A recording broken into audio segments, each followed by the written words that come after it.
Gamers, gamers, gamers. 4.0.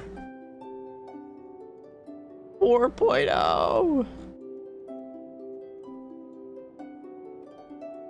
Fontaine, baby. My body is ready.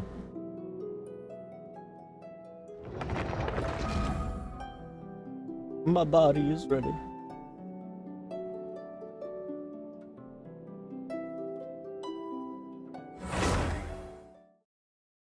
Sorry, I decided to scrounge down a popsicle real quick to cool myself off a little. It's freaking hot, but fortunately the sun's on its way down, so hopefully it'll cool off a little bit. Hopefully.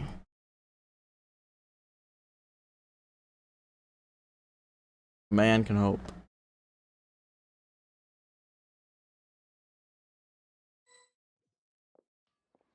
I'm surprised Paimon's not already screaming at us. Also, as good as you are, I'll hate them. Oh yeah, I forgot. Oh, it looks so good. We gotta use kicking. Dude, look at them. Look at them. Hold on. Oh, no, don't do that. Bruh. I want to see her walk in. Oh, she flies in. Let's go. Time is against us. Dude, that's so fire. It looks so good. Looks so good. Yeah. Let's go.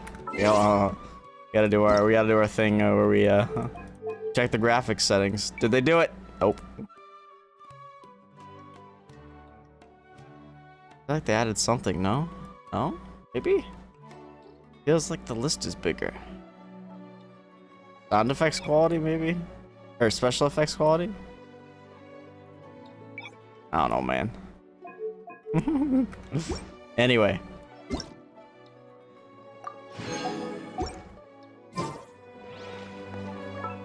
there gonna be anything here? There was a glorious kingdom. We have new battle pass weapons, but not.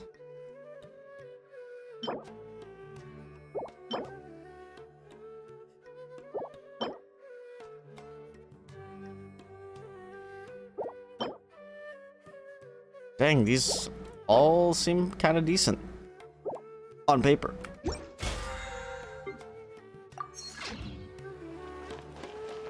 Wait, Adventurer's Handbook. Oh, new domains.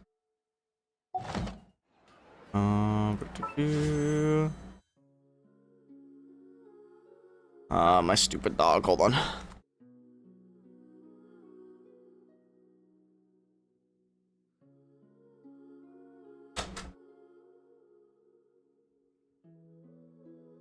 Sometimes I wonder why I even freaking let my dog in when she just wants out.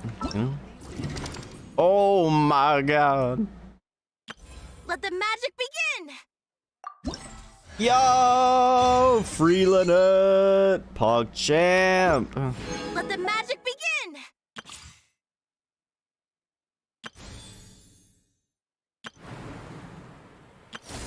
Oh my god. Oh my god. Let's try him out. Let's try him out. I have no idea how he works. I'm just gonna YOLO it. I'm sure I'll figure it out. Step right up. I think that's how you play him, lol. That was actually quite a bit of damage. What? Teamwork is strength. Let's get this show on the road. LeMayo, what?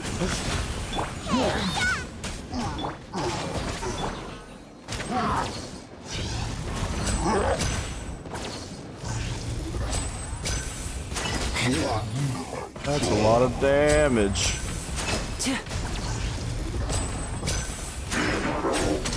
A round of applause. He seems pretty strong, but I mean that's with the signature and stuff, so.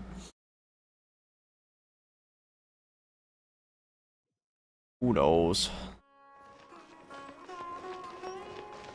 Anyway.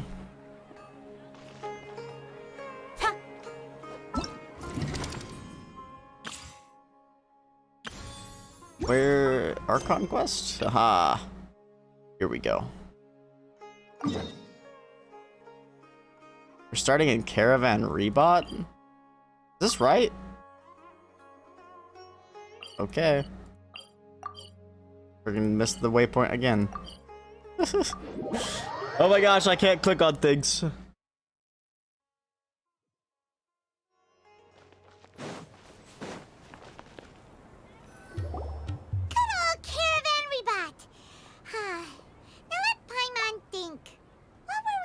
The first time we came here. I don't remember. Paimon remembers. Nahita's consciousness had been trapped by the doctor, but we followed the clues she left behind to help her. Good memory, Paimon. So much time has already passed since then, and it seems Sumeru's changing for the better now that Nahita's in charge, right?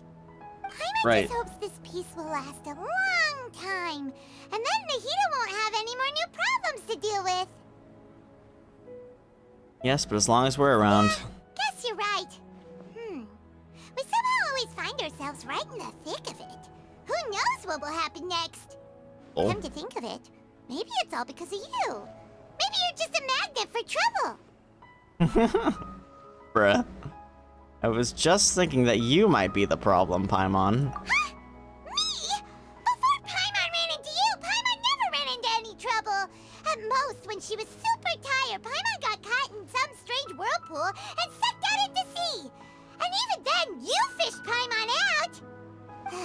Anyway, for Nahita's sake, maybe we should think about heading to our next destination for now.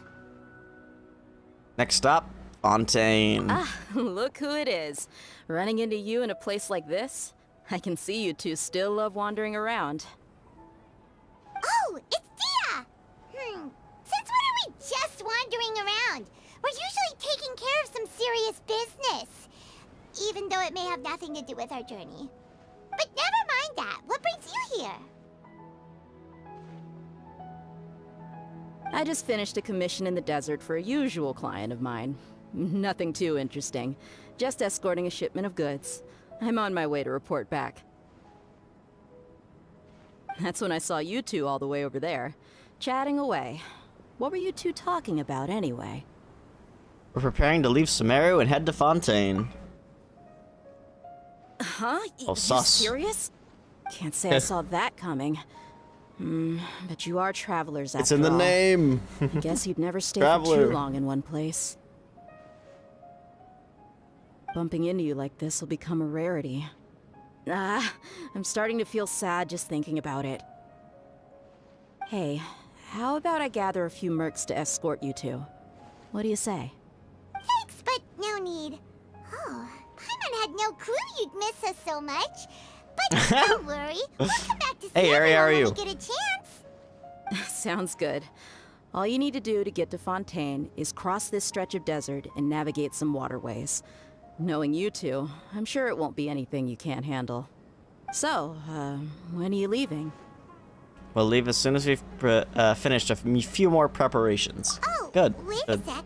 Paimon just remembered there are still a few dishes in Sumeru that Paimon hasn't tried yet.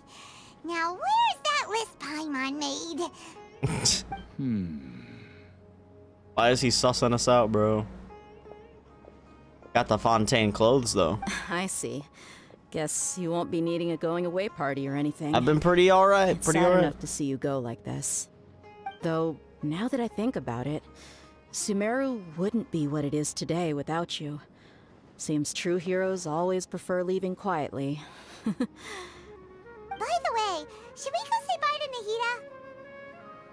In her case, she'll know from our dreams anyway. Oh, good point. Then there's no need to bother her in the real world. Then, I guess this is goodbye for now, Traveler and Paimon. Whether as a client or a friend, you're always welcome to come find me. Take care. Bye, Dia. Goodbye, Dia. Bye-bye, Sumeru.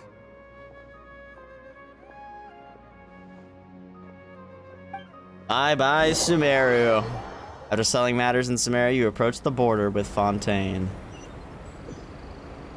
I can't believe it's finally happening.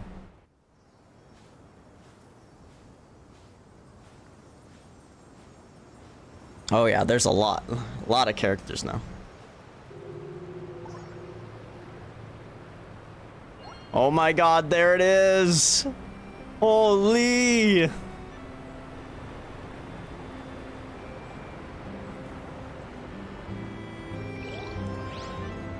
My lord!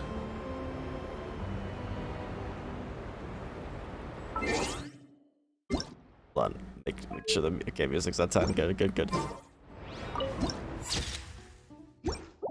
Oh my lord!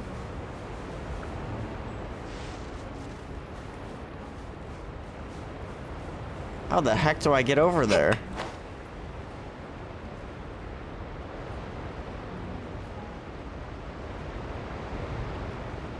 Jeez, man, all you can hear is the waterfalls, but that's how it would be. Oh, there's a boat summoning thing down here.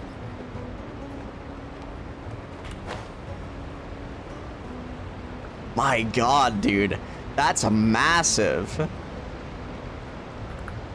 Look at the size of them waterfalls. Good lord.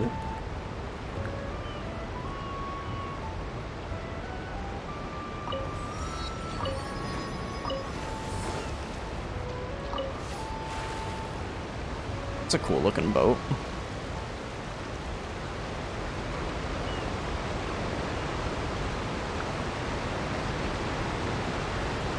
Dude, all you can hear are waterfalls. Is that a Hydroculus? Our first Hydroculus. Oh my god.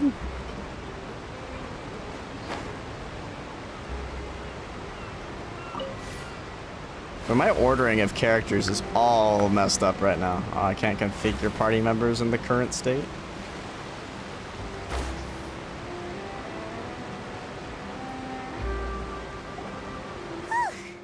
After crossing all that sand and water, we finally made it! Oh, this must be Fontaine's port. Wow, everything looks so advanced in Fontaine. Paimon's heard that the industry here is extremely developed, and there are all kinds of unusual machines. So I heard, and it's about what I imagined. Just seeing the sights as a tourist is nice, but maybe it would be better if we found something to do. What do you think? Let's start by meeting the Hydro Archon. Good idea! Nahida gave us loads of useful information. Seeking out the Seven is probably still our best source for information at this point. Our journey is to find my sibling and also to find the truth. Yeah! The more we can learn, the better. So, what do you think the Hydro Archon's like? Will we get along? Nahida said that she has a very unique personality. Whatever that means. To learn about a nation's god, start with the nation's people. There seems to be some locals talking over there. Let's go see if we can join the party.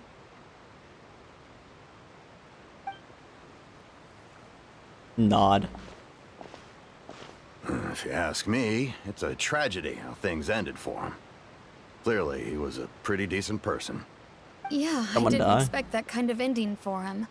I thought he would at least fight on a little longer for his family. I was expecting a sudden plot twist, but it's a pity that it never happened. Is it a Still, story? his Lol. story is quite the tearjerker. Are they nerding out? Yeah. Excuse me. Can I help you two? I couldn't help but notice you standing here listening. Hey, congrats. Hi. We're travelers new to Fontaine, and we had something we wanted to ask, but you seem to be really busy talking about some kind of play, so we didn't want to interrupt. Play? Oh, no. We're talking about something that really What are you happened. talking about? In fact, The it's a NPCs look case the that same, was the just heard a clothing few doesn't. days ago. What? Really? Like, a real trial? But the way you were talking about it and the words you used just now made it sound like some kind of story. Well, good tales are often based on true stories, aren't they? And what you see in reality may also be someone deliberately putting on an act while harboring ulterior motives. Whether something is true or not simply isn't that important. The main thing is whether the story being acted out on the stage is splendid enough. Oh, but it looks like you're not from around here. You probably don't know that the Fontaine Court of Justice is called the Opera Epiclese, or more commonly known as just the Opera House. So they see trials as a sort of opera. But, shouldn't court cases be Hello, treated Minnie. a little more seriously than that? And not to question Fontaine's way of doing things, it's just that putting someone on trial is usually a very serious thing. No worries. Other visitors to Fontaine have wondered the same thing. You could say that we just don't want to waste the moving stories behind those cases. And as for your worries about whether the cases are treated with due reverence, we have the absolutely just and honorable Chief Justice Neuvillette, as well as the Oratrice Mécanique d'Analyse Cardinal, a machine created by the Archon. Between the machine and the Chief Justice, false charges and injustice are a thing of the past now. Judgment device called by the Archon, so this is the nation of justice. Oratrice? Is it some kind of machine, too? Oh, Paimon's curious. We should check it out if we get the chance. Wait, Paimon almost forgot to ask you our question. Do you know what we should do if we want to meet the Hydro Archon? Oh, that's easy. Just go to the Opera House. Lady Farina practically lives there. You could definitely say it's her biggest passion. We're gonna meet her already? I think what they mean is that they wish to speak with the Archon personally. In that case, I'm afraid it's going to be a tad more difficult. You'll have to make an appointment well in advance, and it'll depend on whether or not she has any time slots available. Make an appointment. Huh. Is the Hydro Archon super busy taking care of official stuff? Wait, didn't you say that she's always at the Opera House? No. Lady Farina seldom takes an interest with the nation's affairs. The reason it's difficult to make an appointment is simply because she's incredibly popular. Yeah, That's Minnie, right. exactly. After What? all, she is the Archon. Though she may tend to get a little dramatic from time to time, people can't get enough of her. Huh. First time Paimon's ever heard of an Archon being described that way before. Wait! Paimon gets now! The Hydro Archon is kinda like a big celebrity here, right? Yeah, I suppose you could say that. Perhaps you could even say our mascot. Hang on. This is still Fontaine's Archon you're talking about. You should show some more respect. Lol. Yes, you're right.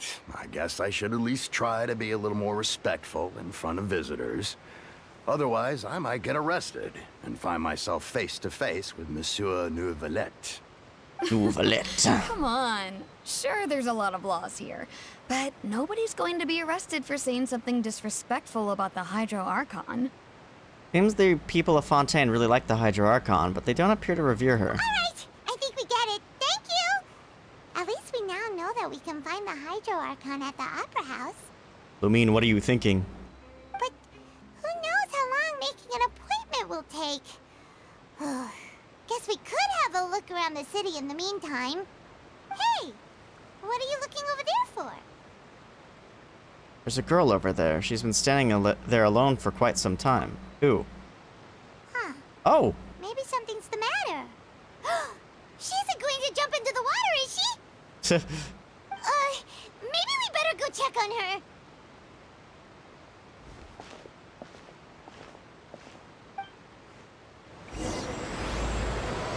Actually, you know what? Well, actually, I don't think I'm gonna use her, but might use Traveler. Might use Traveler. Dude, this new screen looks so good.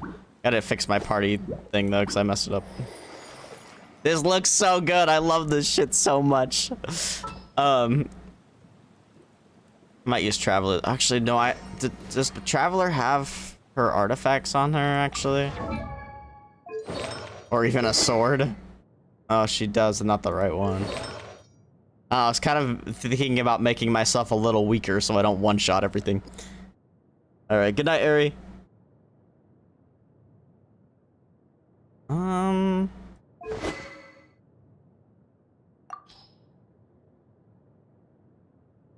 What do I normally use on Traveler? Maybe just Sax Sword? Favonius sword? Probably Sax sword. I actually don't remember what I used. Iron Sting, maybe? I don't know. Whatever. We'll just keep using the same team. It's fine. This looks so good, though. I fucking love this shit so much. Oh, we gotta look at some of these. Oh, the man! The man! Hold on. Mommy? Just kidding. That's not me. That was for the meme. I don't get the mommy thing. What do you mean it looks weird? It looks so good. It looks so good.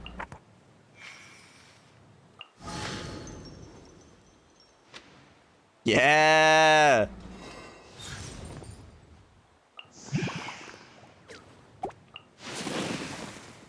I love this so much. I could sit here all day doing this.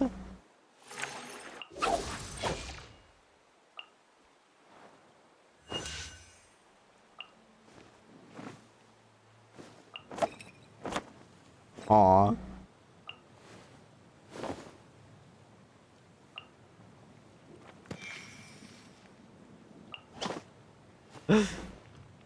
So sick, bro. Yo, Goba!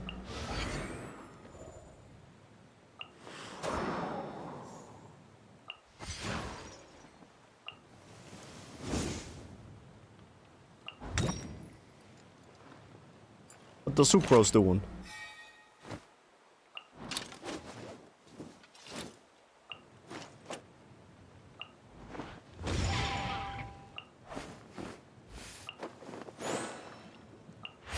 Oh my god, guys, it's Hatsune Miku! Dude, these animations are so good, man.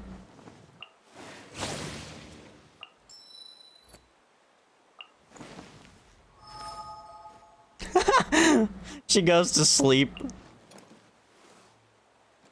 Oh, so proper.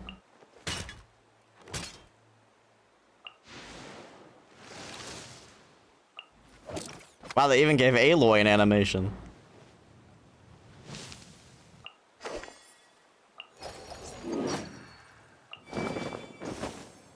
Yo, I actually really like hers. Lynette's is pretty poggers.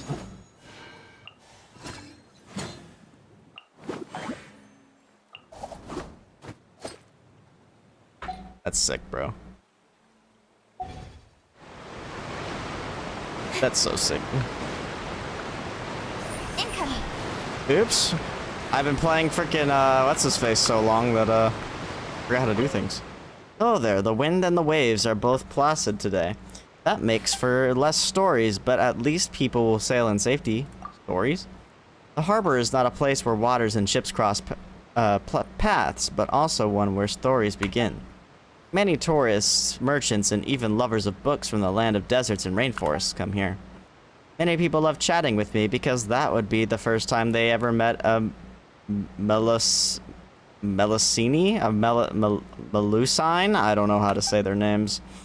Thanks to everyone, I've also heard lots of stories from beyond these waters. It's great working here.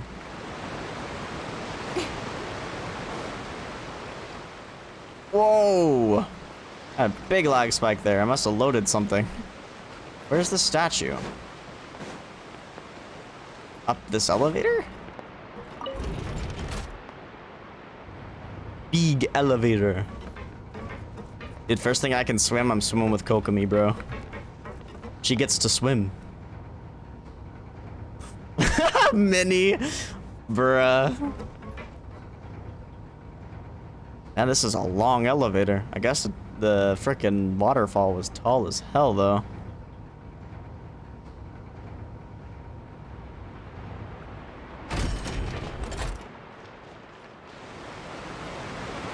Wow, the tree looks really good from here. From that one world mission.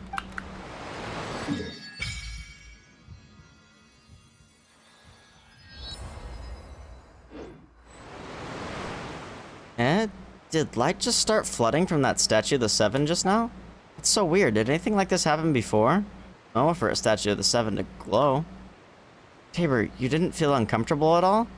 Huh? Water? The water is speaking to me. Like, Paimon's gonna believe you. If you can crack jokes like that, you must be fine. Though, after it lit up like that, the air does feel a lot more humid. Maybe it's because of all that hydro energy that was released. Paimon heard in Fontaine, if you use elemental energy properly, you can even swim underwater. Maybe you can even find sunken treasure. Paimon will leave the diving for treasure to you. Paimon will stand on the shore and wait for you. It'll be lonely going underwater alone. Well, but being in the water is scary. What if Paimon accidentally gets swept in a current and gets all turned around and dizzy, and then she won't be able to fly away no matter what? Just like Paimon, just like before Paimon met you back in Mondstadt. Then I'll fish you out again. Really? Then Paimon can try going underwater with you. You better not go back on your word. Fontaine's Blessing. A mysterious power that flows out from a statue to imbue you with the blessing of the transoceanic source water. Your progress will remain unhindered so long as you are moving through the lakes of Fontaine. Under the protection of the transoceanic source water, what you expend while moving underwater is not stamina, but aquatic stamina. As such, when your aquatic stamina is expended, you will not drown.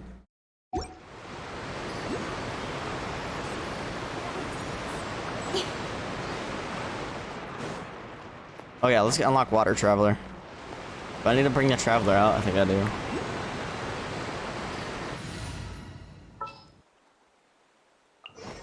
There's still a long road.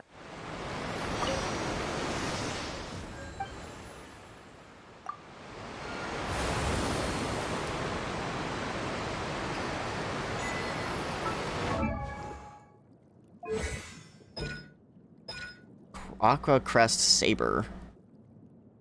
Rising Waters. Pew pew pew pew pew pew pew pew pew pew pew pew pew pew pew pew pew. Oh my god, it's using her HP. She has finger gun.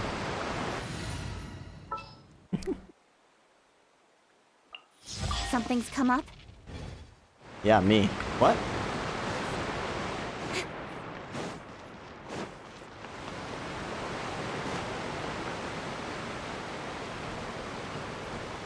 Yo, Hydrogulus! Hello there, dear passenger. Is there anything I can do for you? When does this aquabus head out? Oh, it's time to go already, isn't it?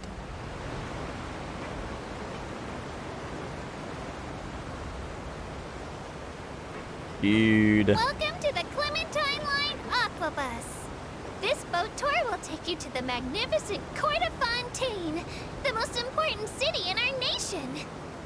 That's so. I'm Aval, and I'll be your tour guide for this trip.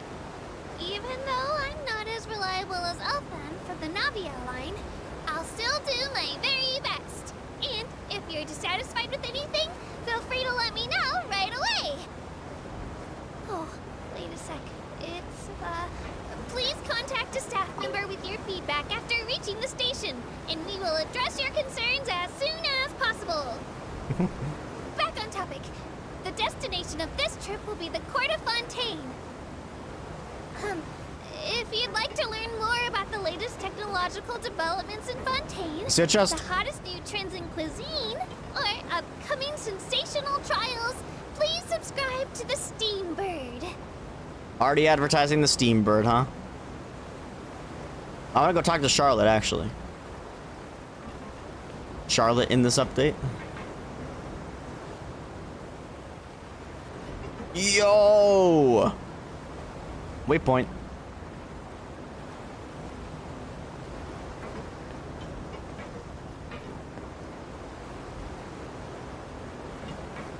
This actually kind of reminds me. Steambird runs lots of fantastic serialized novels, including the thriller Great Detective Herlock, which recently reached its dramatic conclusion. More like Sherlock. Right at the very end, Herlock faces off against the real mastermind, revealed to be the assistant, Miss Jacoba, in a duel at the old site of Lilia Cruces Ordo. I couldn't stop my feelings You spoiling the story, ma'am? Oh no, did I spoil it for you? Yeah, you did. Oops.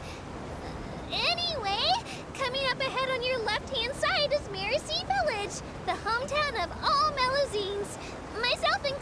Melazine, okay. Oh, the What ground do you say? just over there. Are those Sealies? Why are there 3 Sealies over there? Is that another Sealy? We will now pass through Poisson Tunnel. Wait, they're in Now that I cages? think about it, very few people tend to take this line. Maybe it's Zila? because humans don't really like deserts. After all, the most popular route in and out of Fontaine is through Leroy's Tenue Vale. I've heard that in places with lots of sand, even Clockwork Mecca will start to malfunction. I mean, no rational person would try to cross a vast, hot, and dry desert to get to Fontaine, right? Where's the music? I'm so sorry. I didn't mean to imply that you were irrational. Does the music not play till I get to the city or something? We building up the reveal with suspense, with silence? But okay, what I was saying is this reminds me of area in Final Fantasy 15 actually, which I think is also based off of like France and stuff. Or maybe it's Italy. It's more like Venice. But it has like water bridges basically like this that lead into the main city. That's a Hydroculus. Passing by all this stuff just so I can hear your guide. How does that make you feel, Aval?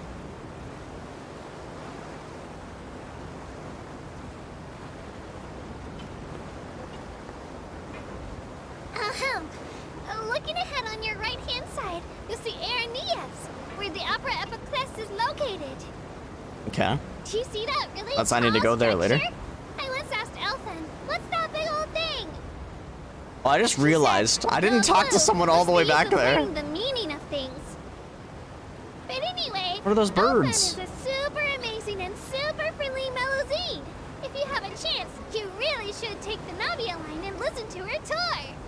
Oh my god, Minnie. Behind me is the destination of our tour, the magnificent Court of Fontaine. Please take all of your personal belongings with you when you disembark. I don't have any personal belongings that wouldn't be on me.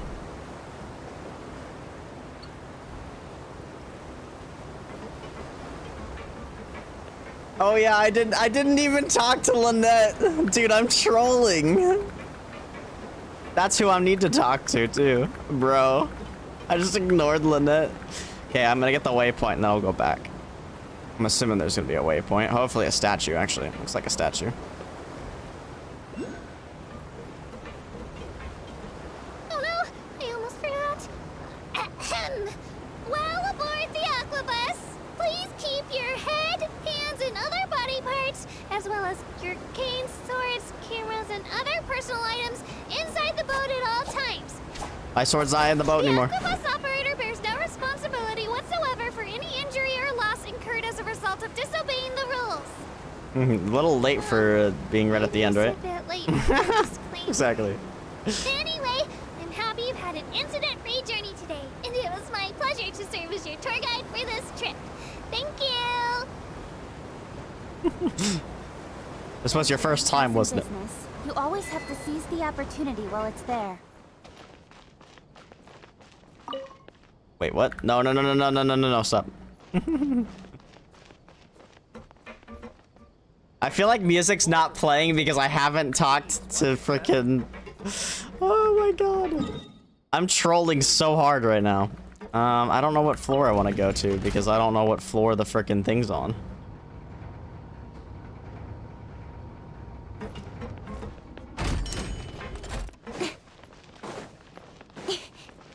Like, this is awkward. I don't think it's supposed to be silent like this because I haven't talked to freaking character yet. Okay, we'll grab this, okay? Grab this, and then we go back. Because I'm trolling, dog. What? Oh, it's because of that.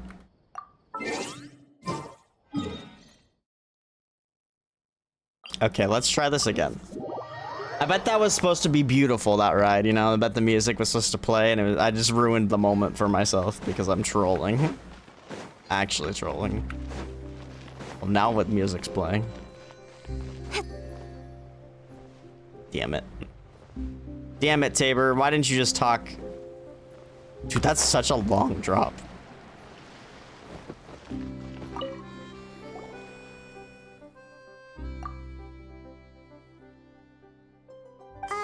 Hello there. Excuse me.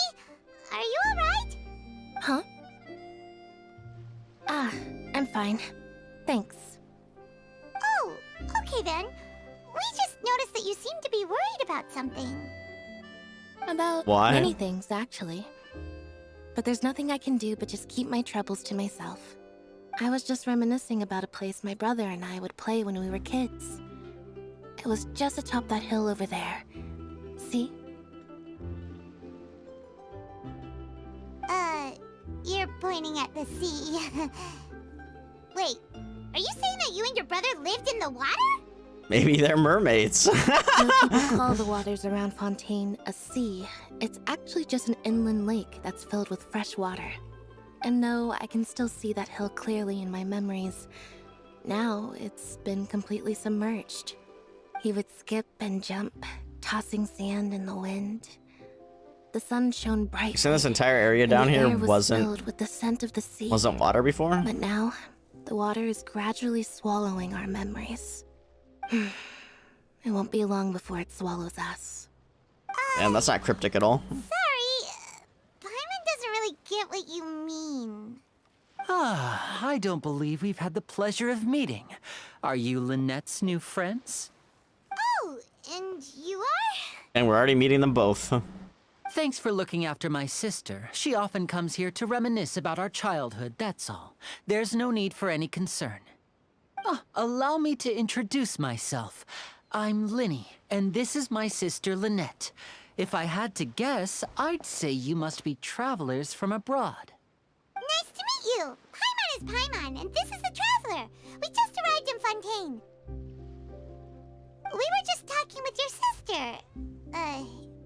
Even though we didn't really get what she was saying.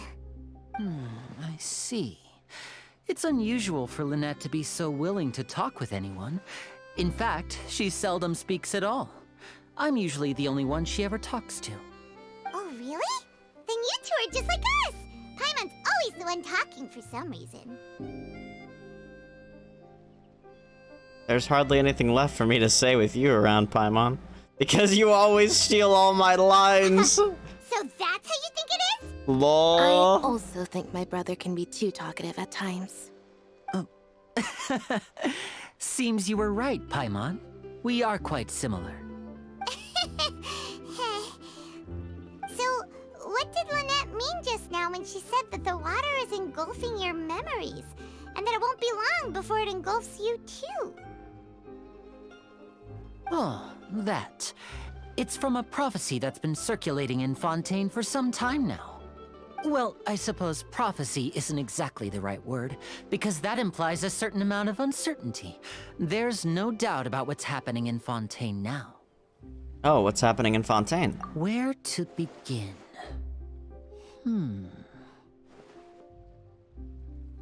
Let's put that question on hold for a moment. We still haven't formally greeted each other yet, have we? Did all the introductions earlier not count? True. Hello, traveler. Hello, Linny.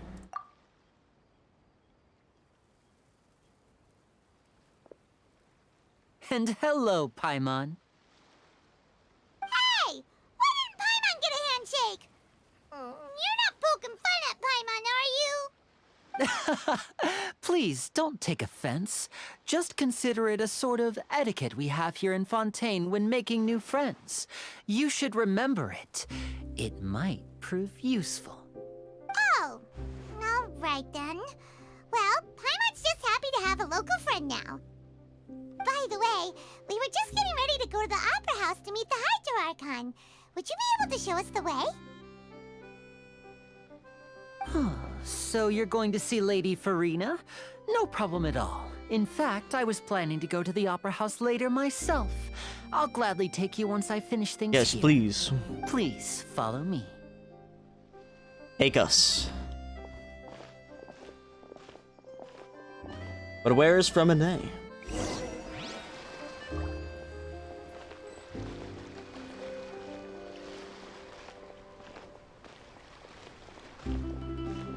great. Are we gonna ride the boat with them? That'd be funny. Like I'd rode the boat like way too early. You said you were going to see Lady Farina? Well, it seems Lady Farina has come to see you. Wait, really? Yo, she's got like a whole on guard, bro. Hey, it's Gun Lady.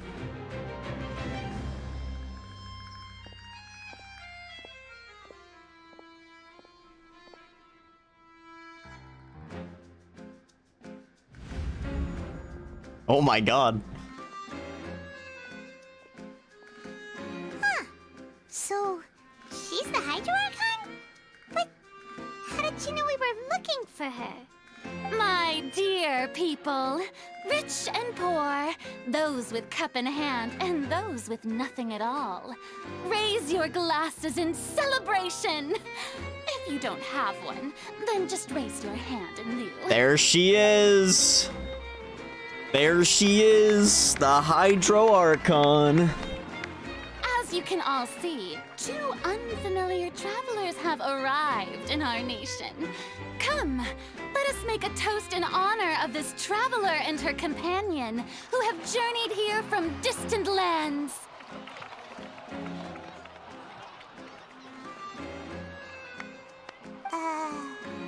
Is she talking about us? Yes, Paimon. Nobody here seems to be holding a glass. I've long heard of the turmoil and chaos you've left in your wake as you visited other nations, but I welcome you nevertheless. No, I have come to receive you personally. Fear is for insignificant cowards. I am a god, and I will never entertain the notion of such meaningless wariness. You can be rest assured, I see clearly your sincerity. Of course, seeking an audience with me is the most sensible thing to do. It will allow you to truly behold my power and witness my authority. Intelligent people always gather under the correct banner. I, Focalor, hereby welcome you to the nation of Hydro and acknowledge the value and significance of your trip. Now, I agree, you may Minnie. rejoice in this. Well, finding the Archon was easy enough. Yeah, Paimon still can't believe it. Feels like we've only been here for a few minutes. But the Hydro Archon's entrance was, how should Paimon describe it? A little over the top. Over the top? I liked it though. That's refreshing. Miss Hydro Archon? How did you know we were coming? Ayo. What? I see. As Outlanders, you inevitably lack even some of the most basic understanding. Don't forget that even the gods can be divided into the mediocre and the excellent. Damn. I suppose it's only natural for you to be awestruck by my ability. Just throw shade at the You other must gods, bro. stop and consider. Do you really have the noble qualities and etiquette necessary to communicate with a god? All it takes is a flick of my finger for me to know everything about you. Whoa. Talk about sounding high and mighty. Feels like she can't get over herself. Oh? What's with these looks? Perhaps the welcoming ceremony still isn't enough? What else should I say then? Is she waiting for us to start talking? Wow, I didn't expect to see Lady Farina here. What a surprise! Wait, does this mean they're the legendary blonde traveler? How did I not notice before? Hey, what's all the commotion? Oh, is that Lady Farina? Is there some kind of drama going on?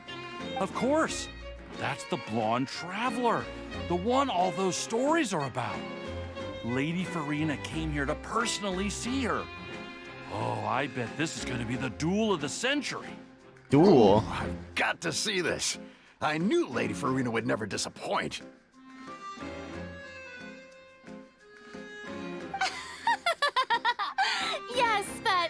too excited now. My dear believers and spectators alike tend to get quite rowdy, and despite the noise, I've come to tolerate all their ruckus.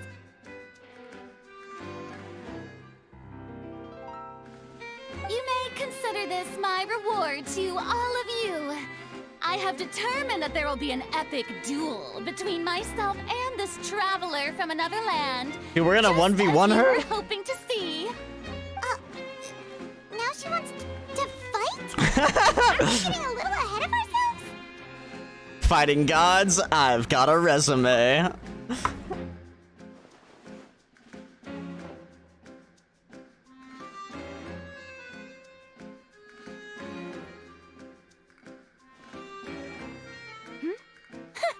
Are you not afraid? Might I remind you that this is a duel against the divine? What are you trying to do, traveler? Provoking a god in front of her people? Stand down, Clorend. I admire her bravery. Few have the courage to draw their sword against a god. This introduction's so different from the other three, bro. Other four, actually. Unfortunately, people nowadays only We went crave Venti to be immediately, thrilled, but... And a mere duel will not slake their thirst for excitement. Huh. Yeah, she's right. Just a duel wouldn't be all that interesting. On Araneus, criminals are always requesting duels to defend their honor. I'm getting a bit old, to tell the truth. You see. Then, as the god of justice, I shall face this traveler in another kind of duel. A duel in court. A duel in court! All right. Now that'll be worth seeing. Right. This is Fontaine, after all. Such a grand opera house. Objection. It would be a pity not to use it. Why do you care so much about the crowd's reactions? Seems you've spent a little too much time in the opera house. Besides, how exactly do you plan to have a duel in court? You mean you're going to put us on trial? We literally just arrived here. Oh, we have reason to put you on trial. It's obvious, isn't it? Obvious? According to Fontaine law, no one is permitted to release any flying objects within Fontaine Oh my city limits God. during the first 3 days of each month. You are clearly guilty. Paimon's of not a flying violence, object, huh? though. Oh, so that's what they've done wrong. That's Our Lady Farina. No one knows the laws of Fontaine like she does. Bruh. You call that obvious? What kind of law is that? Wait, flying object? You mean Paimon? Precisely. Now, if you two have no objections, then in the name of the Hydro Archon, I order your arrest. We're going to My jail! apologies, Lady Farina. I don't mean to spoil the fun. But if you would allow me to interject, I don't think that Paimon here meets the definition of a flying object. You tell her, Linny! Finally, someone who's not crazy. How can anyone call Paimon a flying object? Great magician Linny, my beloved citizen. I'll permit you to object, but how exactly do you plan to prove your claim? As a magician who just rained on your parade, I naturally should shoulder the responsibility of saving the show. So, with such an audience gathered here, allow me to perform a trick. My God, is he gonna for make us everyone. disappear?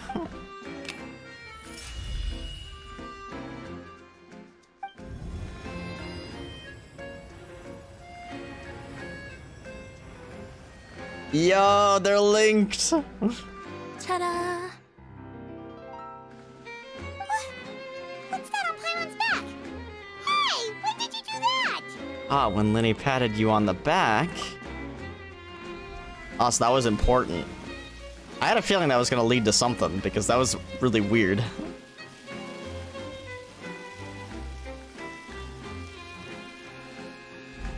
There. As you can all clearly see, Paimon should be classified as, well, something like a balloon. This rope has been in the Traveler's hand all along. It was just that no one could see it before. Huh? You call that Hello? magic? You've got to be joking. I thought it was pretty good. Nice one. I'm not sure what to think. It seems Lady Farina's charges no longer hold water. No longer hold what? Water? The Hydro Archon? No way. Amusing. Very amusing, Linny. Just the sort of unexpected twist that I enjoy.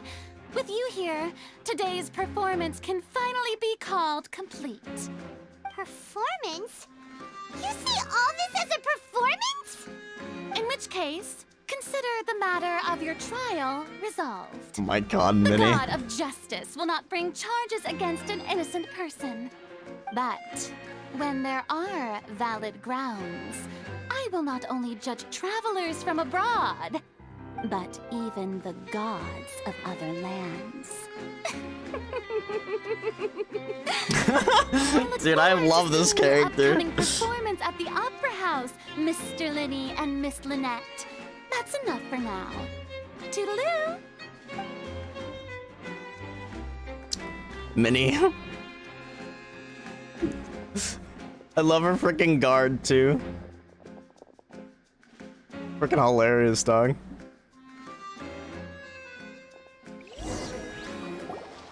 And just like that, she's gone. Well, that's the most unpredictable Archon Paimon's ever seen. I never even had a chance to ask her anything. But that's a problem for future Paimon. That whole scene just now was really... Thanks for bailing us out, Linny. Don't mention it. I just happened to remember that there was such a law, so I did a little preparation, just in case. I didn't think it would actually come in handy. So, now do you see what kind of god Lady Farina is? She can be a bit confusing at times, but she is still amenable to reason. Yeah, confusing is a good way to put it. Anyway, Paimon had no idea you were a magician, Linny. It sounded like you'll be performing at the Opera House, right? I just know a few simple tricks I use to make a living. Lynette is my assistant. It will actually be my first time performing on the most prestigious stage in Fontaine, the Opera House. But isn't the Opera House where criminal trials are held in Fontaine? When there are no public trials being held, the Opera House hosts a variety of other performances. To the people of Fontaine, the line between a trial and a performance can be a little blurred. You could say the line is so Speaking very of thin. Performances, I would be remiss to forego this opportunity gifted by fate. Might I invite the two of you to see my performance? My brother's always excited to make new friends. Oh, sure. We don't really have anything to do now, and we wanted to go to the Opera House anyway. I would be delighted. Splendid. In that case, why don't we go together? I'll show you the way. I just have something to take care of first. Is there any way I can help? You really mean it? Then I'll take you up on your offer. This is a magical item known as a magic pocket. Perhaps you can help me distribute them to the people here. Huh? What are they going to use it for? About that... You asked me before about the prophecy, right? Let Prophecy me is start by true. telling you a little more about what it entails. I'm not sure exactly when it began, but a prophecy has been circulating around Fontaine. It says that every person in Fontaine is born with sin. No matter how the nation of justice holds trial after trial, this sin cannot be absolved. Until one day, the water levels in Fontaine will rise, and the sinful people will slowly be drowned. In the end, the people will all be dissolved into the waters, and only the Hydro Archon will remain, So that's what that weeping on her throne. thing was in the trailer. Only then will the sins of the people of Fontaine be washed away. That sounds pretty gloomy. Why are people in Fontaine born with sin? Why is... What is that supposed to mean? It seems like Fontaine is like Christianity, bro. There are Just kidding. lots of guesses. Some say that the ancestors of Fontaine stole the power of the seas and stirred its wrath. I'm just kidding. Others say that the people of Fontaine never heeded the first Hydro Archon's warnings and offended Celestia. But here in Fontaine, evidence is what Celestia. matters. There hasn't been concrete evidence for any of these claims, so they can only be regarded as conjecture. If even the people in Fontaine don't know what sin they committed, wouldn't it be better just to ignore the prophecy completely? Why bother feeling guilty all the time? That's exactly what the people did at first. But in the last few years, the water levels in Fontaine have actually started rising. Now the water is engulfing our memories. It won't be long before it engulfs us. Many places have already been completely submerged, and now lie beneath the sea. Many people carry on with their lives as before and shrug it off as a natural phenomenon. But my family and I think that the people of Fontaine shouldn't ignore the possibility, which would end up sentencing them to death. We hope that at least the people who reside near the waterfront can move away before it's too late. So, we've started distributing magic pockets to them. As a magical item, these magic pockets have astonishing capacity. I'm sure they will come in handy when people are moving their belongings. Oh, Paimon gets it! It's like preparing for a rainy day! But If the prophecy is more true, than a bit of rain. then is there no way to prevent the disaster? Perhaps only absolute power could ever contend with such a catastrophe. But who knows? We're just tiny specks in the grand scheme of things. Now, if you'd like to help, then please give these magic pockets to anyone nearby. Be sure to convince them to take it, regardless of what they say. Sounds easier said than done, Lenny.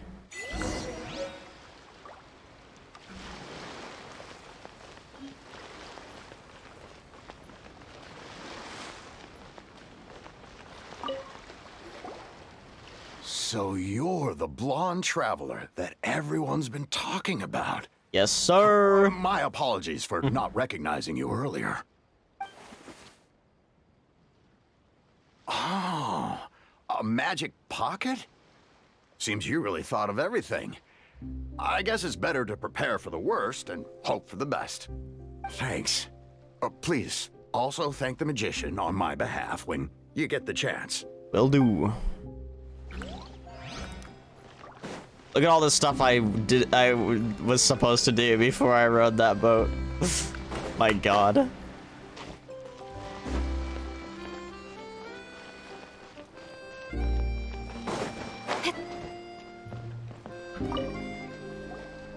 Huh? I don't want that thing. Way I see it, if the prophecy's true, it's still gonna be a long time before the water can cover everything. Life is all about living in the moment. What use is there in worrying about the future all the time? We'll cross that bridge when we get to it. You should still take it. You never know when it'll come in handy. Oh, all right, fine. Thanks. It's just that if I start moving, that means I've already given up on the life I have now. I'd really rather not. Oh, you ever seen the thigh belts lately, bro? Even freaking Furina had them. Not that I'm complaining. They're kind of pog.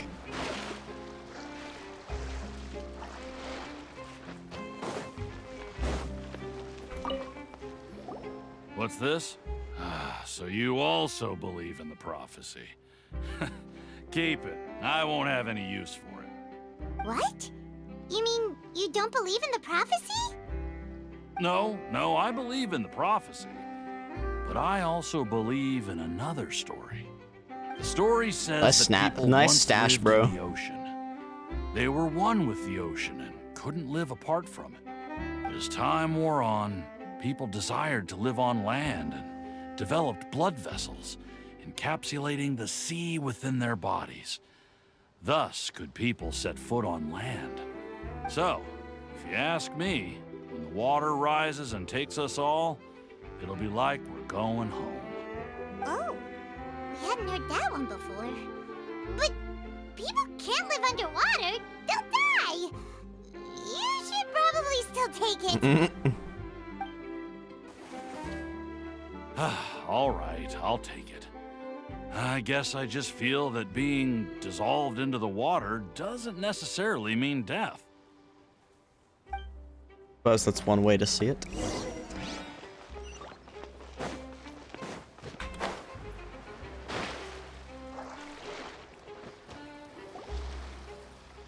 Oh, you already handed out all of the magic pockets? That was fast. So, what did people have to say? I bet you heard some, interesting opinions. Many are quite stubborn. Yes, but that will change once disaster strikes. I know they'll change their minds, so it's only right to help them prepare. Is there anything else you need to do before we leave? Yes, one last thing. I have the magic pockets made by a workshop in the court of Fontaine. Since we're out and about, I was thinking about bringing him some more materials. So, you want to collect materials? Just tell us what the materials look like and we'll help. Many hands make light work. True. Oh, that would be much appreciated. We'll need some Romaritime flowers. I remember seeing them near the waterfront on the east side of the harbor.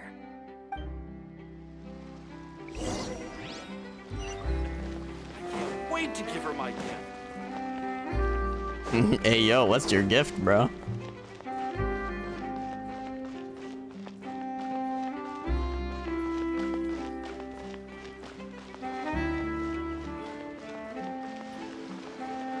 So pretty, man. It seems we have to use Hydro to collect Romaritime flowers.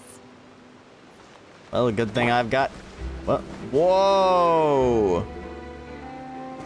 Internet, please. Internet, please.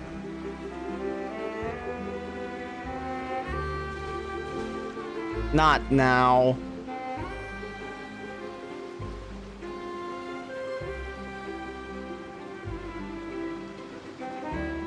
Bruh.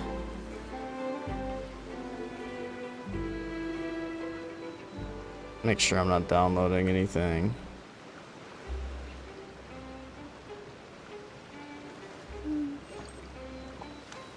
Dude, why now?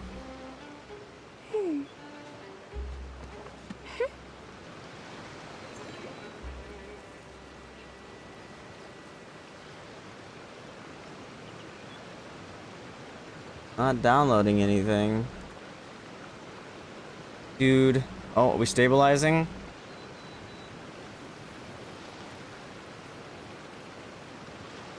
Respect must be given to the will of every creature. Each fish in the ocean swims in its own direction. Come on. Dude. Why did it have to happen now of all times? Why tonight? Literally.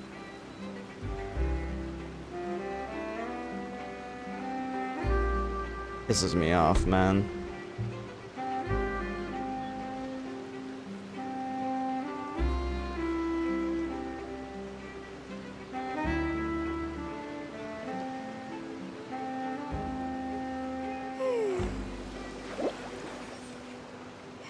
It's fine now, maybe.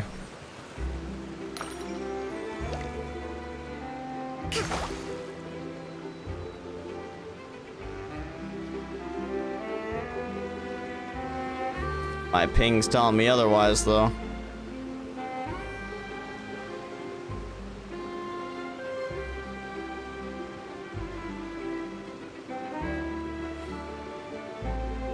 Dude, why is it doing this shit?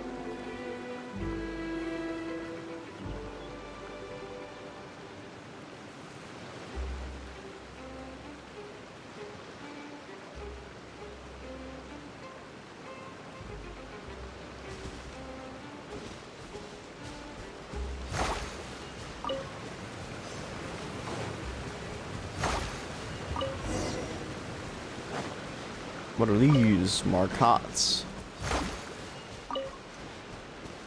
Okay, hopefully it's fine now. Still seems a little unstable, but...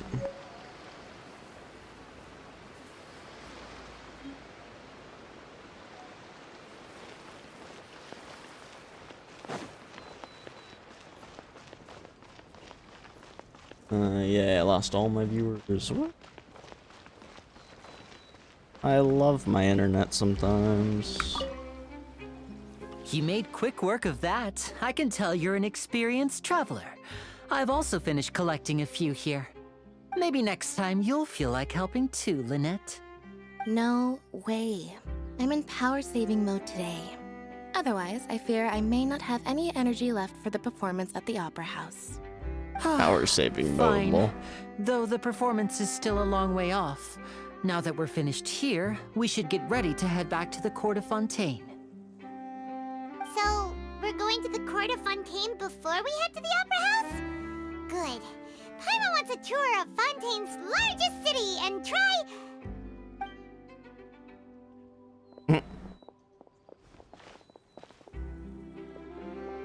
Wait, shh.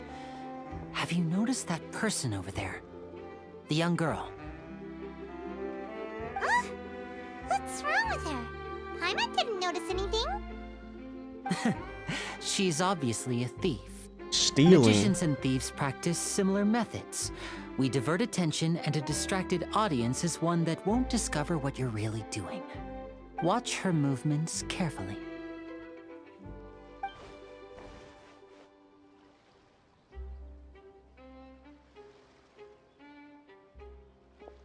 Oh, he's right! Shh, keep your voice down. We need to think of a way to catch her, but it seems she's very alert. Perhaps we should split up. You two can ride the lift over Catch there a and wait up thief. top. I bet that'll be her escape route if she tries to run. Understood. All right, let's go.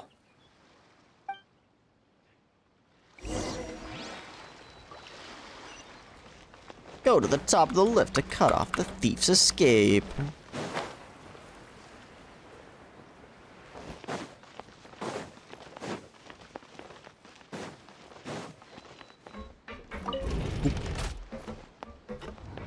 Time for the long elevator ride once again.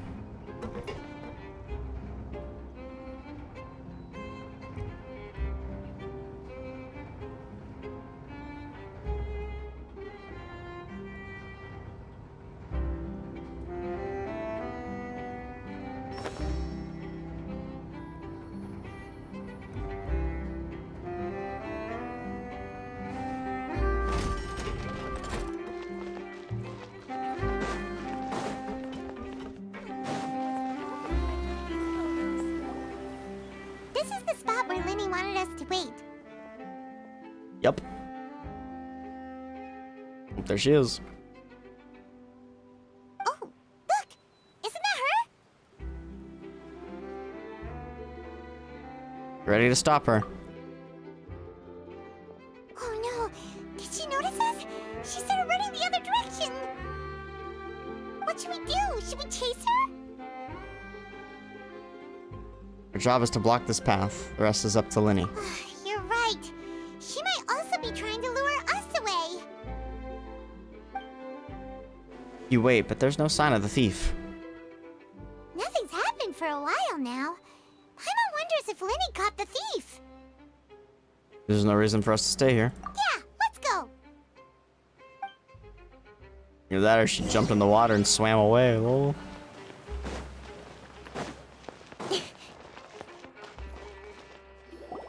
Are you sure that's all she took? You should check to make sure you're not missing anything else. No, that was all. Oh, I can't thank you enough. I didn't notice a thing earlier. Anyway, I should be going now. Thanks again. Oh, were you returning what the thief had stolen? That's right. Pity I wasn't able to catch her. She distracted me by dropping the thing she stole on the ground. By the time I looked back, she was already gone. I saw the general direction she went, but Linny twisted his ankle, and I needed to make sure he was okay. Oh, at least you got the stuff back. Oh, did you get hurt, Linny? I'll be all right. It's just a twisted ankle, that's all.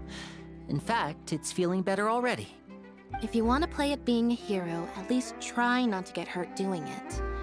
Imagine what would happen if you managed to derail our performance as a result. You're right, you're right. Sorry, Lynette. I have to admit that the thief It's like was 8 to even 10 more skilled months. than I had anticipated. But at least we were able to get the stolen items back, so it wasn't a complete failure. What a slippery little thief. Guess things turned out all right in the end, though. Lily's initiative paid off. All right, let's put this little detour behind us. We should go to the court of Fontaine now.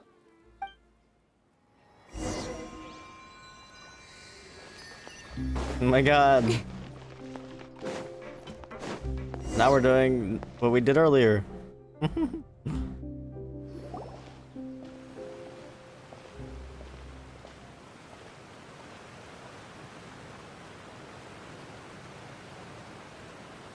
What the Paimon doing? So, we ride this thing to go into the city? What an ingenious way to get around. People in Fontaine really know how to use water. This is an aquabus. It allows people to travel between several key locations around Fontaine. It's pretty convenient, but the ride can become a little dull after a while.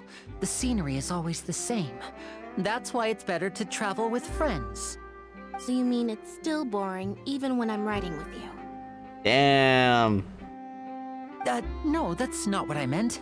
It's just that, well, you don't really talk that much. Besides, it doesn't really feel like a real trip when it's just the two of us. It's the same as being at home. Whatever. Oh, you see the dog? The dog doing. Guess that's what it's like to be an older brother. Oh, so they aren't twins. It's about time for us to leave. Let's get on board. Confirmed, not twins. Just siblings. Oh, it's Charlotte? Charlotte? Yep, Charlotte! Goat.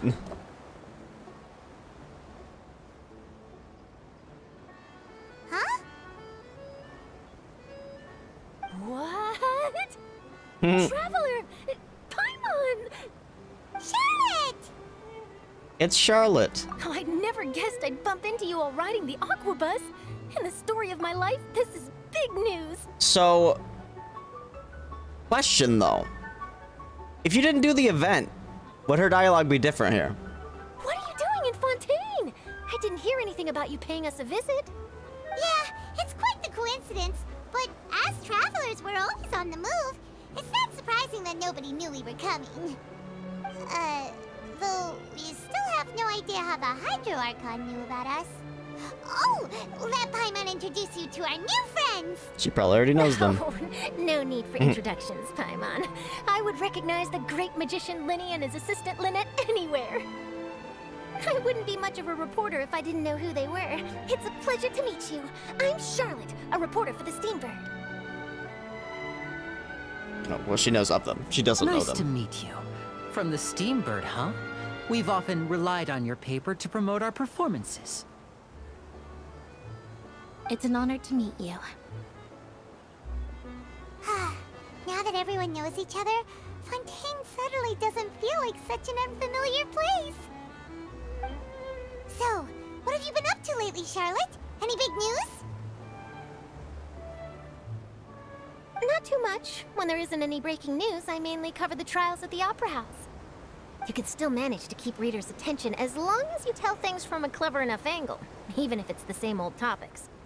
For example, reporting on how a scammer once deceived vulnerable girls into relationships, or how a financial criminal was once so poor that they ate a single piece of bread for 5 days. That would definitely get my attention. Ah, you're right. Seems you know me pretty well. What I'm really after is exclusive, sensational news pieces that could shake the country. These smaller stories are a waste of my talents. Oh, I just remembered. I've been following a case lately. Well, a series of cases, actually. You mean the serial disappearances of young women case? That's right. These stories are the talk of the town right now, and it's probably the most mysterious case we've ever seen. If I'm the first with a draft ready to publish when the case is finally cracked, and it's the headline story in the Steambird, Oh, when that happens, I bet all the other reporters will shed tears of envy. I'm getting all kinds of materials. I just can't wait for the truth to be revealed. So, what is the serial disappearances of young women case? You mean the culprit hasn't been found? That's right. The first missing girl case happened almost 20 years ago. Yeesh. And ever since, after a period of time, another girl disappears. What the cases have in common is that the girls are all of a similar age, and that they've all Sus. vanished without a trace. But the Double scariest part sus. is that to this day, none Triple of the girls sus. have ever been found. Many suspects have been arrested over the years in connection with this case, but shortly after each arrest, another disappearance would always happen. Crazy. And there must be more than one criminal at work. Yes, it's possible. But either way, I believe that every case has some precise truth behind it, waiting to be exposed. Yes, Oh, I she gonna agree. be the one? And at the very least, the family of those missing girls deserves some sort of explanation. So I've already figured out Just part of the imagine plot. for a second what I would do if Lynette were to suddenly disappear. She's gonna suddenly I'd pay disappear. any price to get her back, and then find a way to track down the Oh culprit. Please no! don't imagine that, Lenny. And it's gonna be a cliffhanger. They're gonna do that to us. You continue taking on the aquabus, or talking on the aquabus, and before, oh my god, because I couldn't read fast enough. Oh no, dude. Hey, we're almost there! Look! Lynette, no!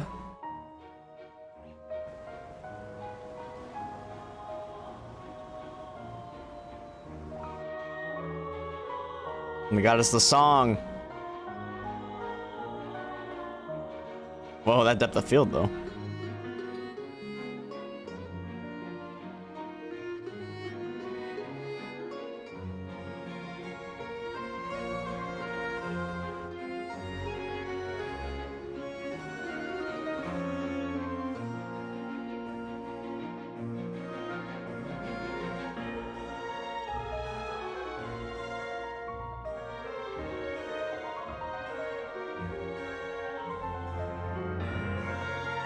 Dude, I love Genshin Impact.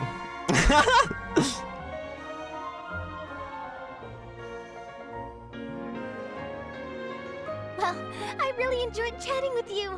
Life should be full of pleasant little surprises like this. Yeah, us as well. The ride went by too quickly. Ah, I have an interview to get to.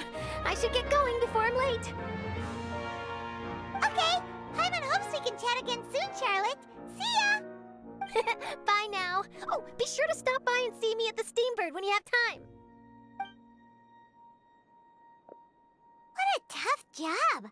Always running around and interviewing everyone. Well, where should we go now? If you don't mind, how about we stop by my home first? Besides, I still have all the materials we collected. Sure, we wouldn't mind at all. This city is so huge, Paimon wouldn't know where to start anyway.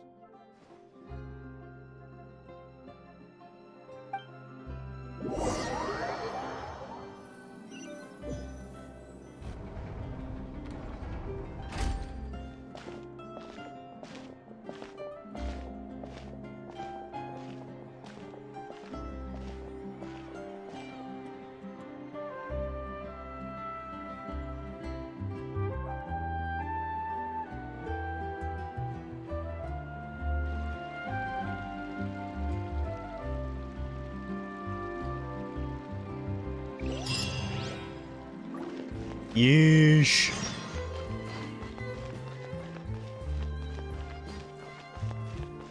Dude.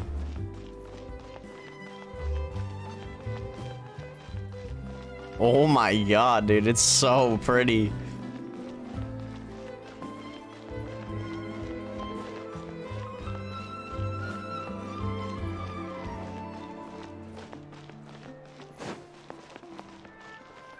Oh, that's This Fremine. is our current abode. Ah, Fremine, you're home. Where did everyone else go? I have some new friends that I would like to introduce. Oh, they all just went out a moment ago.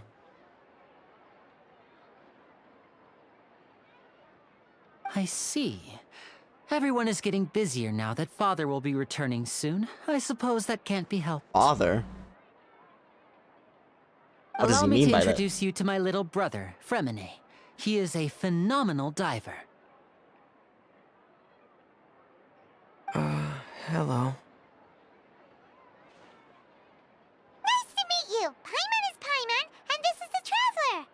Oh, you sound very proud to have a diver as a brother, Linny. Lenny sure seems to have a big family.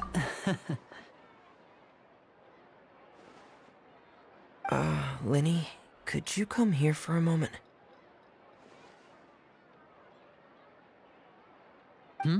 What is it, Fremine? Do you have something to tell me? It's alright, you go ahead.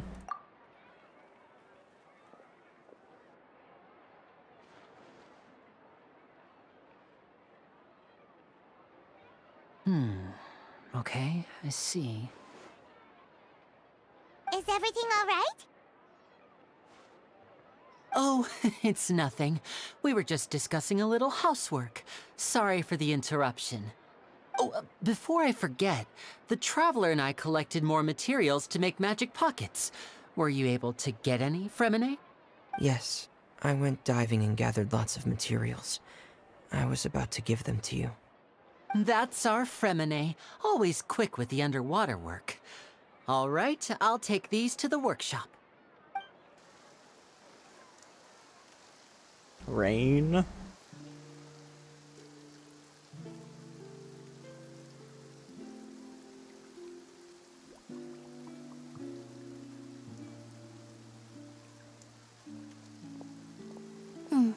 Looks like rain. Oh, you're right. But wasn't it clear and sunny just a moment ago? Fontaine's weather sure is weird. I'm afraid that's just how it is here. It often rains on days where there are trials being held in the Opera House, but don't worry, it'll clear up soon enough. What's wrong, Fremine? There's a legend about the rain that I tend to believe. It's said that a dragon of water once resided in Fontaine. Though we don't know where the dragon went, every time it weeps, the skies will cloud up and pour out Kokomi! rain. When I was a child, my mother told me that if I wanted to go outside and play, I should yell toward the sky at the top of my lungs. Hydro Dragon! Hydro Dragon! Don't cry! Would that Hydro Dragon be the elemental dragon of If Fontaine? it's an elemental dragon, then having the power to make it rain wouldn't be very unusual. Let Paimon try something. Hydro Dragon, don't cry!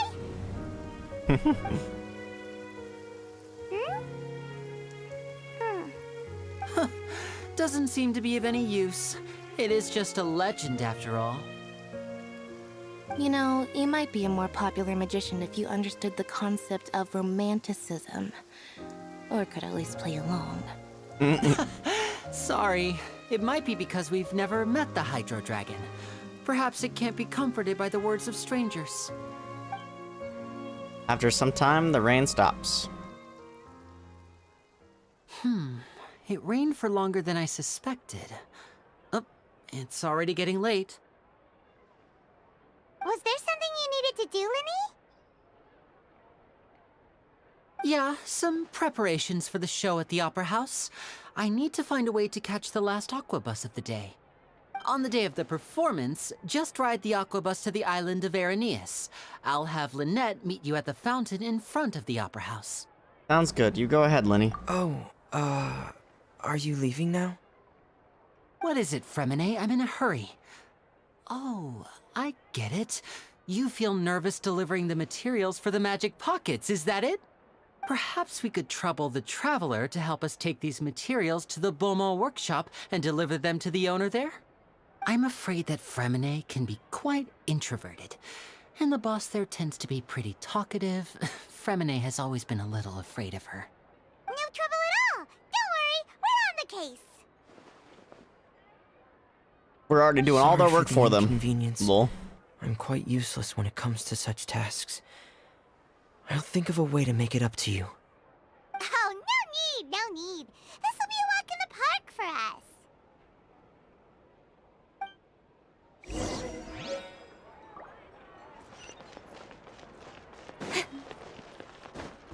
Doo-doo-doo.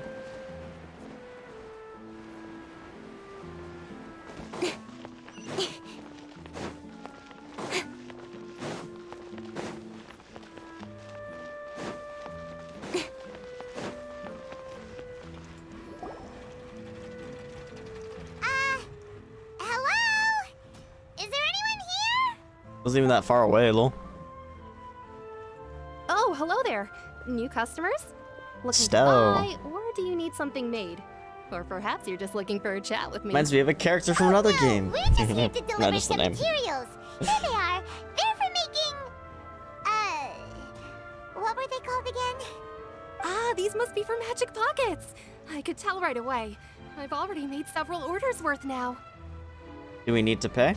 No need. They've already prepaid several batches worth. When they told me what they'd be using them for, I even offered them a discount. But they insisted on paying the full amount, saying that I had a business to run. It seems both their hearts and their pockets are made of gold. Wow. So, is Lenny actually loaded? Well, I would think so. I can't say for sure, but who knows? Maybe there's good money to be made being a magician in Fontaine. Hey! Is this machine what you use to make stuff here? It looks really advanced. Why use your hands when a machine can do the work? It would be a waste not to use the latest technology, and wasting is a kind of crime. But where does a big machine like that get its power from? Well, it's a little complicated.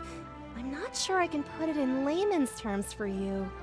But basically, everything we usually use here in the city is powered by indemnitium. It's a type of energy that's produced from trials. Huh? How can trials produce energy? Yeah, I'm curious myself. Well, I'm not completely sure of all the details myself, but basically, when a trial is in session, the Oratrice Mécanique d'Analyse Cardinale harvests Oh my people's god. belief in justice Never gonna try and to say converts that. it into energy to be used all around Fontaine. So that's what its other function is? Paimon heard that the Oratrice was created by the Archon to make judgments. But Paimon still doesn't get it. How could something unreliable like people's beliefs be turned into a stable power source for these machines? It's French.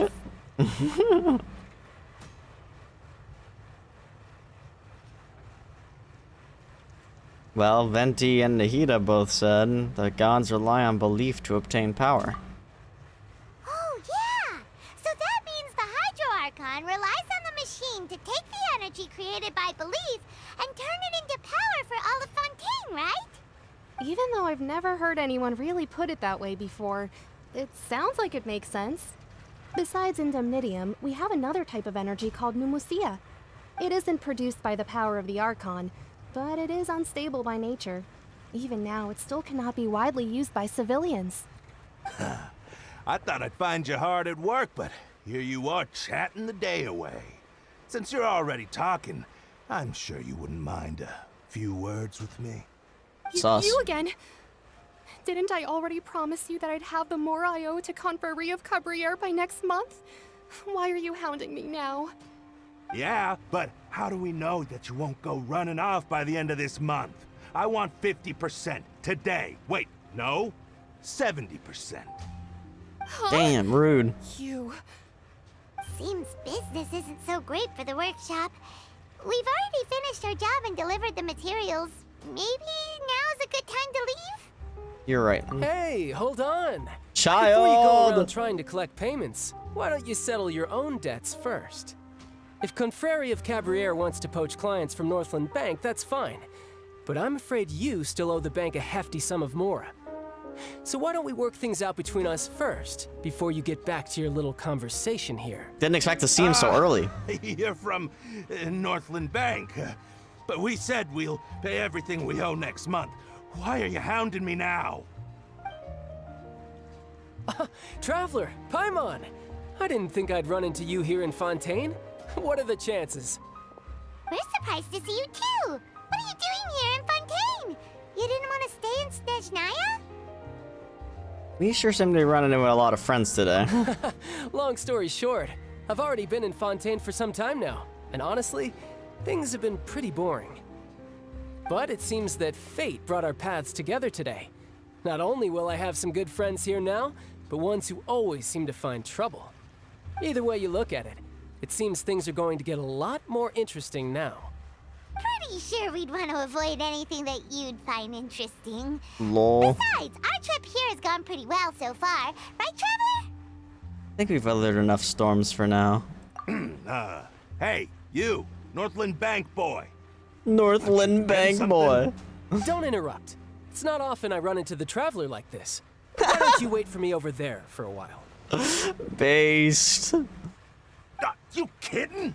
Aren't you the one looking for us? You really expect us to sit and twiddle our thumbs while you catch up with your friends? Listen to me, boy. Why you so mad, bro? Kimura? Fine. Why don't you come and take it? Hey, I just said not to interrupt. Oh, by the way, Traveler, the last time I took Tonya and Tusser ice fishing, Tusser said, "Hey, that's right over the line. All right, boys, let's see who has to pay up now." Can you at least let me finish one sentence? Fine. Though the bank told me not to get rough with our clients. You're the ones who started it. This is an act of self-defense. You two will have to be my witnesses, okay? Go ahead, they're all yours. I'm sure this won't take long. Dude, this is so based. Oh. Yeah. Battle theme. Brace yourself. We're actually playing it, so that's sick. Damn, I wanted to hear the theme, but... What's your deal, Brad? How are you so strong if you're just a staffer from Snezhnaya's Northland Bank? Wait, don't tell me you're... Oh my god, he's scared. Now you notice. It's a little late, don't you think? Just make sure you understand that you don't mess with Northland Bank. Got it?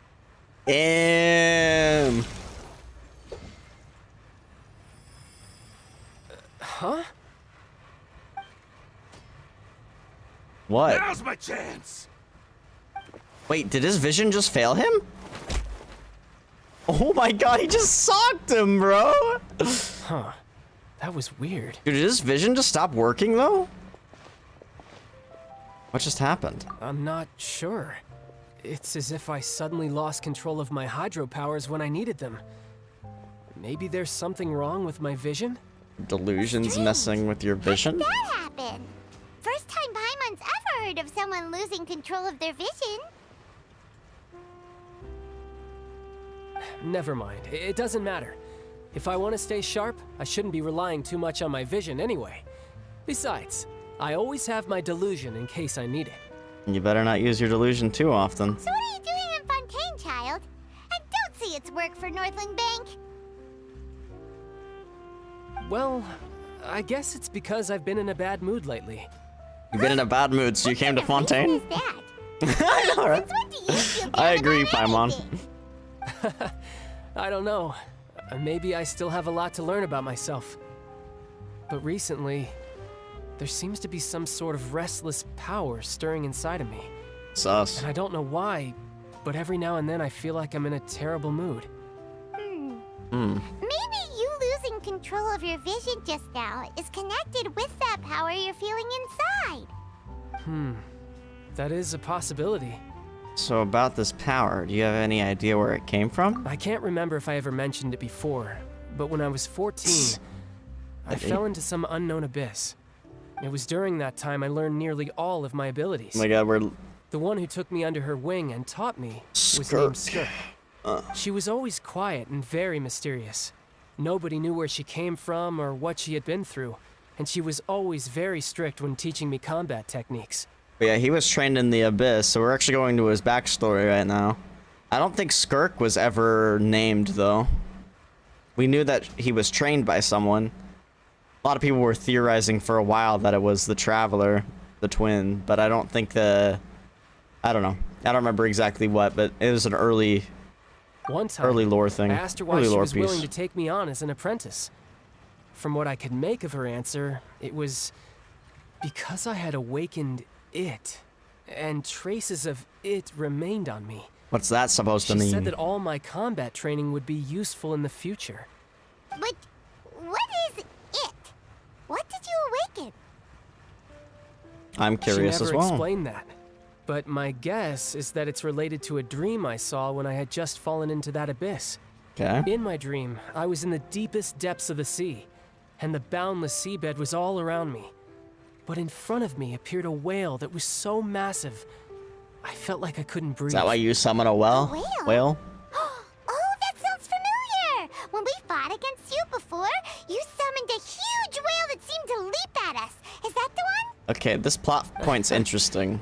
That's just an abstract form of a whale that I create using my elemental powers. It takes that shape because the scene I dreamt of the whale has always been stuck in my mind. I'll never forget it. So you used the whale as inspiration for one of your moves? Huh. Seems a little twisted to Paimon. It's very possible that the power inside you is connected to your incident in the abyss. So why don't you just go ask your master? Maybe she knows the answer. You make it sound so easy. Ever since the incident I experienced there, I've never stopped searching for Master Skirk and that unknown abyss. But it's been years now, and I've still found nothing. There isn't even a trace of the place where I remember falling into the abyss. Oh, it sounds like some kind of ghost story. Damn, it probably is. Yeah, I'm out of leads at this point, but there's nothing more I can do. It seems that strange encounters in this world tend to be elusive like that. Oh, seems the time really flies when I'm talking with you. I just remembered I have somewhere else I need to be, so I should get going. What? More work for the Northland Bank? And no, it's more of a personal appointment. Lately, I've been sparring with some of Fontaine's official champion duelists whenever I'm feeling bored. Official Oh. champion duelists? You mean it's their job to duel? Yep, in Fontaine, before a criminal goes to court, they're given one chance to defend their honor by requesting a duel with an official champion duelist. The champion duelists are all-powerful fighters selected from among the nation's best. And the duel itself is a no-holds-barred fight with no specified stopping point. So engaging in such a duel is regarded as a symbol of defending your honor. If a criminal manages to win the duel, they'll be acquitted. But if they lose, they'll have no choice but to stand trial. And the worst-case scenario is that you're simply killed in the duel. Damn. Though it's rumored that Fontaine has a death penalty, from what I can tell, no one has ever been officially sentenced to death. Yet. So really, the only people who opt to duel are those who have suffered a grave injustice in being accused, or those who greatly value their honor. Otherwise, why gamble with your life? So, do many people actually get out of their trials by winning the duel? Apparently, it's exceedingly rare for anyone to actually win. Fontaine probably enacted this system as a way to show that the nation respects the honor of its citizens. Besides, none of the champion duelists are to be trifled with, which is exactly why I was itching to face them as soon as I got to Fontaine. Apparently, the one I'm meeting today, Clorinde, is the strongest of the champion duelists. I had been asking her for some time before she finally agreed to face me today. Well, that's child for ya. Paimon feels like we heard that name somewhere before. Clorinde. When we met the Hydra Icon. Oh, before I forget, I want you to have this. Did he just throw us his vision? Your vision? Wait, why? Seriously, just giving it away? I'm just worried that it could become uncontrollable again. I'd be pretty upset if it got in the way of my duel, so I think I'll be better off without it for now. Besides, I just need you to hold on to it for a short while. I'll come retrieve it when I have some time later. Paimon knows what you're up to. You just want an excuse to come talk to us again, don't you? Whatever gave you that idea? I'll be in touch later. Interesting. That sneaky guy. He said he's been feeling down lately, but he seemed the same as ever to Paimon. Dude, is he gonna die? Well, seems we don't have much to do for now. We might as well walk around and see the city before Lenny's performance. I feel like he's setting up a lot of death flags. mean, he has since he's come out, but like, I don't know, man. Wow! Who could have seen that coming? The reporter who was barely around for most of the story was the murderer all along! Hey, don't blurt it out, Paimon. It's rude to spoil the mystery for everyone else. Sorry. Paimon was just surprised, that's all. Whew. Paimon never saw that twist coming. The murder mystery novels here are amazing! Never thought I'd see the day when Paimon would enjoy reading. The whodunits here in Fontaine are a lot different than the light novels you see from Yai Publishing House. Both have their merits, but Paimon thinks this style of novels are more, well, novel. It's so exciting to reach the moment when the mystery is uncovered, especially in the one Paimon was just reading. You should buy a copy and read it too. I'm good. Oh, sorry about that. Paimon will be more careful next time. Hey, shouldn't we be heading to the Opera House to see Linny's performance soon? It's almost time for the show to start, so we should get going. Linny said that the Opera House is on Aranias, so let's go ride the Aquabus!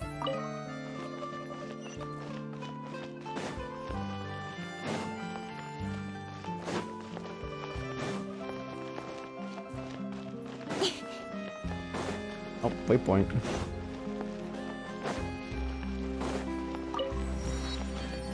How the hell do I get up there?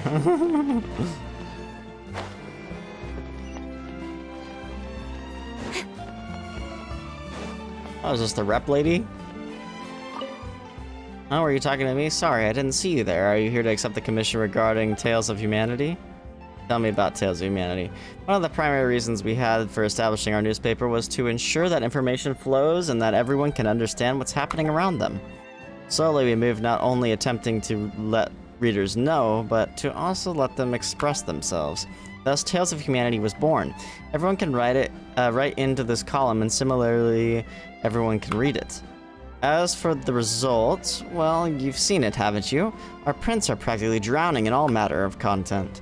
But that's not a bad thing. In my experience, listeners also need some light reading to go with their explosive news. Additionally, being able to help our readers does our reputation good. In other words, we'll be troubling you somewhat further. Fret not, you will find our payment quite suitable. Can I still not activate it? Okay. I guess not yet.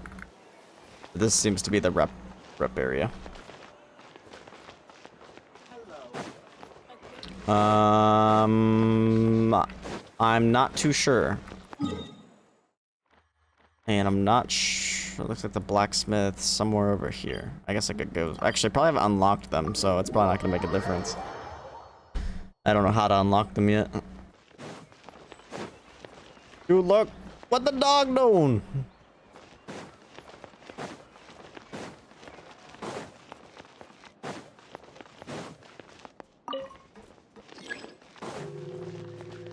Or I could just jump down, ignore the lift. Lol. Who needs the lift?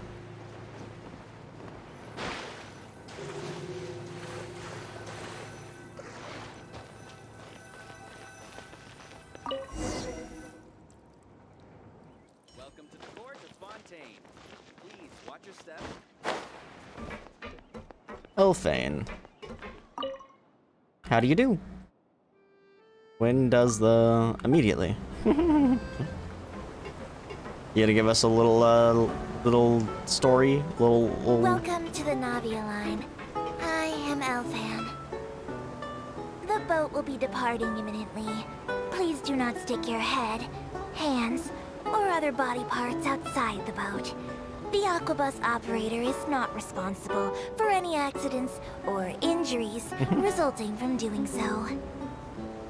Also, please remember to buy the Steambird, though I don't read it myself. She just admitted. The destination of the current tour is Aranias. Points of interest worth visiting include the Fountain of Lucine and the Opera Epiclese. If you look to the left in the direction we are currently traveling, you will see the famous Fontaine Research Institute up in the sky. An In the experiment sky. gone wrong turned new sightseeing opportunity. Human ingenuity truly is a wondrous thing.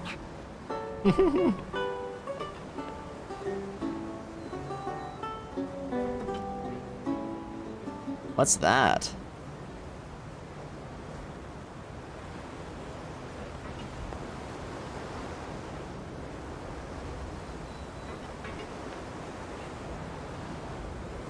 We are now approaching our final destination. Yo, final Please destination. Be sure to bring all your personal belongings with you as you disembark.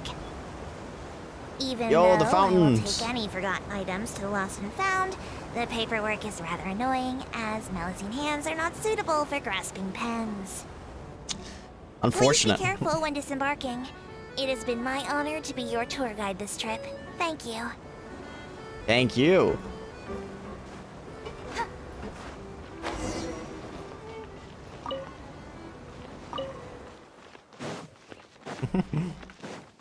Waypoint. What's that book mean? I don't know what that book symbol means.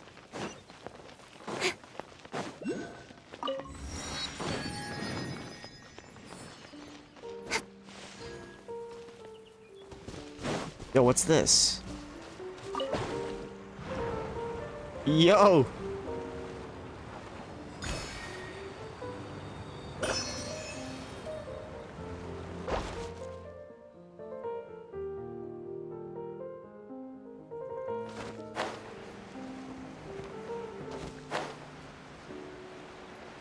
Want to go down the proper path.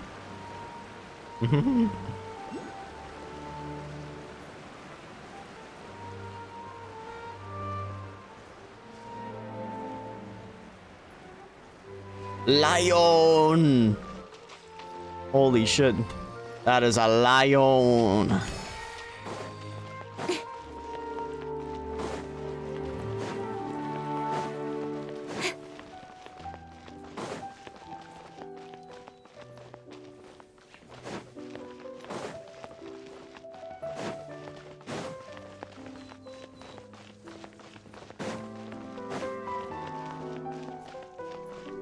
Dude, I've freaking love new regions so much.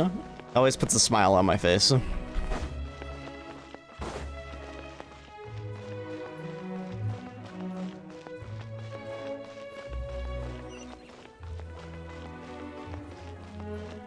Why are you posting Twitter links in freaking chat?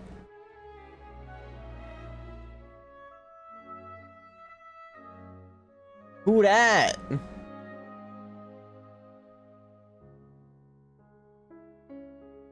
And why is she cute?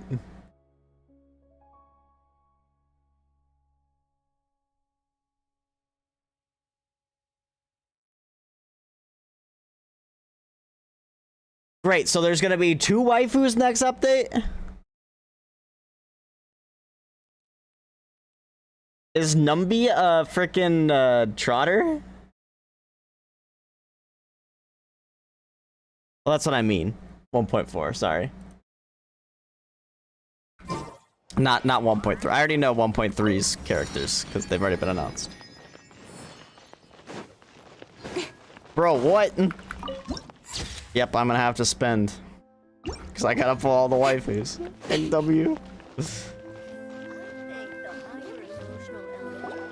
Whoa! Now this is fancy! The Opera Epiclese. What a place to hold a performance! No wonder Linny and Lynette were looking forward to it. Okay, well, she's a 4-star and she'll be on one of their banners, so. Huh. Looks like there's a lot of people standing around the fountain up ahead. Oh, Archon, please bless us with a bright and healthy child. We pray. Oh, she. I don't know why you always feel the They're need gonna to have ask sex, so bro. much. I'll be happy as long as our child is healthy Or they and already lives did. a peaceful life. I guess if they're our kid, then there's no doubt they'll turn out smart. Damn. Maybe this is one of the customs in Fontaine. There sure are a lot of couples here. Vache. What? Huh? What's wrong? We're hearing voices again. Vache. Onkas. Did you just say something, Paimon? No, Paimon didn't say anything. Are you hearing things? Whose voice was that just now? Welcome to the Fountain of Lucine. All the water flowing through Fontaine converges here. It's customary for newlyweds to come here and wish for children. You scared Paimon! When did you get here? Lenny asked me to wait here for you, remember? Right. By the way, Lynette, I seem to hear a faint voice just now. What do you mean? There are a lot of people here right now. It seemed as if the voice was coming from the fountain. Hey, you're not trying to scare Paimon, are you? Besides, it's the middle of the day. It's not the time for eerie things. I see. I might be able to tell you something that could help explain the voice you heard. In fact, Is it no you might not be imagining things at all. I suspect that what you heard is a result of your hypersensitivity to the hydro element. Others in my family have had similar experiences. It's because of her sensitivity to the hydro element? But what would hearing a voice have to do with elemental power? When do you cry, Paimon? Wait, what? What does that have to do with anything? Just answer me. When do you cry?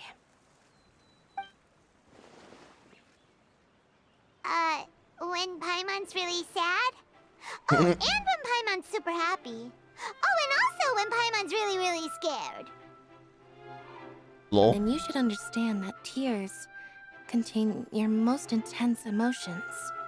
Like I just mentioned, the Fountain of Lucine is where all the flowing water in Fontaine converges.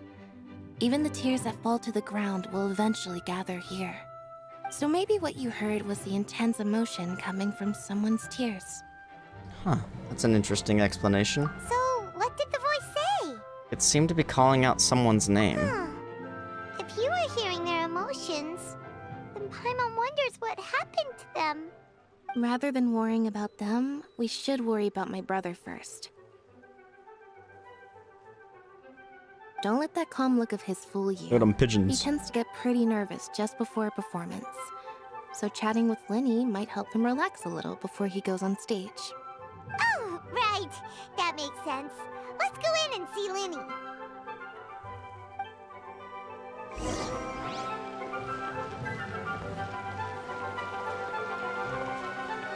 Magic person.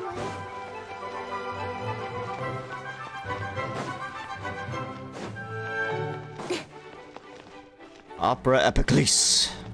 Oh, I butchered that, but whatever. As I start climbing the door.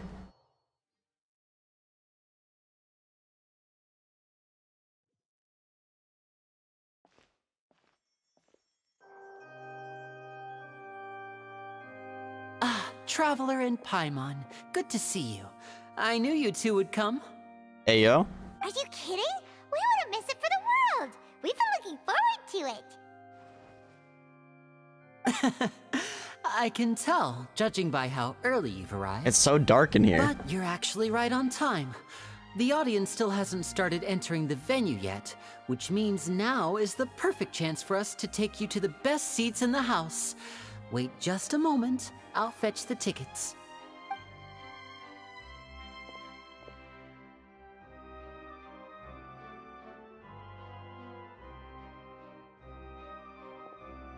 The Opera House has assigned seating, so you always have to make reservations. I've already reserved your seats, and here are your tickets. Well, thank you, sir. Ooh, front row seats. Thanks, Linny. One of their performance is gonna be a cutscene. Actually, Don't that's how she's mention gonna it. disappear, There's right? no need to keep thanking me. Hey, Lenny, could you come over here and take a look at this? Oh, I'll be right there. Seems there's an issue with the stage props over there. That's Cal, my assistant, calling me. I'll go lend him a hand. Sure. Yeah, we'll just go to our seats. You go ahead, Linny.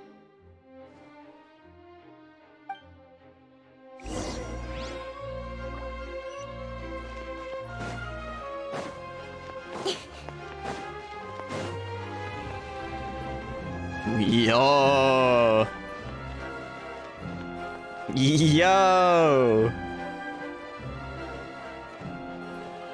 What a theater, bro.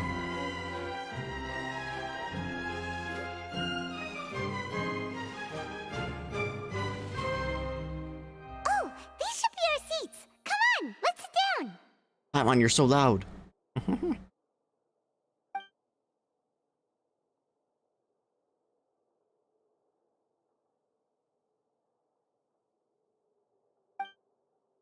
Oh.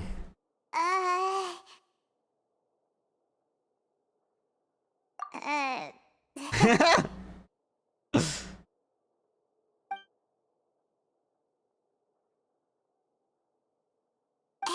Traveler. Maybe we should strike up a conversation with the person next to us. Since we're sitting together and the rest of the place is practically Excuse me. empty still. It's kinda awkward if we don't say anything. Isn't that usually your job? Of course you put this on Paimon. Excuse me, I did not realize you felt awkward. I am terribly sorry. I would be perfectly happy to chat with you if that is what you would like. Lol. So you heard You're kinda all loud, that, Paimon. did ya? Boy, you sure have good ears. Paimon thought she was keeping her voice down. Wait, that's not it. Paimon's sorry. Paimon's the one who was being rude, talking under her breath like that. So let's talk, but, what should we talk about? This is getting even more awkward. Oh, Paimon's got it. You're also here early and sitting in the front. Are you a friend of Linny's too? A friend, you say? Well, if Mr. Linney would like to be my friend, I would be more than happy to reciprocate. Oh, so you're not friends with Linny then? Oh, this is getting more awkward by the second. Paimon nearly forgot to Let me make her just choke real introduction. Nice to meet you. Paimon is Paimon, and this is the Traveler. We just arrived in Fontaine. It is an honor to meet you two. I have heard of your deeds across Tavat. And Seems as like everyone required has by here. proper etiquette, I will also introduce myself. I am... Oh, Monsieur Nervillet. What an honor it is to have you here to see my show. Ah, Mr. Linney. I should say it is in fact an honor for me to see your performance in person. Wait, Nervillet? Could he be... Mr. No? Hmm? I saw you all chatting just now, but it seems you still don't know who Monsieur Nervillet is. Allow me to introduce you to Fontaine's Chief Justice. That seat is always reserved for him. It wouldn't be too much to say that he's the symbol of justice and honesty here in Fontaine. Whoa! Sorry for being so rude just now. Paimon had no idea you were such an important person. No offense taken. Being Chief Justice is merely what I do for work. Nearly every person has their usual reserved seat, so I'm not so special, really. And by the way, I should probably let you know, even though I would prefer not to. There's someone sitting up there in the VIP seats that has been striking a pose for quite a while now. I believe she is trying to give you a most elegant and impressive first impression. So I think you should take notice of her sooner rather than later. Otherwise, she may become flustered. LOL.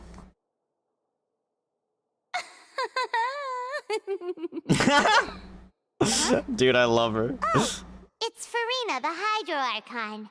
Huh. She sure has a smug and satisfied look on her face.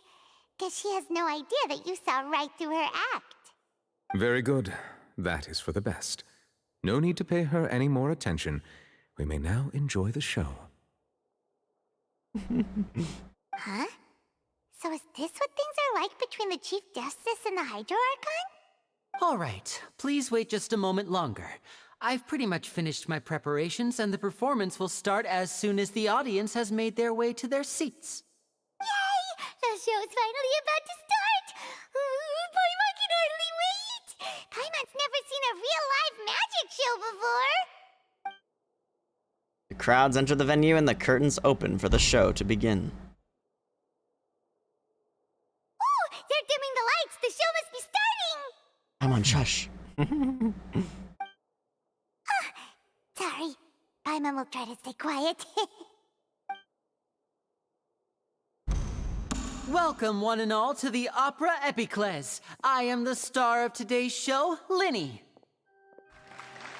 And over here is my sister, Lynette, who will be working as my wonderful assistant. Please, let's give her a warm welcome.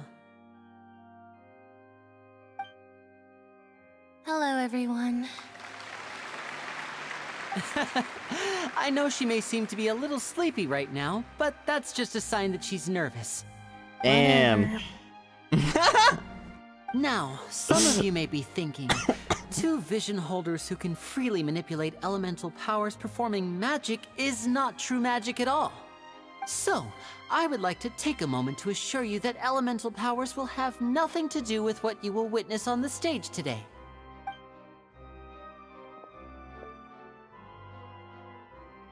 Both Lynette and myself have removed our visions for the show. That way, even the gods Dang, will what's be up able with to people help us. removing visions in this update, lol? That's what makes the show real magic. Now, without further ado, let the show begin. Lynette will now exit the stage to make some preparations. I know you might miss her, but don't worry. She'll be coming right back on stage momentarily. Perhaps in an unexpected way. I'm sure she'll be stealing the spotlight soon enough. Oh, and before I forget, there's one more thing I should say. You never know what can happen in the blink of an eye. A magician's greatest skill is making things disappear Is or that so? appear. The possibilities are endless.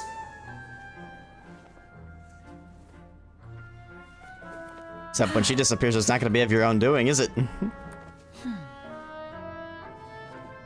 Yo, his hat's floating. Huh? Cards. But how did he do it? Bird.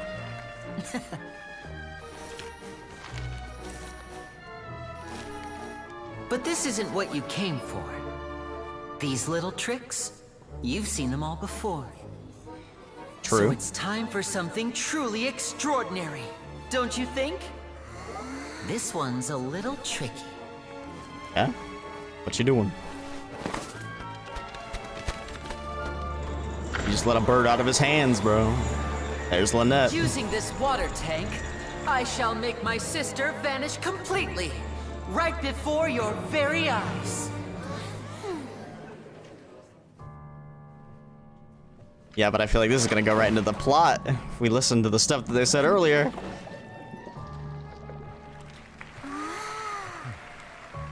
It's actually quite simple. She'll just turn into air bubbles and float right out of the top. Is that so?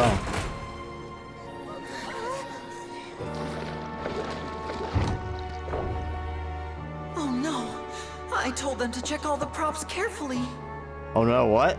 Is this part of the With show? lid on, even air can't escape. An amateur That's part of the show. magician would be getting very nervous right around now.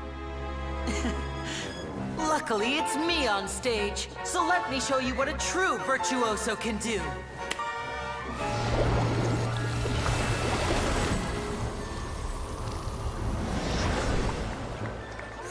And she's gone. Oh, even impressed the Are Archon. you still there? Don't go too far. We don't want to use up all our magic. Hi, I'm back. Uh-huh.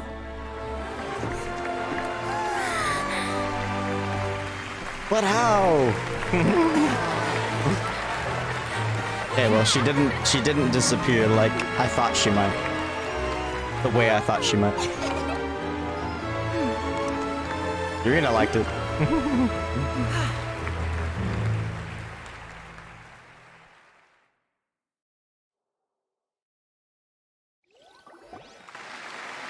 I still feel like she's gonna be the one that disappears. What just happened? How did he do that? Herman didn't see him do anything. Was Lynette inside the water tank? How did she disappear and then reappear out of nowhere? No wonder he's a famous magician. If we could see easily through his tricks, then that would mean that his skills are still lacking. To appreciate magic, you should focus on the show happening on stage, rather than getting caught up in trying to see that which has been intentionally hidden. Guess you're right. Paimon couldn't believe her eyes when Lynette reappeared. Amazing! Thank you everyone. I'm glad you enjoyed that performance. But our magical journey has only just begun. I've prepared even more astonishing surprises for everyone here. The magic of transformation and disappearance can go far beyond what you've just seen. I'm sure many of you are thinking that escaping the water tank was impressive enough, but Lynette is still my assistant after all. In which case, I have ample time to make all necessary preparations.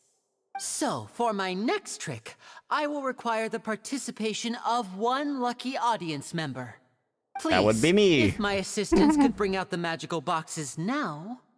There are 2 boxes and only 2 boxes. One is here and one is there in the aisle among the audience. Oh, okay. I'm sure many of our clever audience members have already guessed our next magic trick. A swap! Our lucky audience member and I will each enter a magic box. After 1 minute, we will each emerge from the opposite box. Now please, everyone pay very close attention to the box you see here. Don't give me any chance to make a move. Wow! How's he gonna do this?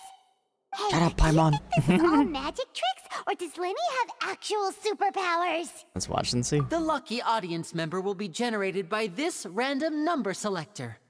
It selects numbers entirely at random. Even I don't know who will be chosen to participate. Now then, let's begin. Let me see. Oh, row 7, seat 3. Congratulations! You now have the chance to experience magic firsthand for an entire minute. Please, come forward. My assistant will take you beside the magic box. I'm sorry, it might be a little cramped inside, but no need to feel nervous. We've carefully arranged everything for you to be as comfortable as possible. You don't need to do anything, but no matter what strange things may happen, don't come out of the box. If the magic is interrupted, who knows where you might end up? You might even find yourself in the Fortress of Meropide. Oh, okay. All right. Before I enter the magic box, there is one more thing I need to ask the audience to do. Could you all give me a countdown? Like this. 60, 59, 58. Just keep counting down. You can go a little faster or slower if you like. I won't be able to see anything in the pitch black box, so I'll be relying on your voices to know when time is up. Oh, and no tricks now. If you quickly count from 60 in just 30 seconds, then I'll be in a tough spot. Ooh! Paimon kinda wants to count faster after hearing him say that! I'm sure Lenny's prepared. No, that won't do. I can see it in your eyes. You still can't be trusted. Let's practice together. Come on, repeat after me. 60, 59, 58. 60, 59, 58! That's right, perfect. Keep it going. All right, I'll see you all on the other side once you've finished counting. Or is this young girl gonna disappear? 54, 53, 52? Huh? Why aren't you counting, Nervalette? I am counting in my head. I think things are exciting enough in here as it is. Merely a consequence of my identity and personality. Do not worry about me. Just enjoy the show. Oh, alright. You look so serious that Paimon thought you might be feeling uncomfortable or something. 40, 39, 38! Mr. Lenny, are you all right in there? Is everything ready? Yes, I'm fine. I'm just double-checking the direction of the magic. It would be a disaster if we get sent to the wrong places. For example, mid-air right above the audience. Even though he's saying that, Lenny doesn't seem nervous at all. I think it's all part of the show. Bang.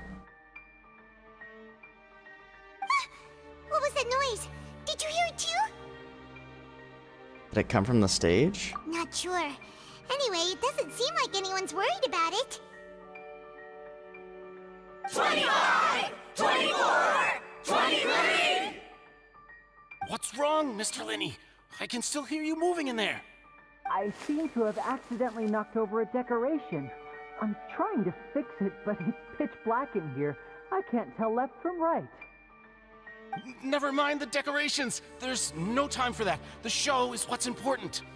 No, that's unacceptable. I want my show to be perfect. Don't worry, we still have 20 seconds. Hear them counting? 19! 18! 17!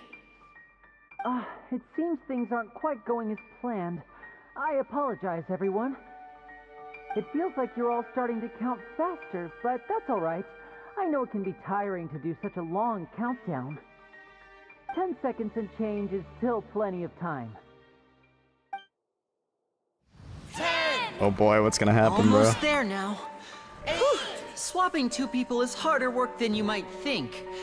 Even a master magician like me can't guarantee I'll get it right the first time. Something's definitely gonna go wrong, right? Is this the back one? I can't tell. They both look the same inside. Huh? No, that's not it. I'll try again. 7! Hey, slow down! Honestly. 5! Oh my god, Lumine! She's talking. That doesn't count.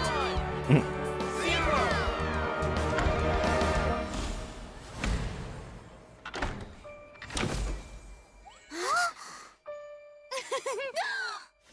There he is. Okay, but now is the audience member in that box? Or is she gone?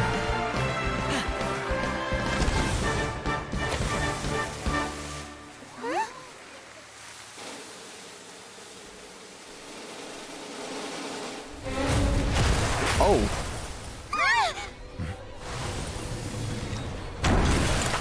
That doesn't seem good. Did she get smashed? What? The assistant did, though.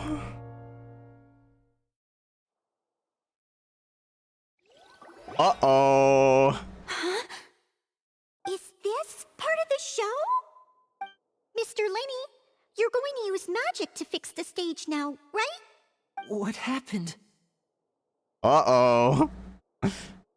Oh no. Maybe this isn't part of the show. The girl was still in that box, right? This performance is over. Medical staff with me. Guards, secure the scene and detain all the performers. Seal the exits. No one is allowed in or out at this time. Holy. Yes, that's right. If this was just an accident, then we must investigate the cause.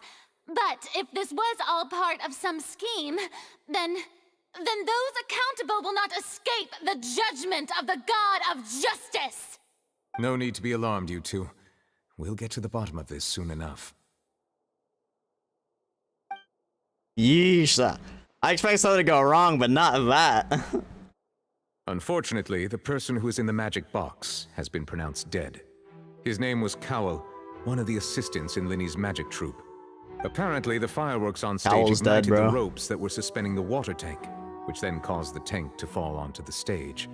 As of now, we are still not sure why we found Cowell in the box, rather than the guest from the audience.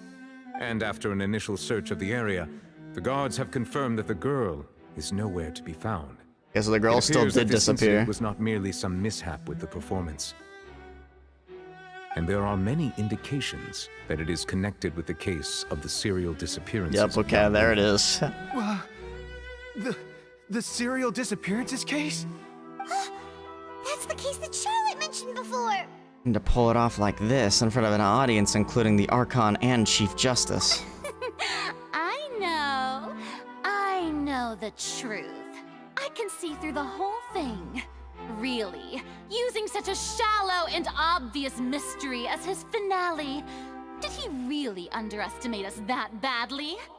I say that our powerful magician, Mr. Linney, is now the prime suspect for the serial disappearances case. Huh?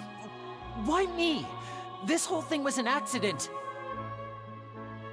No, this all occurred You were set up, during bro. your magic show, did it not?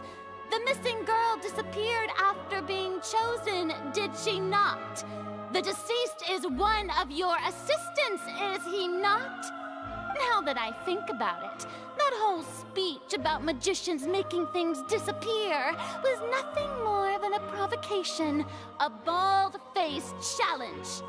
That can't be right. Plop, plop, plop. Just How kidding. can Lenny do this? He was in the box on the stage the entire time. We can even hear his voice. Besides, before the show, he told us that he would like to catch the criminal behind the disappearances. He couldn't possibly mean catching himself. He's a suspect at most. Save discussion for a later time, please. Lady Farina, may I assume that your comments just now constitute an accusation against Mr. Linney and his associates, and that you are pressing charges? I just think that well, I think it might be a little early to talk about formally pressing charges. But what Lady Farina said just now makes perfect sense. Looks like she's gonna personally deliver justice. A kidnapping and murder carried out under the cover of a magic show. Lady Farina said it all. Dang, these guys are devout followers. Of course, my dear people. But what excites me even more than the obvious truth before our eyes is the opponent I'll be facing. That's right. I mean you, Traveler. You'll support Lenny, won't you? After all, he was the one who helped you the first time we met. I trust Lenny. Then there's no problem at all. You know, the Traveler and I already had a duel the first time we met. But with Lenny's help, our little duel ended in a draw. But draws really are the most boring possible outcome. True. So, no more draws. Between the two of us, there must be a clear winner and loser. And what better place to hold such a riveting showdown and decide the true victor than here, on the grandest of stages, the Opera Epiclese. It wasn't a draw.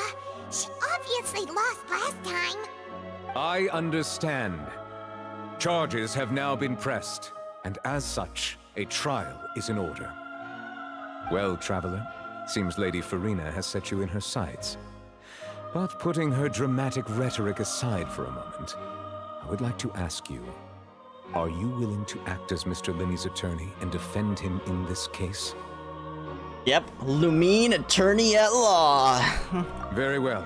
The trial will be held a day from now in the Opera House.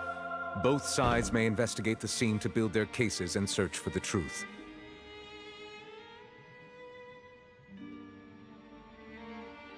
Linney and his troupe are all potential suspects and shall remain within the Opera House. The audience may begin to leave in an orderly fashion once they have been cleared by the guards.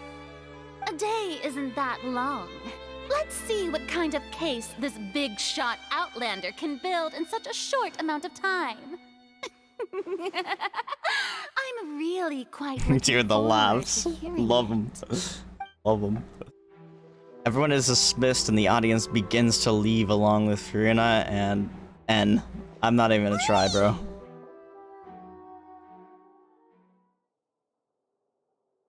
Sorry about everything that happened just now. Were you frightened? And it was pretty fucked. Of course! Who wouldn't be scared after witnessing an accident like that? Yeah, I'm a little shaken up myself. How could this happen? And poor Cowl. Poor Cowl, he's fucking dead, bro. Defend me, but now it's just us talking. Tell me, do you think I could possibly be the murderer? Good to hear. Thank you so much for trusting me. Set up, brother. I'm sure everyone sees me as the biggest suspect at this point. But if you ask me, the whole thing is mysteries layered upon mysteries, such that all that's left is confusion. I don't know whether what happened there on the stage was purely an accident or not, and I don't know why poor Cal was in the box. As for how that girl chosen from the audience could suddenly disappear, I'm afraid I don't have any answers either. If someone tampered with my performance, then we need to figure out what they did. Even a skilled and knowledgeable magician like myself couldn't pull all that off in just 1 minute. Yes, it is very strange. Which is precisely why we need to investigate. As this book says, the impossible could not have happened. Whatever happened must have been that which is possible. Oh my god! Damon's gonna end up changing his profile picture. I just know Damon's gonna fucking take Paimon in those glasses like that, bro. Oh my god. Where did you get those glasses? I bought them when we were reading at the bookshop in the city earlier. Pretty cool, huh? Don't worry, Paimon used her own savings to buy them. It wasn't from our travel funds. I think they look cute on you, Paimon. I think they're great. Good taste, Lynette. That's the right attitude. Feeling depressed isn't going to help me now. I need to get back to my normal self. But with the guards watching our every move, it's going to be especially difficult for Lynette and I to prove our own innocence. Good thing you agreed to be our attorneys. Thanks for that. We'll be counting on you. Yes, thank you so much. I won't let you down. Yeah, just leave it to us. Oh, since we're going to start investigating, Paimon has a question first. Where did Lynette go during the performance? Ah, well, I'm afraid that would involve some of our essential trade secrets as magicians. The secrets behind our magic are past saving, Linny. I suppose you're right. The truth behind our tricks is going to be important evidence that will be weighted during the trial. 'Tis truly a pity. As a magician, our magic show is a work of art. We've poured countless hours and spared no effort in perfecting it. Yeah, that sucks. But if revealing our secrets will help you uncover the truth behind what happened, then it will be well worth it. We should go somewhere else if we're going to discuss our magic I tricks. love that so much. We'll go speak with the guards, and in the meantime, you can go investigate the stage and the seating areas. Alright, let's go have a look while the investigation teams are still here. Detective Paimon is on the case! Detective Paimon. Hello, officer. How's the investigation going? She's literally role-playing. I love this. We're Liddy and Lynette's attorneys. I see. You must be the traveler that Lady Farina mentioned. Listen, I'll be perfectly honest with you. I'd avoid getting mixed up in this whirlpool of a mess if I were you. Huh? What do you mean? Come with me and you'll see. The deceased is one of Linny's assistants named Cal. Even though he hadn't joined the troupe long, he was hardworking and everyone generally liked him. The assistants are usually in charge of setting up and inspecting the props, as well as assisting with the show and keeping the crowd engaged. As you probably saw when you were in the audience, the water tank suddenly fell and smashed the box with Cowl inside it. I was Cowl inside. This is the real mystery. We've already searched the scene and were unable to find any traces of the girl. However, if you look carefully, the box was positioned directly under the water tank. The ropes holding the tank were then burned by the pyrotechnics on stage, causing them to snap. All these factors lining up so perfectly makes it hard to see this as a mere accident. If anything, the more logical explanation is that the whole incident was intentionally planned, and Linny is the most likely person to have access to all these areas. But He was definitely set up. have a motive. Are you both good friends of his? Well, you can't say we're good friends, but we've known each other for a little while. So in just a short time, he was not only able to win your trust, but even convince you to act as his attorneys. I know there's no such thing as magic. The real trick of a magician is holding the audience in the palm of their hand. I've seen a lot of cases, and I can tell you that people are the least reliable kind of evidence. But that's not always true. People can also be the most reliable evidence. Sorry, I tend to be pretty straightforward. Just know that I'm warning you for your own good. Anyway, you may investigate the scene of the crime yourselves if you're curious. Who knows, maybe you'll be able to come up with some new evidence. You can use the case record to confirm your current evidence and clue collection situation and sort case-related information. You can check as yet undiscovered evidence and clues in the case record. Then investigate the corresponding area to locate them. Dude, we're actually doing like a murder mystery. It's a murder mystery game now. Use the perception skill to find evidence and clues that can be investigated within a certain radius around yourself. This will advance your overall progress. Guards investigation report. The investigation from the guards indicates that the fireworks launched at the tail end of the magic performance set the rope dangling the water tank alight, causing the tank to fall and kill Cowell, who was within it. It seems evident that Linny is the likeliest user of the prop to commit a crime. However, the reason for the victim being Cowell and the reason for the chosen lady's disappearance remains a mystery. The deceased identity. The deceased is one of Linny's assistants named Cowell. He was well trusted by all his colleagues. His job was setting up and inspecting the props, as well as assisting with the show and keeping the crowd engaged. Use perception skill. Ah. This is where the magic box was struck. If Cowell weren't inside the box at that moment, he might have dodged the falling water tank.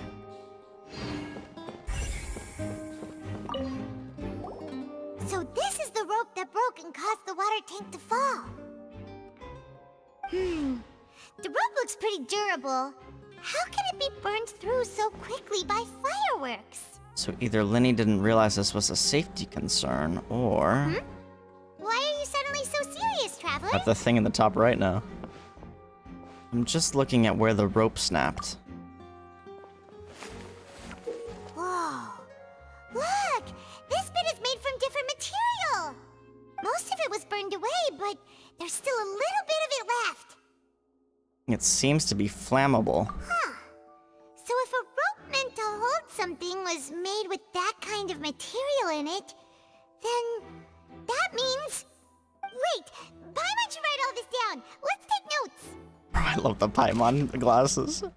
Special rope. This rope was used to suspend the water tank. It suddenly broke when the fireworks were being launched on stage. The investigation has shown that the location where the rope snapped was made of flammable material.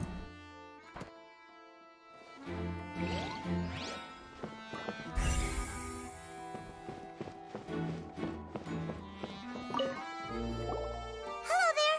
What are you investigating? Oh, this location has also been cordoned off because the Magic Troupe members are currently considered prime suspects. The investigation team is still collecting evidence. The seats were all booked in advance, so we were able to deduce the missing woman's identity by checking the guest list. Could you tell us who she is? Sure. It's not like this is confidential information. We will publish it later anyway when we petition the public to help us find the missing person. Her name is Halsey.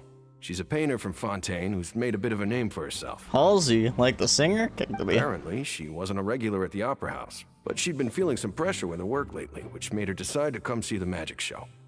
The Magic Troupe members all claim not to know her. We have looked into her social connections. It seems that she has no personal grievances or conflicts of interest with the suspects. Simply put, she wasn't related to the Magic Troupe at all, which matches the features of the previous serial disappearances.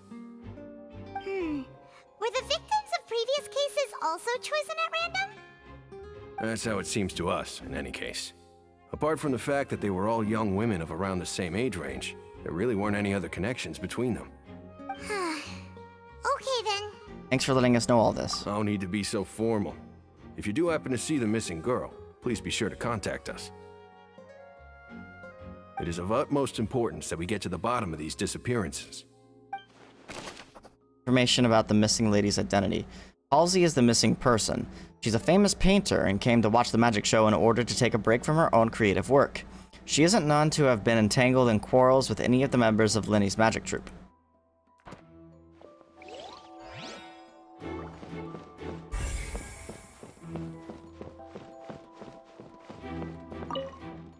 The broken magic box was left on the scene after the the guards completed their investigation. Looking at it now, the water tank must have struck it really hard.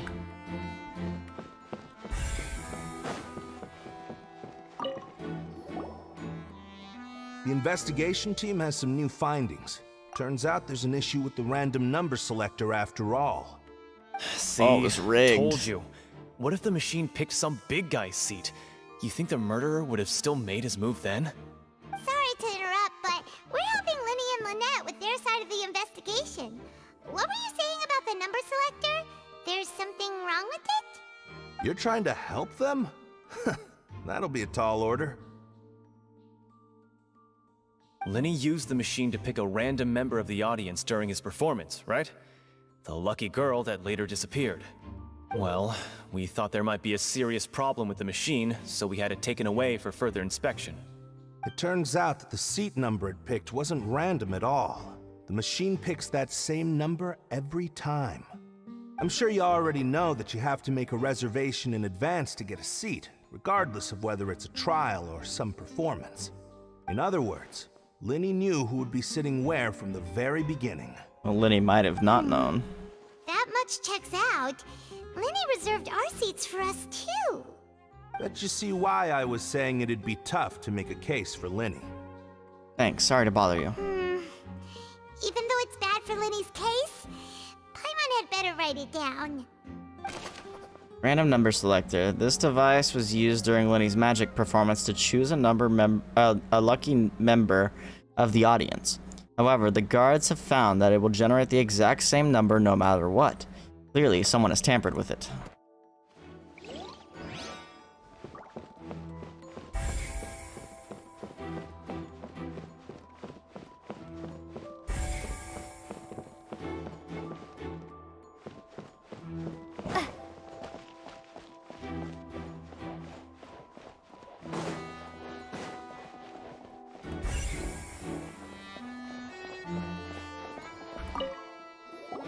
I see that you're investigating the area. Well, it just so happens that I'm interested too. If you find any new and interesting leads, be sure to share them with me, all right? We don't have too many thoughts yet.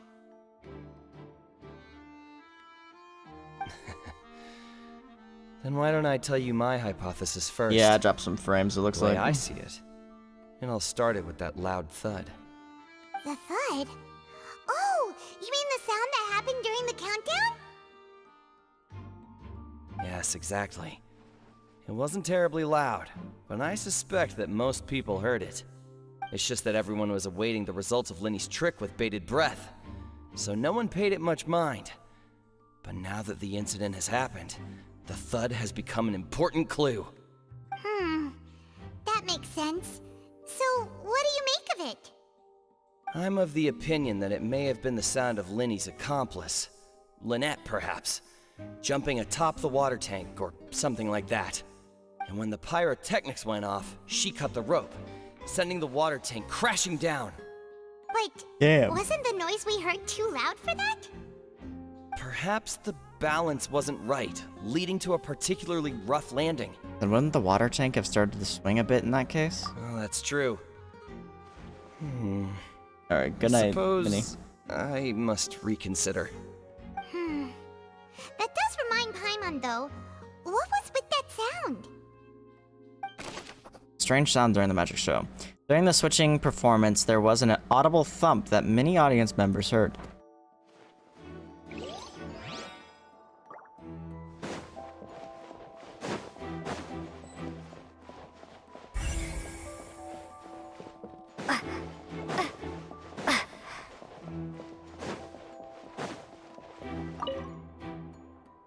It looks like an ordinary box, but Linny somehow moved instantly from the stage to being inside of it. How did he do it?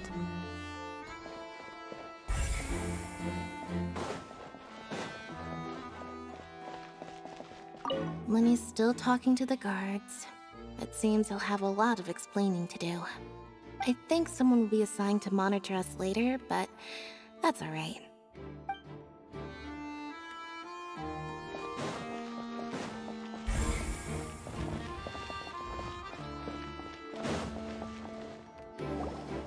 Hey, you! Yes, Fo? both of you. Over here.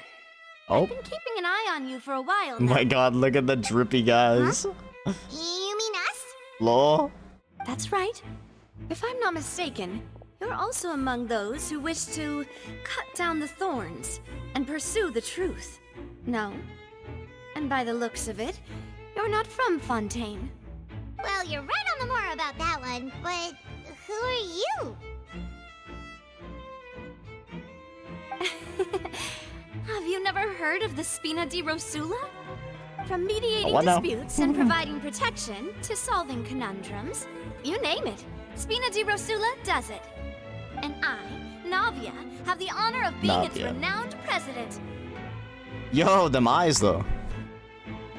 Though those who play by our rules call me boss. I'm Silver, her attendant. Pleased to meet you. And I'm Melus.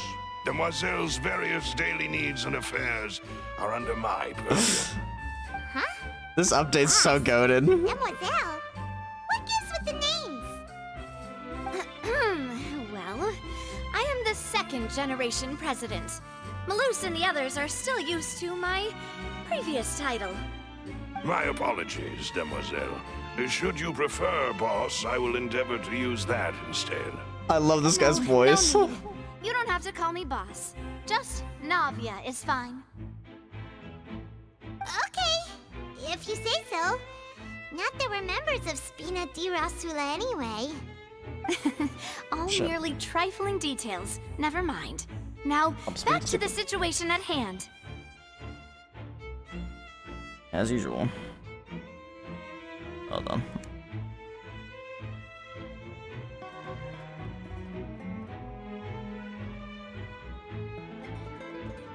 So you want to investigate as well? That's right. I've always kept an eye on the serial disappearance cases. My interest stems from a matter back from my father's time.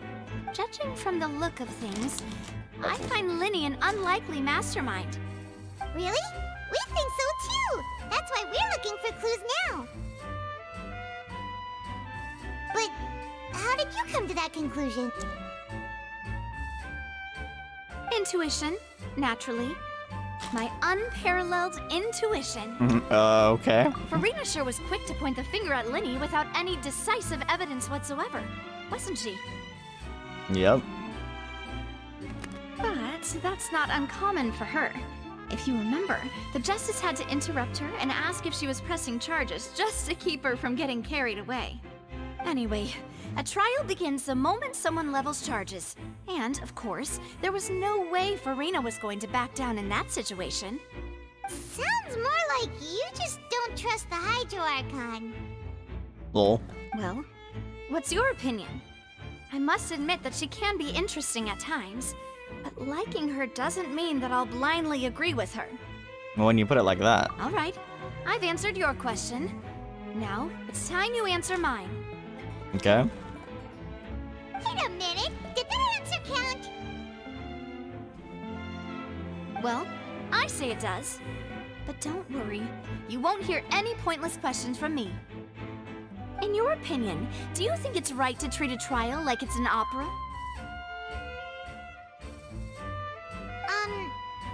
Well? Not always. And why would that be? Something serious like a trial shouldn't be treated like entertainment. See, Silver and Malus? I told you they'd be different. Most astute of you, Demoiselle. I too think that the Traveler's response was most excellent. No matter how wonderful the script or how fervent the audience's expectations may be, the trials that go on stage here must be based in fact. And if that can be done, boss, then... All right, that's quite enough, Malus. Anyway, I like your answer. You passed with flying colors. Now, I need to make some preparations, following which our joint investigation shall commence. You two shall be my assistants. Wait! Since when did we become assistants? Oh, well, I can be the assistant. Sure. Or your companion, if you like. I'm really not that fussy. That's more like it. Paimon. I think you're missing the point, Paimon. Far be it from me to brag, but I believe that Demoiselle's intuition will be instrumental in uncovering the truth. You wish to save a friend from false accusations, and we wish to unravel the disappearances. In this sense, our goals are aligned. You have a point. Huh. You're quite the talker, aren't you, mister? And what about you over there? What do you think? You seem like you've got something on your mind. I have nothing to add. Oh, alrighty then. We'll be making some preparations first. Just be sure to let us know if they start revealing Linny's tricks. Thanks!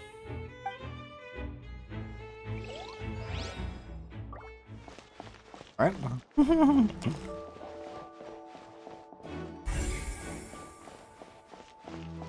Christine. Sorry, but no one can freely enter or exit the Opera House at the moment. If you wish to leave, you must register your identity with us first. No, we're not leaving. We're representing Linny and Lynette as attorneys, so we're investigating the case. Were you always guarding this entrance? Yes, after the Chief Justice gave the order, everyone coming in or out must undergo a strict inspection. So, the missing girl couldn't have left from here. At least, not from that point on. What about during the show? I doubt there was much opportunity then, either. How can you be so sure, Buzz. Well, because I was in charge of security near the entrance at that time. I couldn't see Linny's performance from here, which was quite a shame. Just my luck. But still, I did not abandon my post, and I stayed put no matter how loud the applause was.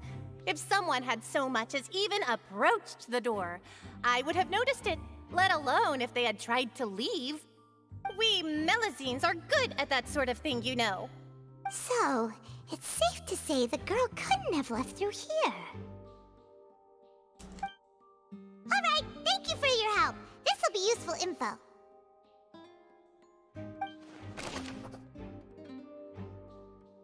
No one left the Opera House during the magic show, and after the incident happened, only those who had their identities cleared by the guards could leave.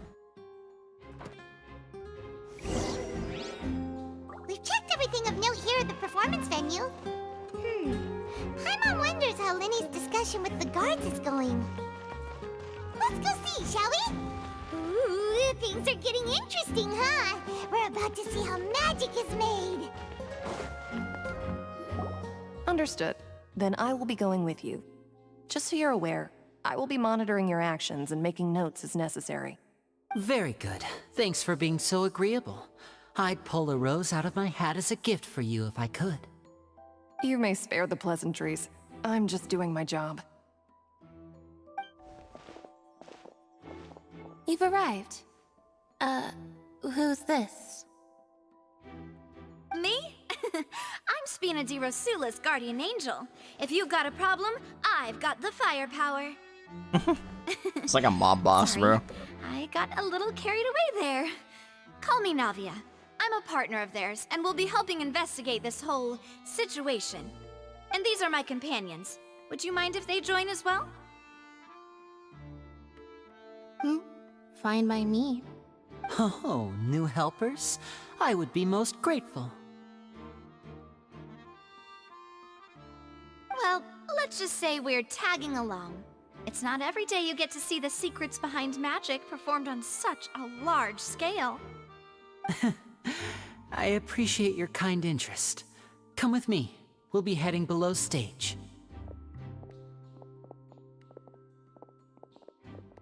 Huh? Below stage? Yes, a world of secrets is hidden beneath this magic box, prepared specifically for this switcheroo trick. Before I reveal everything, you should have a look first. Notice anything strange here?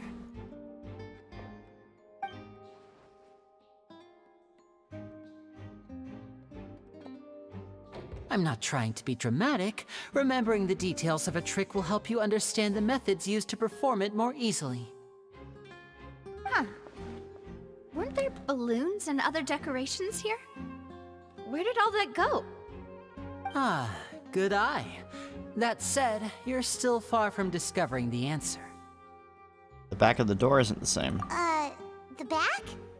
You mean the inside of the door? What's different about it? Paimon didn't notice anything. Very good indeed. I thought you might not be able to catch that, given that you were sitting in the first row. The back of this door was patterned. Those patterns are now gone, replaced by a smooth wooden board. So, if you put 2 and 2 together, what do you get? Does that mean there's another box inside this one? Exactly. All right, let's go. I'll tell you how it works as we head down. While your attention was focused on the back thing, it got swapped. Inside. And this passage linked the 2 boxes together. I knew you'd figure out most of it as soon as you saw this place. The 2 magic boxes are positioned right above the 2 entrances of the tunnel.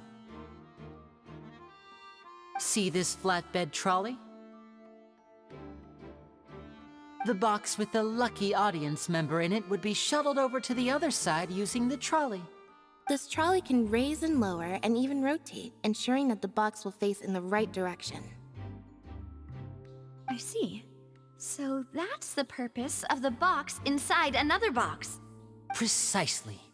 The inner box would descend after the audience member was put inside and be moved along the trolley, all while the outer box would remain on stage as if nothing had ever changed. So basically, the guy was down here pushing it, and then he got attacked, which is what that thud was. And he got thrown into a box, and the girl was stolen. And that's what happened. The end. So that's how you did it! Once the box was lowered, the trolley would store some energy through this device here, with which it would complete the rest of the steps. The audience member would only be able to feel some slight movements in the dark, and by the time she walked out, she would already be back on stage. What about your side of the trick? Right! You were talking that whole time, and you even came out for a moment near the end! Ah, yes. A phonograph operated by Lynette was used to achieve that effect. My assistant and I had already scripted our conversation beforehand. When the countdown began, I had already gone to the opposite box via a tunnel using that ladder. And what about Lynette? Where was she? I was in the mezzanine space in the back of the box. Oh, interesting! That's how we were able to coordinate Linny's lines with the assistant. And, by the way, I was the one who walked out of the box at the end.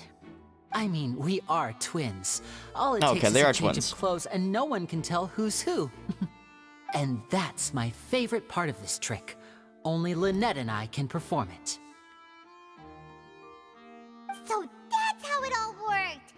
Wow, every detail you revealed was more amazing than the last! I can tell a lot of thought was put into this. Lynette would briefly walk out of the box and then go back in, jumping into the tunnel and escaping before the box on the trolley could finish ascending. And then I walk out of the other box in the audience area, and the trick would be complete. The operative word here being would. But as you saw, Cal was in the box, not our audience member. She, on the other hand, mysteriously vanished. We really don't know how that happened.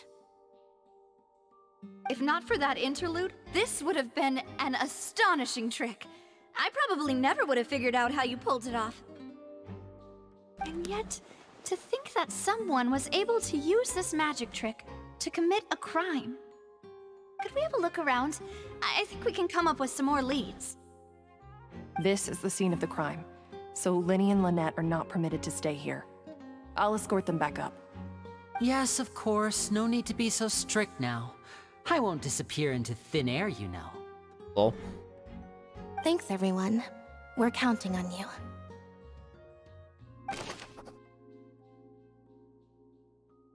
Then he gave a detailed account on how the trick was supposed to work. By using a box inside of a box, the idea was for the box containing the audience member to be transported across via a tunnel underneath, and Linny himself would also use this tunnel to get to the other side. Meanwhile, having changed her outfit, Lynette and her assistant would take charge of on-stage interactions. The magic box on stage has an additional layer to its rear, in which Lynette, in Lenny's clothes, remained hidden. She would appear at the end of the magic trick and lead people to believe that Lenny had been able to instantly move to the box on the other side. The magic box at the center of the audience stands has 2 layers, and beneath it, it has an entrance to an underground tunnel. This was how the audience, a lucky audience member was meant to have been transported without the audience noticing.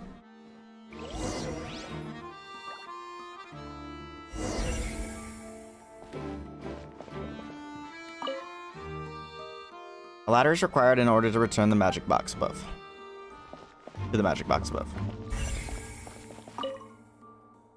This should be the control device for the trolley. It seems to be able to operate automatically. Okay, so the guy didn't push it.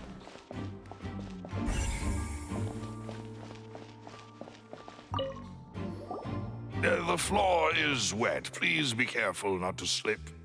Speaking of which, why would there be water here? Maybe it was for a trick? Oh, Paimon knows! It's one of those tricks where you pour water into a jug and then flip the jug over only for the water to disappear? And here's a broken vase! Huh. Did the trolley knock it down while moving? That can't be. The trolley moves along tracks from start to finish. It couldn't have hit the vase at this distance. Yeah. Let's note this down too and think Or that about was it later. Blam.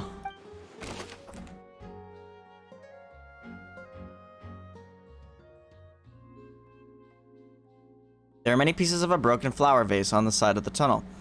All the water within has been spilled. Judging from the distance, it seems unlikely that it was knocked over by the trolley meant to transport the magic box.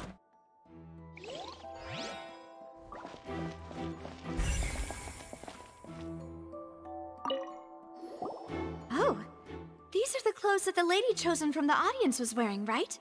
Her clothes are here, but she's nowhere to be found. Linny didn't mention the guest having a wardrobe change. Right. And do you really need to do that if you're kidnapping Look at her glasses now! Ugh, this is so confusing. Paimon doesn't want to be a detective anymore. Young lady's clothes. The clothes belonging to Halsey, the lady who went missing, were found in the tunnel. The reason for this remains unknown.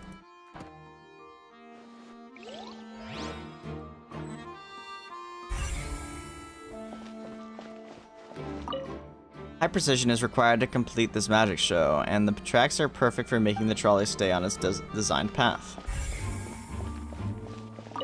A hook. Huh. What's this? Looks like a hook tied to the end of a rope. Huh? There's all kinds of odds and ends here.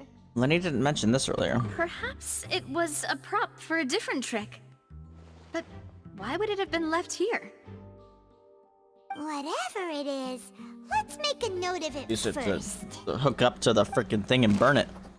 A rope that has fallen to the ground. A metal hook that has been tied to one end of the rope. Its use is unclear.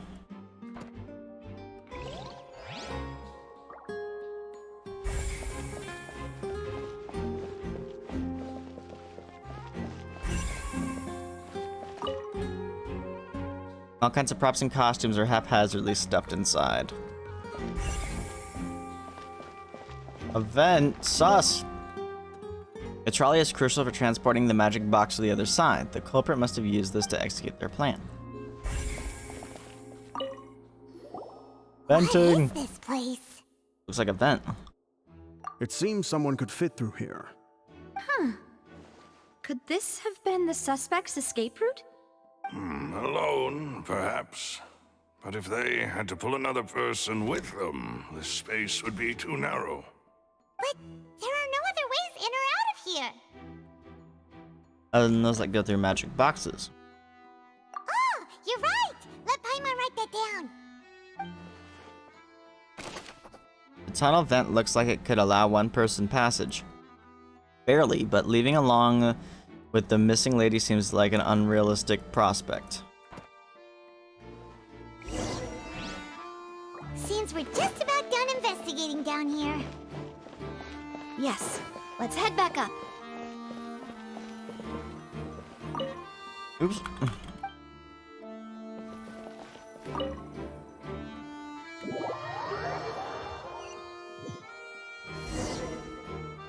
Well, we've ascertained the state of the crime scene. Let's find a place to sort out our findings once Malus returns. Seems to me that there are several things that don't add up here. Apologies for the wait, demoiselle. So, what did the guards say? Did the criminal escape through the vent? They believe the odds of that are very low, since the vent leads to the Opera House's basement. The guards have checked the area carefully. No one left through the basement during the performance or after the incident, and no one was found hiding there. So the tunnels become like a secret chamber then. You know, like the kind you usually see in novels. It would seem so. The plot thickens. Halsey's disappearance and Cowell's death are both quite inexplicable. No wonder Farina was so confident in her accusation. All the current evidence points toward Linny and Lynette. In other words, the charges are very likely to be upheld unless we make some considerable progress. Charges and then trial. So if the charges are upheld, they'll announce a sentence? That's right. This is how a trial goes in the Opera House. During the proceedings, the Chief Justice and the Oratrice will hear statements from both sides. The Oratrice will too? That's right. This is how indemnitium is produced. The statements from both sides, the defenses from attorneys, witness testimonies, and even the audience's emotions will all be projected on the Oratrice. To put it simply, it's as if the Oratrice has its own will, and is a judge in its own right. This also precludes any kind of favoritism on the part of the Chief Justice. And not that this has ever happened anyway. Fascinating. Once both sides have finished speaking, the Chief Justice will make his final decision. This, too, will be used by the Oratrice as a reference. Then, finally, the Oratrice will be consulted by officials. The result it returns is the will of justice itself. Huh? So that machine is the one that actually decides? Paimon thought Neuvillette called the shots. In practice, there is very little difference. Both have always come to the same judgment, which is why people have great faith in the Chief Justice. Ah, yes, the guards also asked me to convey that none of us will be allowed to leave this place before the trial. Huh? Why? Because we've chosen to act as the twins' proxies. That makes us persons related to the case. Rip. We're stuck here. They're concerned that we might be colluding with outside parties, or that we might find outside help to disrupt the case. And even if that were not so, it could prove problematic if we happen to spread key information about the case ahead of time. I'm ready to break out at any time. Whoa, whoa! There's no need for that! Paimon thinks they have a point!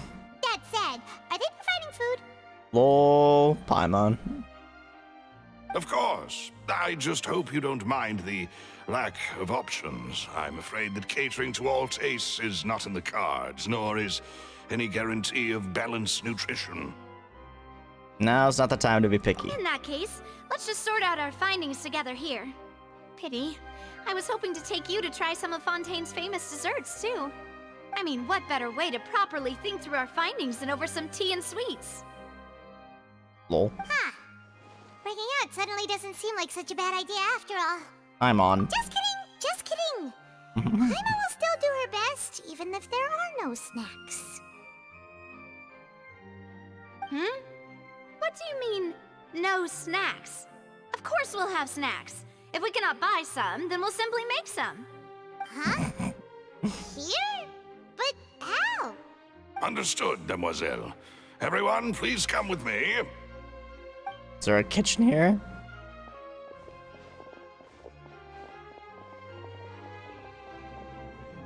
Wait, you're carrying a portable stove with you? Oh. Yes, I must be prepared to meet the demoiselle's baking needs whenever the fancy strikes her. Based. I have eggs, sugar, and almonds at the ready. Dude, I love these two guys. They're hilarious. Good work, you two. Then I'll get to it. please sit tight for a moment. You'll get to taste my awesome snacks soon enough. These three are quite the interesting I group. love them. Must be a Spina di Rosala thing. Navia methodically handles the ingredients. Oh my god. And Paimon thought it smelled good while it was still in the oven. Oh, it's even better now. Paimon can't stop drooling. From the way you had these two guys carrying all that stuff around, Paimon thought you'd have them do more during the baking process. But you ended up doing the entire thing by yourself. Beating the egg whites, grinding almonds, everything. I was applauding. And I was giving encouraging smiles. That's not quite what Paimon meant, but okay. Paimon was just thinking, aren't you worried about getting your fancy dress dirty beating egg whites and baking like this? Well, I don't think it's carved in stone anywhere that fancy ladies can only read books, sip tea, ride horses, and play the piano. I just really enjoy making snacks. Don't underestimate beating egg whites, by the way. It's a real arm workout. You also need to beat them to just the right consistency, or your macarons will crack. Anyway, give these a try, fresh out of the oven. There's 3 for each of us. Only 3? Well, eating too many sweet treats might send all that sugar to your head. You wouldn't be able to think clearly about the case on a sugar rush, would you? Tea is ready to be served as well.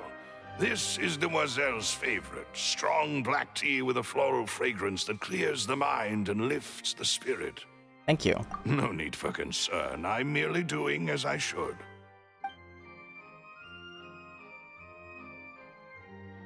All right then. Down to business. As Paimon mentioned previously, the tunnel seems to be something of a secret chamber. However, we can assume that Linny and Lynette were not alone within it. Some criminal also occupied its sealed confines. The magician twins could have committed the crimes, of course, but they lack any logical motive. Exactly! Why would they do such a thing right when everyone was watching? So apart from the twins, we're left with 2 other people, the missing girl and the deceased. The flower vase and the thud we heard during the performance could indicate some altercation between Halsey and the criminal in the tunnel, resulting in the shattering of the vase, the discarding of her clothes, and her abduction. Perhaps the criminal thought that since she was chosen from the crowd, she would be too easy to identify if she was still wearing the same clothes. Paimon thinks that makes sense, but the real trouble is...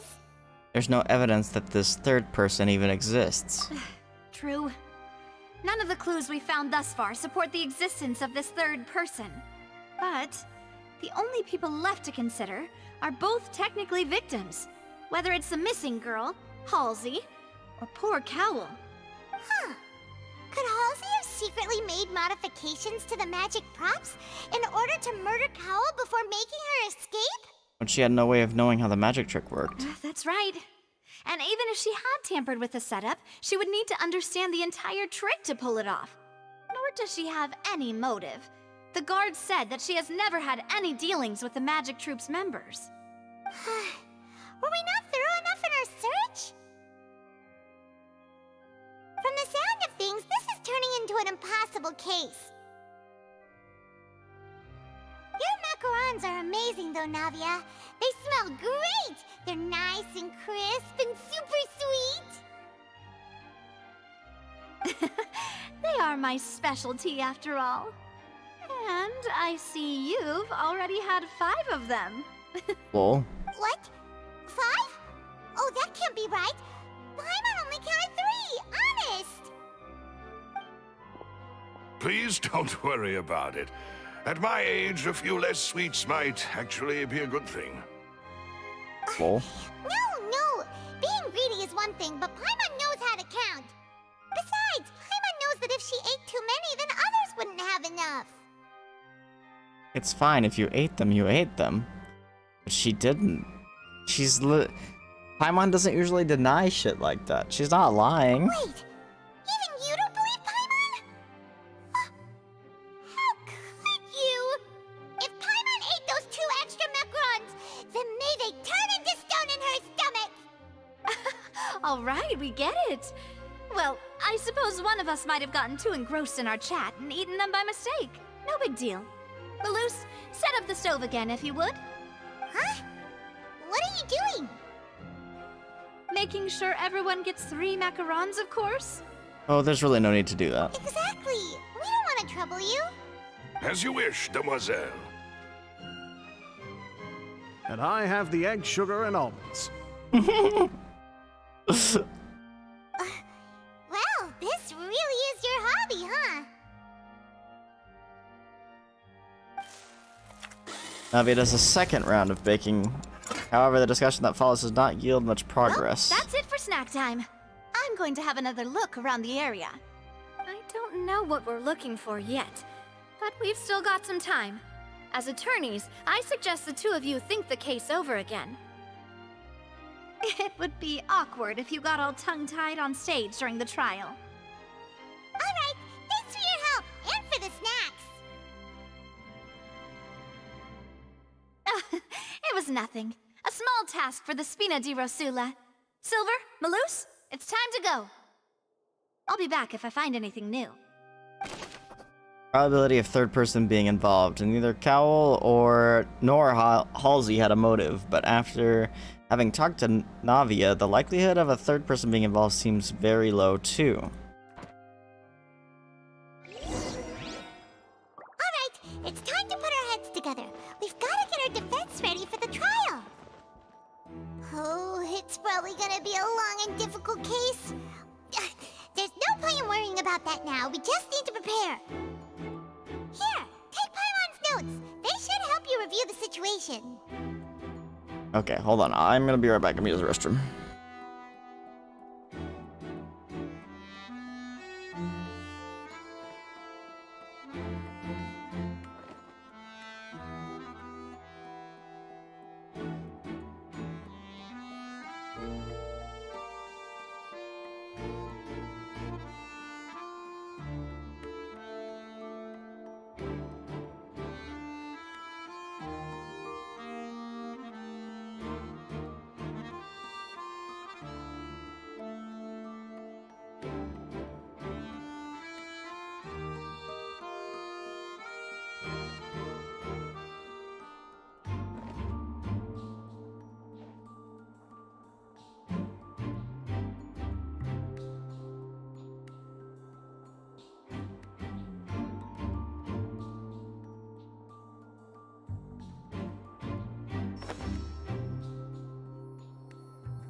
Alright, I'm back.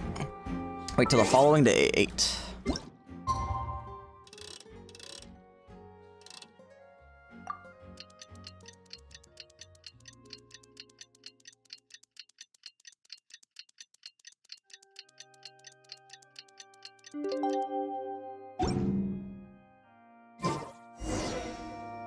Participate in the trial.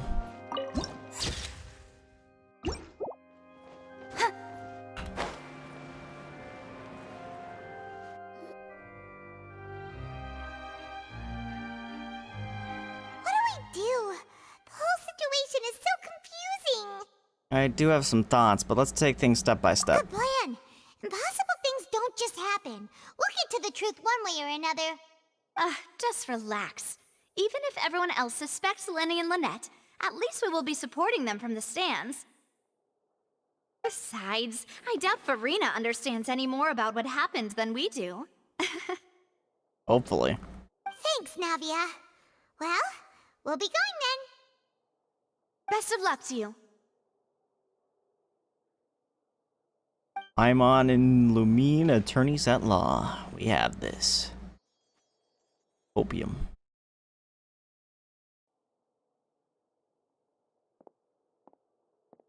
Ah, finally, you're back.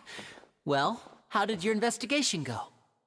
To be honest, you might be disappointed. No. We're already very grateful that you were willing to help. Well now, don't you all look disappointed. Don't tell me that your investigation came up empty-handed. That was to be expected, of course. The guilty can never produce proof of their innocence. Damn, Fiorina. But Chill. don't let that stop you. I shall be terribly disappointed should you, my most anticipated foe, concede so easily. Just you wait. Since both parties are present, I declare that the trial regarding the magic show incident is now in session.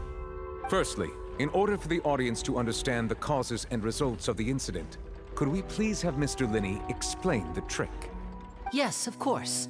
I will explain while Lynette demonstrates on stage. All the necessary items have been prepared. Lenny clearly reveals the details of the magic trick. Everyone in the audience is stunned. Thank you, Mr. Linney. In that case, I take your statement to be that you ran to and remained hidden within the magic box in the audience stands once the trick began, and thus could not have committed the crime. Is this correct? Yes, that's correct, Your Honor. In that case, I call upon the prosecution. Lady Farina, do you wish to refute his statement in any way? Why, of course I do. Allow me to take the first shot and break this case wide open. Mr. Linney is clearly lying. But there is why? no way you could have been in the box the whole time if you were to abduct Halsey and murder Cowell. In fact, I'd say you were hardly in that tunnel at all. That is What do you simply mean? your hypothesis based on the presumption that I'm guilty. Oh, is that so? And That was if cool. I may ask, what did you hear while you were inside your box? The roaring countdown of the crowd, of course. That's how I kept track of the time and built anticipation for the finale. And you didn't hear anything else at all? Nothing that might leave an impression of any kind? Yeah, we heard a No, thud. nothing. Oh, Lenny didn't hear it though. But when the count reached 30 seconds or so, there was a thud. One so loud that I believe practically everyone heard it. Huh? Did he not hear it? Hang on! Something's not right here. How could Lenny not know about that sound? Yeah, I'm sure he could have heard a noise that loud from inside the box. I was right by the box and I definitely heard the thud. Look at those scales. Could those mean... They probably represent the Oratrice's stance on the trial. Well then, ladies and gentlemen, allow me to use the words of the magician himself. You never know what can happen in the blink of an eye. Indeed, it seems his alibi can also collapse in the blink of an eye. Damn. Of course, I have armed myself to do far more than smash your alibi. Confidence cannot go unfounded, and my foundations are rock solid. Tell me, aren't you and Lynette actually from the House of the Hearth? Oh, what does this mean? The House of the Hearth? Dude, they changed up the way, like, not cutscenes, but like dialogue things changed for this. They're Fatui?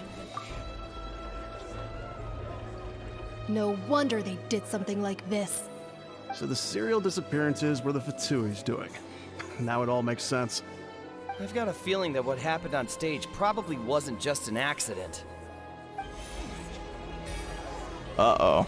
That's irrelevant. Our identities have nothing to do with what happened.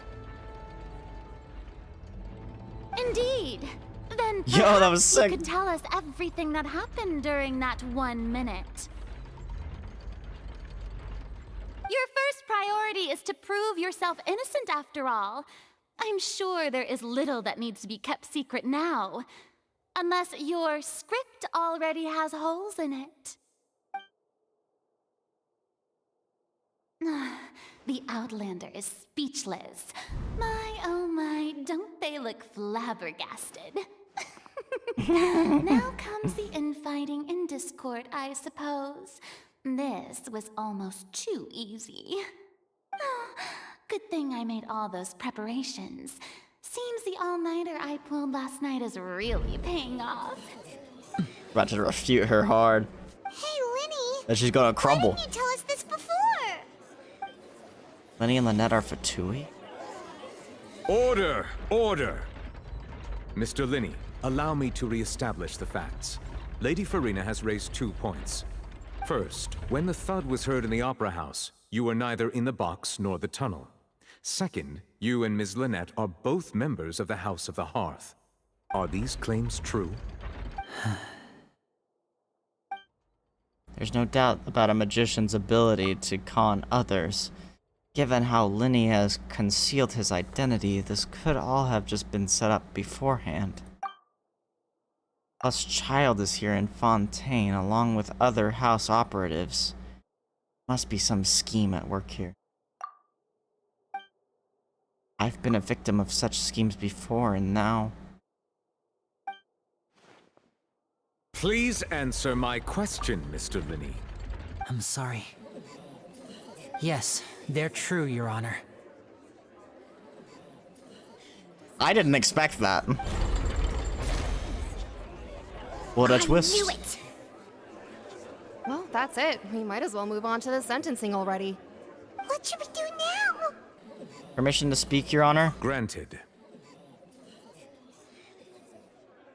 My client has withheld some key information. In that case, what is your request? I request a brief adjournment. There are things that must be discussed. Is that really necessary? They're already as good as guilty. The defendant deceived their own attorneys. What is there left to discuss? Order! Order, I say! Your request is reasonable, and we shall adjourn. This trial will reconvene in 1 hour. So you would stick to Mr. Linney's defense even after knowing what you do now? You certainly have more professionalism than I thought. In that case, my dear audience, let's allow the joy of victory to steep for a little while longer.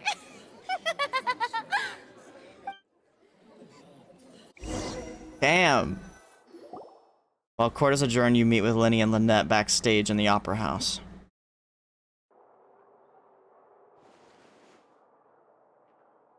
Well, this is awkward. I didn't think the Hydro Archon would dig all that up. I'm sorry, Traveler and Paimon. Yeah, sorry. Paimon doesn't know where to start. We trusted you two. We based our entire reasoning on the assumption that you weren't bad guys. Not to set the wrong tone or anything, but Paimon's really mad! I'm very sorry. I know you're angry, and reasonably so, but please, let me explain. I know you've clashed with the Fatui several times before. I wouldn't be surprised if just hearing the word is enough to make you upset. But our organization is very, very large, and the Harbingers have very different personalities and goals. Right now, we want to save people. As many as Ah, it we makes more can. sense now that That's right. What's-Her-Face I'm is sure with, we're on the with same them. page when it comes to this nation and the disaster that its people might face. I knew if it weren't for our respective identities, we could become good friends. That's why I didn't wish to flat out lie to you, but chose to hide some details instead. The truth is very important, but being completely transparent about everything would see us spending more effort than we need to. How can we know this isn't all just another lie? Right. So, you be the judge. Heck, if I were you, I fear that I'd even struggle to trust me at this point. You met a Fatus who works as a magician, a trickster by trade. All by coincidence, too. But still, I'm asking you to trust me. I am no criminal. At least, not in this case. Sorry. Please forgive us. Well, you both say that, but... explain the other issue first. Where did you actually go while the trick was being performed? Right. Let's hear your answer first, and no lies now. Of course. I'll answer any question you ask. We've been trying to find out how the Oratrice operates. We want to know why it has a consciousness. Why can it deliver sentences accurately? During our investigations, we learned that the machine's core is beneath it. From that moment on, Lynette and I have been designing this box swap trick with the objective of getting close to the core. Is that why you needed a whole minute? That's right. In truth, the audience would take about 75 seconds to count down from 60, while I would only need 15 to get to the opposite box. So, after jumping into the tunnel, I accessed the Opera House basement via the vent, and went to investigate the room in which the core is stored. That's why you didn't hear the That thud. was created during the construction of the tunnel specifically to execute this step. And what did you find? Well, nothing. As soon as I reached that room and was about to investigate, I heard someone's voice. Which should have been impossible, of course. I was quite certain that I was the only one in the room. That voice seemed to recognize me and tried to speak to me. I chose to err on the side of caution and retreated the way I came. On the way back, I saw the broken vase and the clothes on the ground, but the countdown was almost finished, so there wasn't time to give it any thought. After that, the homicide occurred just as you saw. Jeez. Well, that explains why you didn't hear the thud. Why do you want to understand how Oratrice, operates? Because of that prophecy I told you about, of course. We must know all we can about this nation's secrets in order to deal with that prophesized crisis. That's the only way we can save everyone. So, there you have it. The whole truth. I swear, I didn't hide anything from you this time. It was never my wish to proceed under this cloud of mistrust either. But like I said earlier, you can be the judge. If you want to leave because you don't trust the Fatui, there's nothing I can do to stop you. Well, Traveler, you decide. Paimon will follow your lead however you choose. I believe in the facts.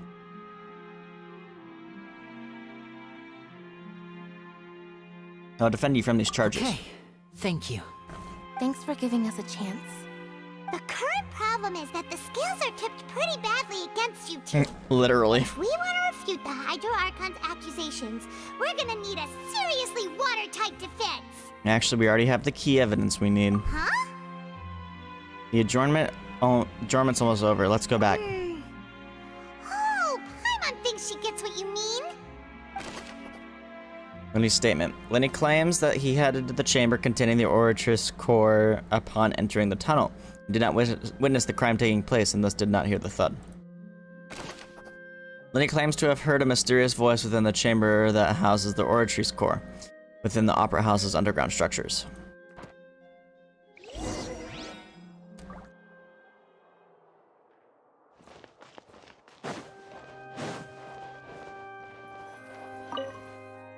I'm really liking this story so far.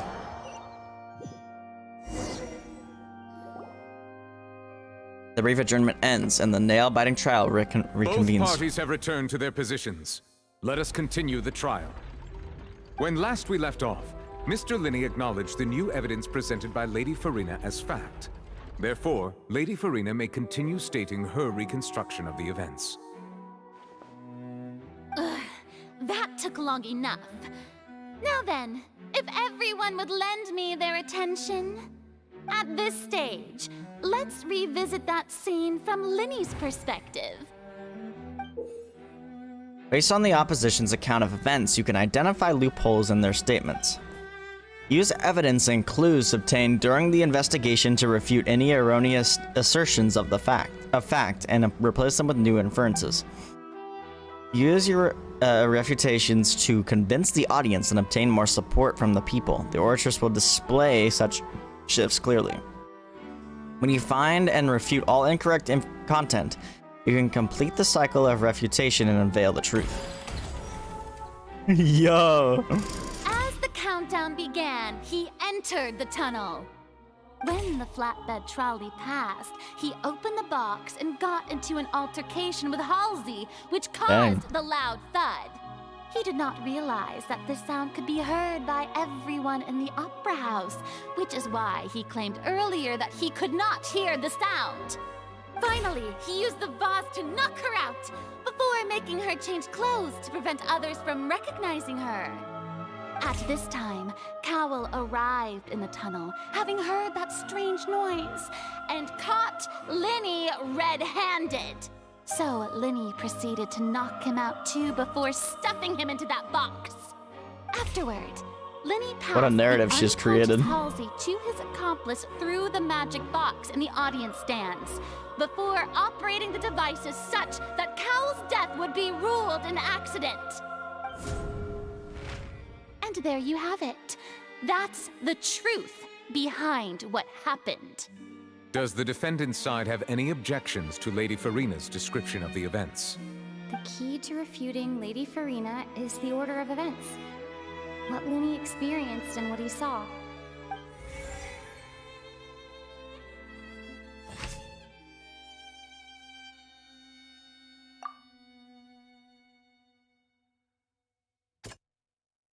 Where's the vent?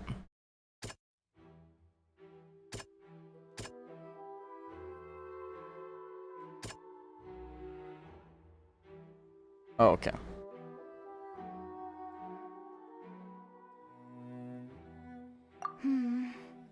Seems this won't produce a particularly effective rebuttal. Okay, no. I guess this would be that one, right? Yeah, there we go. According to Linny, he left via the vent after entering the tunnel. He couldn't have had that altercation with Halsey. No. Lenny knocked Halsey out. Or was Lenny really in the tunnel at the time?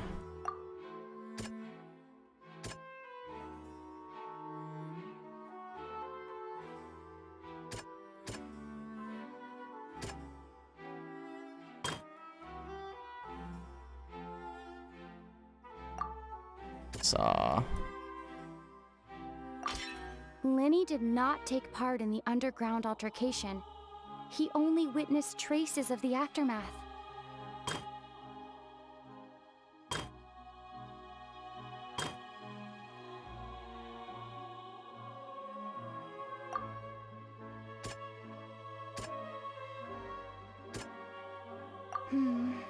Oh.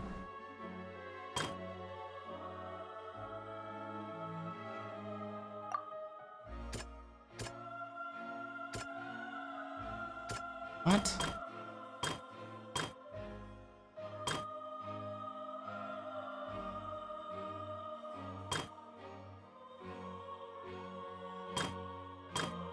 And he really in the tunnel at the time.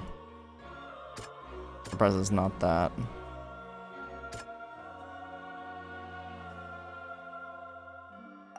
There we go. Linny went to the room that contains the Oratrice's core. This is the actual truth. There we go. Attention! Ace Detective Paimon has something Ace to say. Detective. When the countdown started, Linny did indeed go into the tunnel. But he immediately used a vent to access the Opera House basement, which is where the underground core of the Oratrice is stored. Once he reached that area, he heard a voice in what should have been an empty room. Since he felt something was amiss, he returned immediately. The crime scene had already developed by the time he reached the tunnel again, and in order to complete the magic trick, he did not remain there for any length of time. Finally, he reached the surface, and that was when the accident happened from his point of view. Therefore, he's innocent.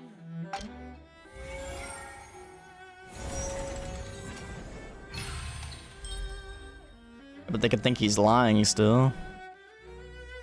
He doesn't really have an alibi. Paimon did it! Paimon actually managed to say all that! Wasn't it awesome? In other words, Or a witness. you He has an believe alibi, that not a he knew witness. nothing of the incident? That's right! Moreover, I believe my opposition's reasoning is flawed. My reasoning?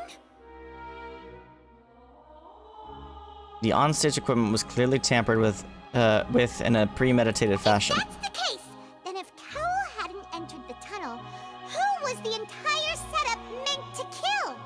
Assuming that what you say is true, Lenny only needed to kidnap the young girl to cause a new disappearance case. What would the point of killing someone on stage be? Oh, Damn, got him. I have a point. That's right, you tell him! And that's why they're partners of mine. They've managed to turn things around. Well, your denial is very strident, I'll give you that. But what proof do you have to back your claims? Do you happen to remember how you refuted Lenny's alibi initially? Of course I do. If he had been in the magic box the whole time, how could he have not heard that sound? Why do you ask? You're saying that he wasn't? Yep. Your claim has now become my weapon. Which is the evidence that Lenny wasn't in the tunnel when the crime took place?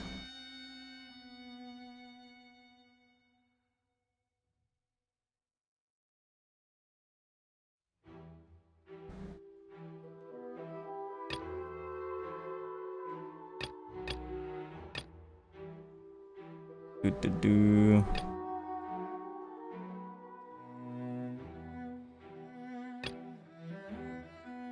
Are you sure we don't need to give this more thought? Oh, okay. Kinda thinks there's Oops. something off here. That's wrong. Oh, the strange sound. Yeah, that's what I was looking for. I don't know why I didn't. Yeah. That's right! Lenny wasn't in the box or in the tunnel. That's why he didn't hear anything strange during the performance. This means that when the crime happened, Lenny had already entered the basement via the vent. The same clue you used to disprove his alibi has now become the best proof! How do you like that? Well played. To think you'd use such logic.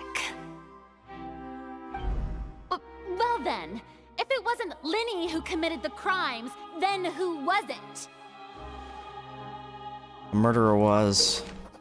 Select the gear icons in the interface to check the corresponding case questions. Select answers and fill all the empty gears to verify the correctness of your deduction. If you have made mistakes, you will make another selection from the remaining options. Once you have answered all the questions correctly, you can complete this logic claim. Guard's investigation report indicates that the fireworks released near the end of the show ignited and burned through the rope suspending the water tank above the stage. This caused the water tank to fall and kill Cowell in the box. If Lenny is no longer under suspicion, only the other members of the troupe would have been able to tamper with the props. Lenny gave a detailed account of how the trick was supposed to work. By using a box inside a box, the idea was for the box containing the audience member to be transported across via a tunnel underneath, and Lenny himself would also use this tunnel to get to the other side. Having changed her outfit, Lynette and her assistant would take charge of onstage interactions. The clothes belonging to Halsey, the lady who went missing, were found in the tunnel. The reason for this remains unknown. Who was the only person who could possibly have committed the crime? Could there have been a third person involved? Is that really a possibility? The deceased's name is Cowell, Lenny's assistant. He would have been able to tamper with the equipment. This is Cowell's attempt, and it backfired?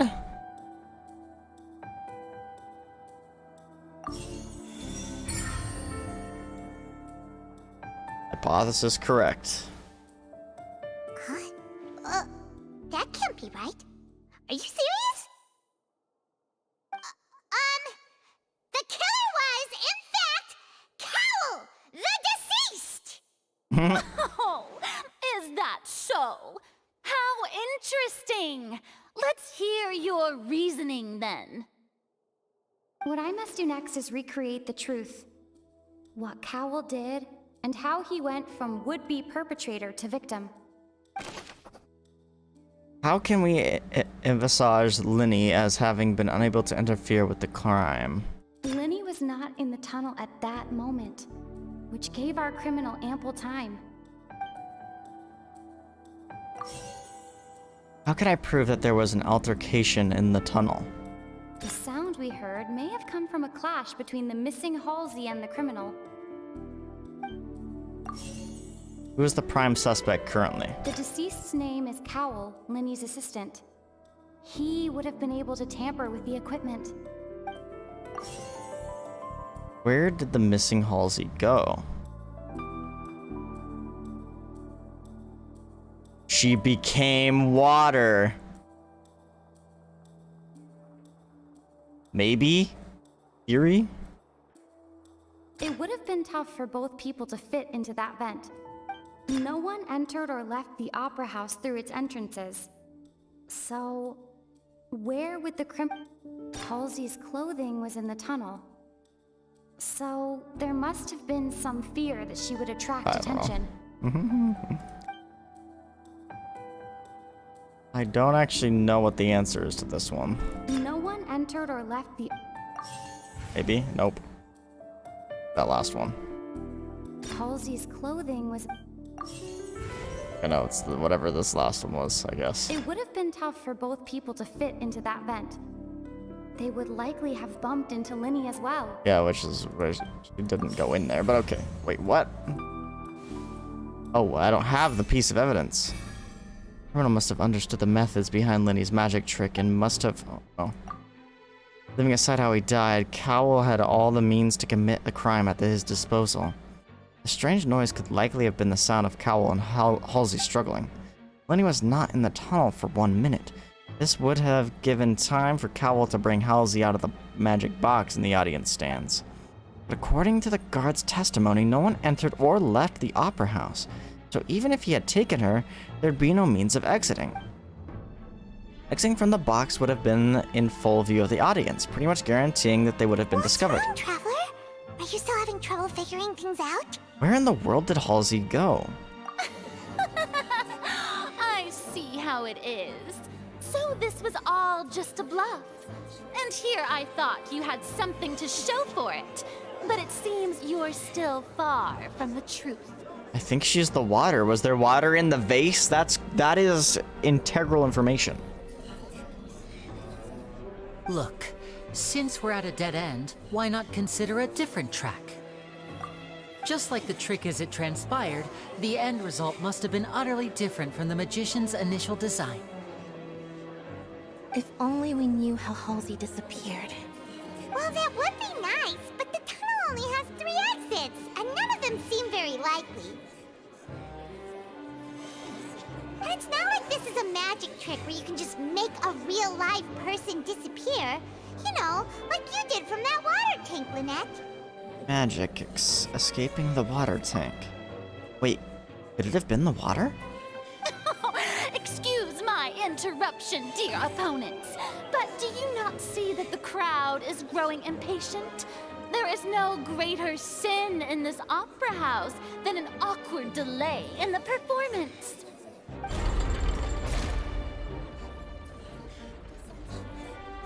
If the defense is unable to make further effective arguments, we will move on to the next stage of the trial. Objection! Hold on a second. Linny was not in the tunnel at that moment, which gave our criminal ample time. The sound we heard may have come from a clash between the missing Halsey and the criminal. The deceased's name is Cowell, Linny's assistant. He would have been able to tamper with the equipment. The vase was not broken by chance. It was used to cover important evidence. The water.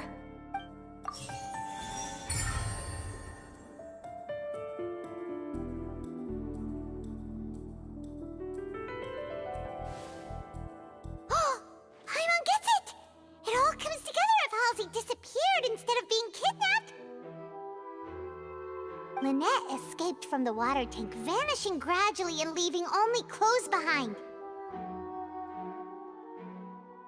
Yep, which is exactly what the culprit did too. Method where a person could be transformed into water. Oh, just a moment, please. I do hope you know how preposterous you sound. We have to know the trick behind Lynette's How could a disappearance as person well. ever be transformed into water? This is reality we're talking about here, not some magic trick. I request that we examine Cowell's personal effects. Must we really? I should think that of anyone. Your friend Linny already knows this truth very well. Magic tricks are ultimately just illusions and misdirection. But Halsey's disappearance is very real. We're talking about two completely different things. Even so, I trust the Traveler's judgment. The truth must be out there somewhere. Perhaps some new line of reasoning may open if we try to gather all the focal points that don't make sense. Since Cal was the deceased, we haven't placed much attention on him. But given that we aren't making much progress with the case, it wouldn't hurt to have a look at his belongings, would it? People really do come up with all sorts of harebrained schemes when at the end of their rope.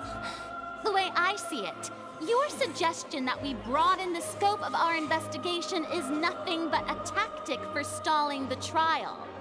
Nevertheless, I believe that this is a reasonable request on the part of an attorney. Since the trial does indeed appear to be at an impasse, I believe that additional evidence may help us make more progress. Guards, please step into the lounge and examine the personal effects of the deceased Cowell. After some time, a guard returns with news. We are still examining the items, but we have already made critical progress that we feel must be shared with everyone post-haste. We discovered several test tubes of fluid within Cowell's baggage, each labeled separately.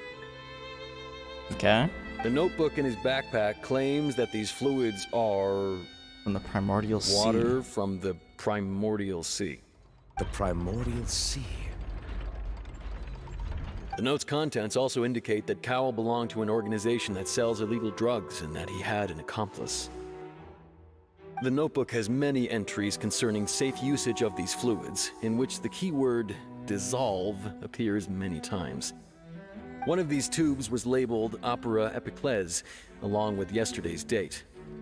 It is empty. The notes also state that these dissolution properties work exclusively on people from Fontaine.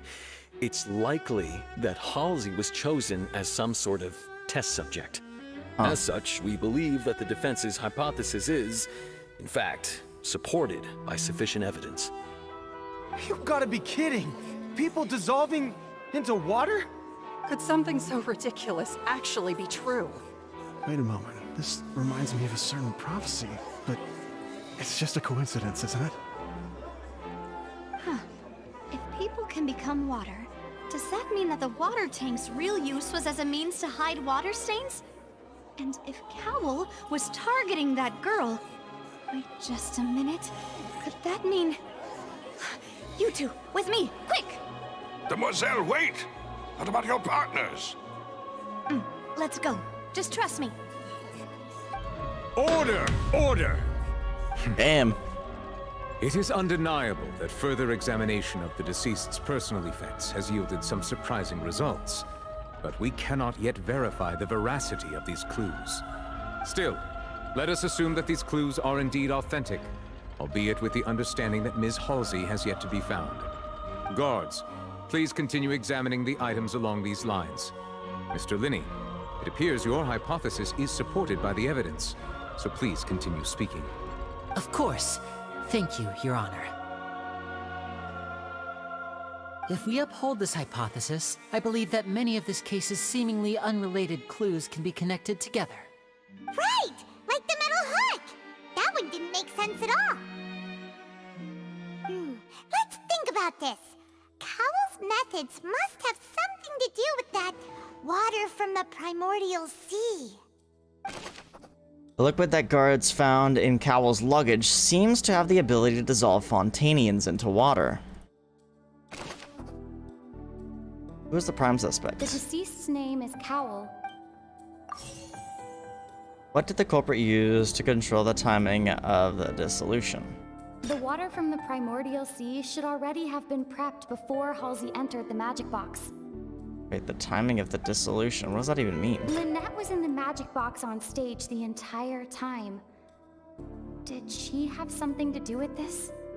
I remember there was something else within the inner layer of that box. The rope that strung the water tank up was lit by the fireworks and cut.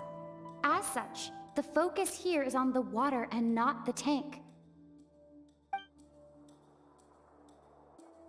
The water from the primordial... Oh no, that's... The water from the primordial sea should already have been prepped before I don't Halsey understand what entered that the magic means. box. Now it seems like the hook rope was not meant for another magic trick, but was instead some form of triggering mechanism. Oh, we'll put that there for now. This is the dissolve. The water from the primordial sea should already have been... Remember the culprit used to hide the mechanism behind the crime. Now it seems like the hook rope was not... The rope that strung the water tank... Maybe? Oh, okay, I'm really confused what it's asking here. Now it seems like the hook rope was... The rope that strung the... I just have it backwards? No, okay. I remember there was something else within the inner... This.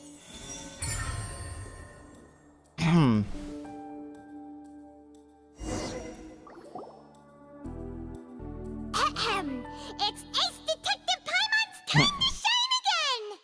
In the original plan, Cowl would tamper with the water tank rope and the number selector securing his target. When the magic box containing Halsey was lowered, the metal hook would retract gradually and pierce the balloon at the top of the box. When the balloon attached to the box popped, the water from the primordial seed inside it would pour down and dissolve Halsey. Afterward, Cowl would enter the tunnel and break the flower vase to conceal the water inside the tunnel, with the remaining evidence being covered up by the water tank on stage. But he encountered something unexpected in the tunnel, and wound up being fatally hit by the same water tank he meant to use to cover his tracks. Huh. That does make sense. That actually links together a lot of the more confusing pieces of evidence. Oh snap, we've got the favor. Oh, I guess it's neutral again. Oh dear, what do I do? Even I think they sound convincing now. Have I falsely accused an innocent person? What a humiliation. Now, it seems like the only point of contention remaining is the exact circumstances that led to Cal's death.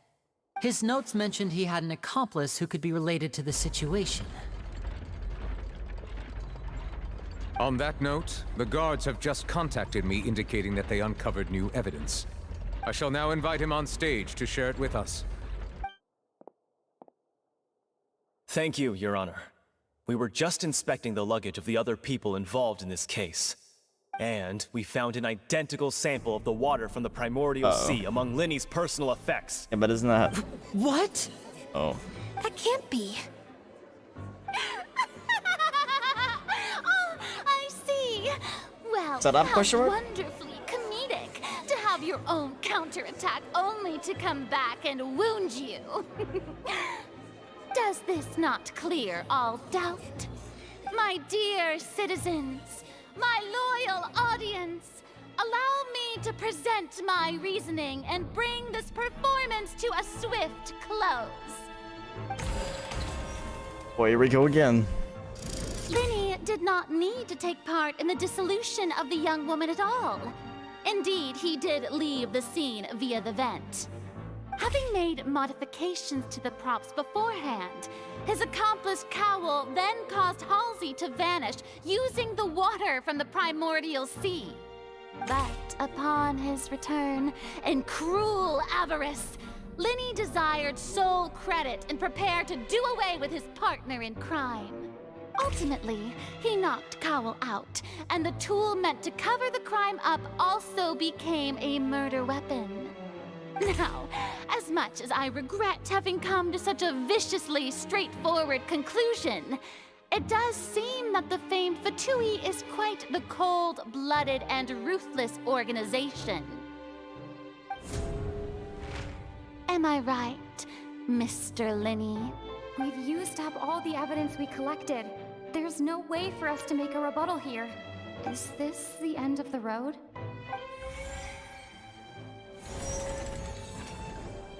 Uh-oh. Paimon can't think of anything either. It doesn't look like there's any way around this. Seems using the water as new evidence was too good a move. Why did this have to happen now? I think we've all seen enough now, and we have ample witnesses to my flawless reasoning. I believe this is indeed the finale. The finale.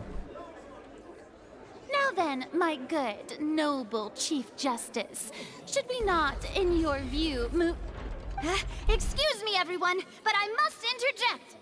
Miss, I must ask you not to shout and to respect the ongoing legal proceedings. Oh, come on. Don't be hasty. I have a good reason for interrupting, you know. Now, would anyone here like to take a little break from all this debate and see a little magic? I'll show you an amazing trick. One that can bring a young woman who has disappeared back in the flesh, right before your very eyes. Please, do the honors, Mr. Lenny, if you would be so kind. What? What in the world is she saying? No offense, miss, but miracles like that are beyond my scope as a magician.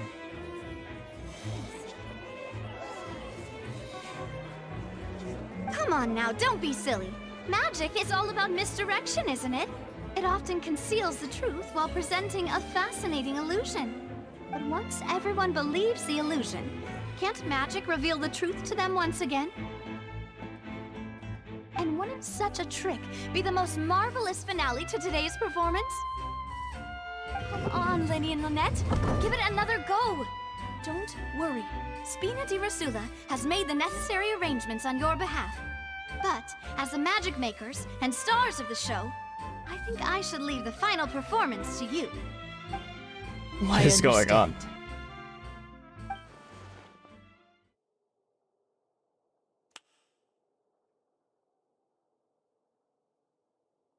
And voila!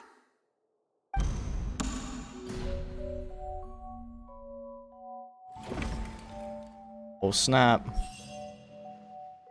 What is going on? Sorry for the interruption. Wait, isn't that Halsey? So the whole thing about people dissolving wasn't true after all? To be clear, I'm only here because this person told me that if I testified, the merit of doing so would lessen my sentence. I was hiding outside this room listening to the proceedings because I was afraid that I would be the one put on trial. I was just feeling happy that no one had noticed me, and then before I knew it, she caught me. That'll teach you to underestimate us three. Where should I begin? I'm sorry. I'm the one who killed Cowell. Okay, so I admit she it. swapped him. What? Interesting. What? Why? Firstly, my name isn't Halsey. It's Lillian, and I'm originally from Mondstadt. That's why she I heard that dissolved. Lenny's show was gonna be a real thriller, but I missed the chance to buy a ticket, so I stole one. Oh, that's what she That's stole. how I make a living. I steal It is stuff the here and it is the there. thief. And I'd never been caught before. But I was noticed at the harbor a few days ago, and I barely got away. Lenny was the one who caught me in the act. Hey, no wonder you look familiar. So you were the Okay, so thief. I was onto it from the Lenny beginning. even mentioned that you were pretty skilled. Well, and I thought that would have been the end of it, but then the number selector chose me. He even mentioned the Fortress of Meripede. That's a prison, isn't it? So you can imagine how shocked I was. I thought he was on to me for sure. So I played along with the show while looking for an opening to flee, but then I got water poured on me for no reason, and then someone jumped into the tunnel to nab me. I wasn't going to take that lying down, so I knocked him out and stuffed him into the box. There was nowhere to run from there, though, so I had to change my clothes and hide in a box containing performance costumes. I slipped out after the first guard arrived at the scene and continued hiding inside the opera house. Can a person even hide in there? If they're practice hand at concealment, probably. But I swear, I didn't know that the water tank would fall down. Really, I swear it. Had I known that, I wouldn't have put him in the magic box. I may be a thief, but I'm no killer. Well, that makes everything pretty clear now, doesn't it? Yeah, now it's time to refute the Hydra Archon's previous reasoning. This time, we need to tell the entire story from Lillian's perspective. He set it up to cover the evidence, but it ended up just covering the evidence of his death instead. Lol. I think is what happened. Now we'll plan to use the... As Halsey has appeared completely unharmed before our very eyes, Fiorina's conjecture no longer holds water. And how would Halsey have reacted when the water from the primordial sea suddenly began to trickle in?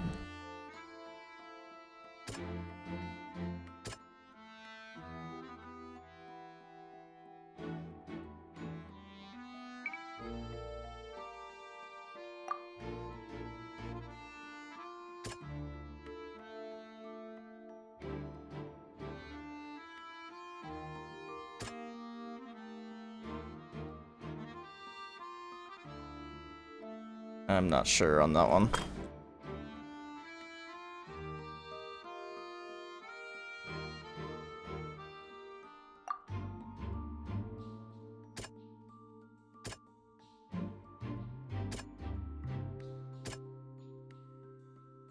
It's either this or this.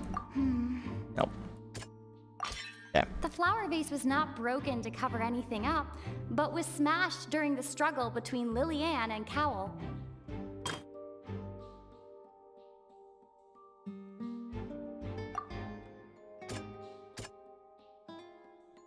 Threw him in the box. Oh, what? Oh, okay, yeah, she changed was afraid clothes. that she would be recognized if she left, so she changed clothes and hid, biding her time. Just what one might expect of an experienced thief.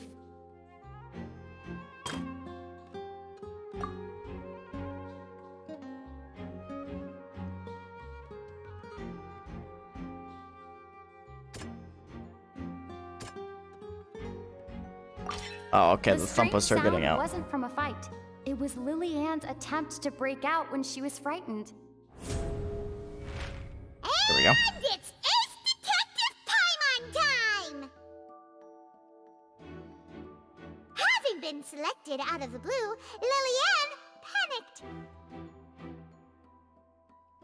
Her panic only intensified after she entered the tunnel and had water poured on her head. So she kicked the door open, producing the thud we all heard. Hearing the commotion, Cowell leapt into the tunnel, only to discover that Lillian had not dissolved. He did not know that Lillian was not from Fontaine, but was a thief who made her way in by stealing a ticket. Mistakenly believing that the water from the primordial sea needed time to take effect, he tried to force Lillian back into the box. The two broke the flower vase during the struggle, but Lillian came out on top, knocking Cowell out and putting him in the box. With no way of escaping, she changed her clothes and hid in the costume trunk until the performance ended.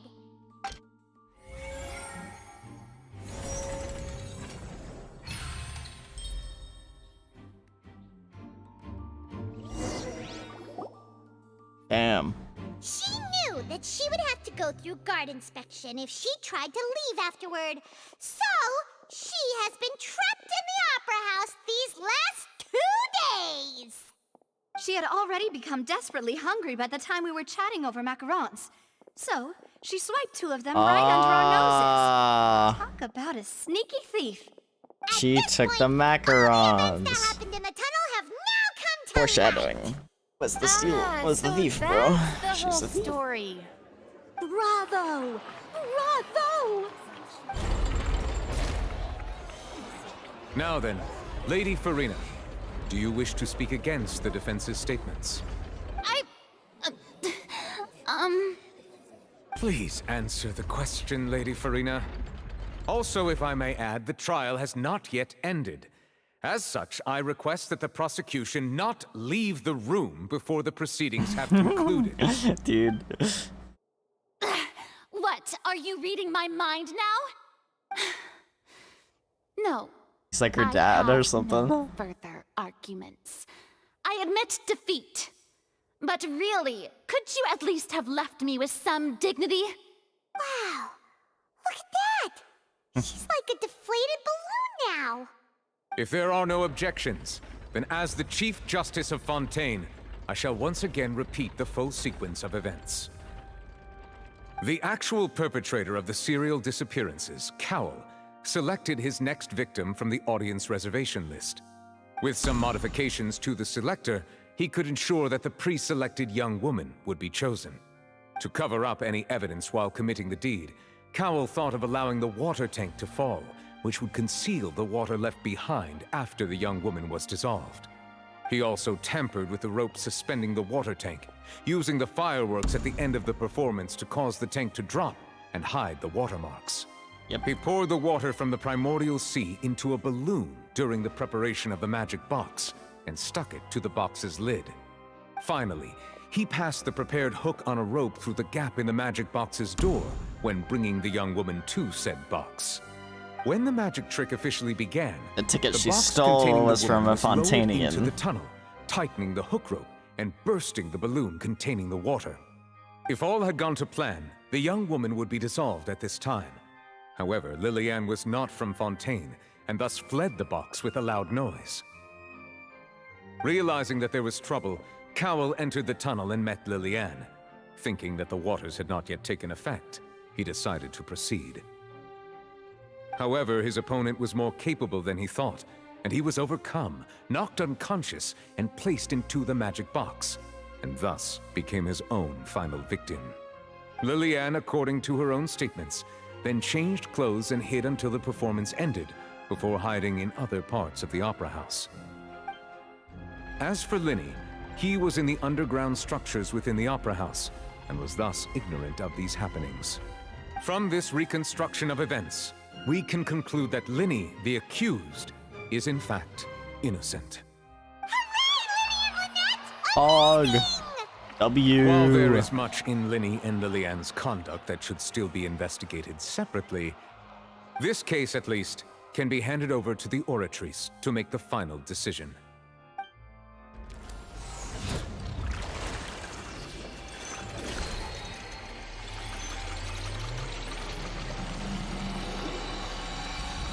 Whoa! Flashbang. As such, Linny and Lynette are officially declared not guilty.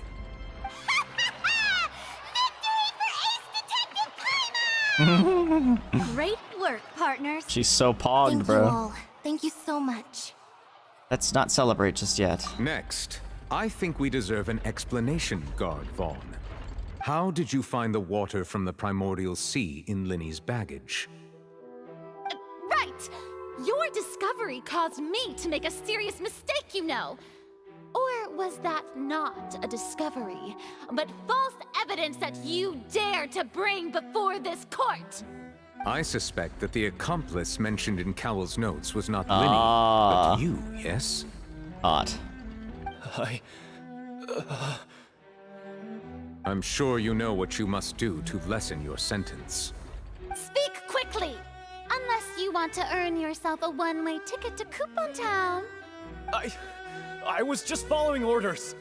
We were supposed to place blame for the serial disappearances onto Linny, and thus cause suspicion to fall on the Fatui. The higher-ups said this was the best opportunity to do so.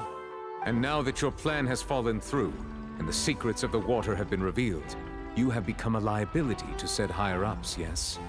Therefore, you would be wise to tell everything you know, and seek the protection of the guards. Yes, I'll tell you everything I know. Our Damn. boss, discovered that the water can cause people to dissolve. It can also be made into a potion, which when extremely diluted, can cause people to experience unforgettable exhilaration. We've been in this business for a while now, and have made decent mora off it. The disappearances were also the boss's idea. I mean, this is the boss we're talking about. The... Oh! Oh! He turned into water. And now he can no longer talk. Such ruthlessness. I shouldn't have expected any less of them. An This silenced him. act. All present, please submit to inspection immediately. Dang, dude. This story is not holding back. However, nothing is found on the scene apart from the liquid left from Vaughn dissolved. So, we're just going back now? Problem seems to have been solved for now. That's true, but... Traveler, Paimon, please wait. Lenny... I know you may not want to speak to me right now. Maybe you don't even want to look at me. But still, let me thank you again for defending me to the end, even after you learned that I'm a member of the Fatui. I just didn't wish to see anyone be falsely I accused. guess. But regardless, I'd like the opportunity to set things straight. I didn't approach you with any ulterior motives or ill intent. I've spoken to you as myself, just plain Linny this entire time. As for why I'm a Fatus, it's because the goals of the House of the Hearth align with those of an orphan like me. That's all. That was how Father, who you might know as the Knave, approached recruiting us back then too.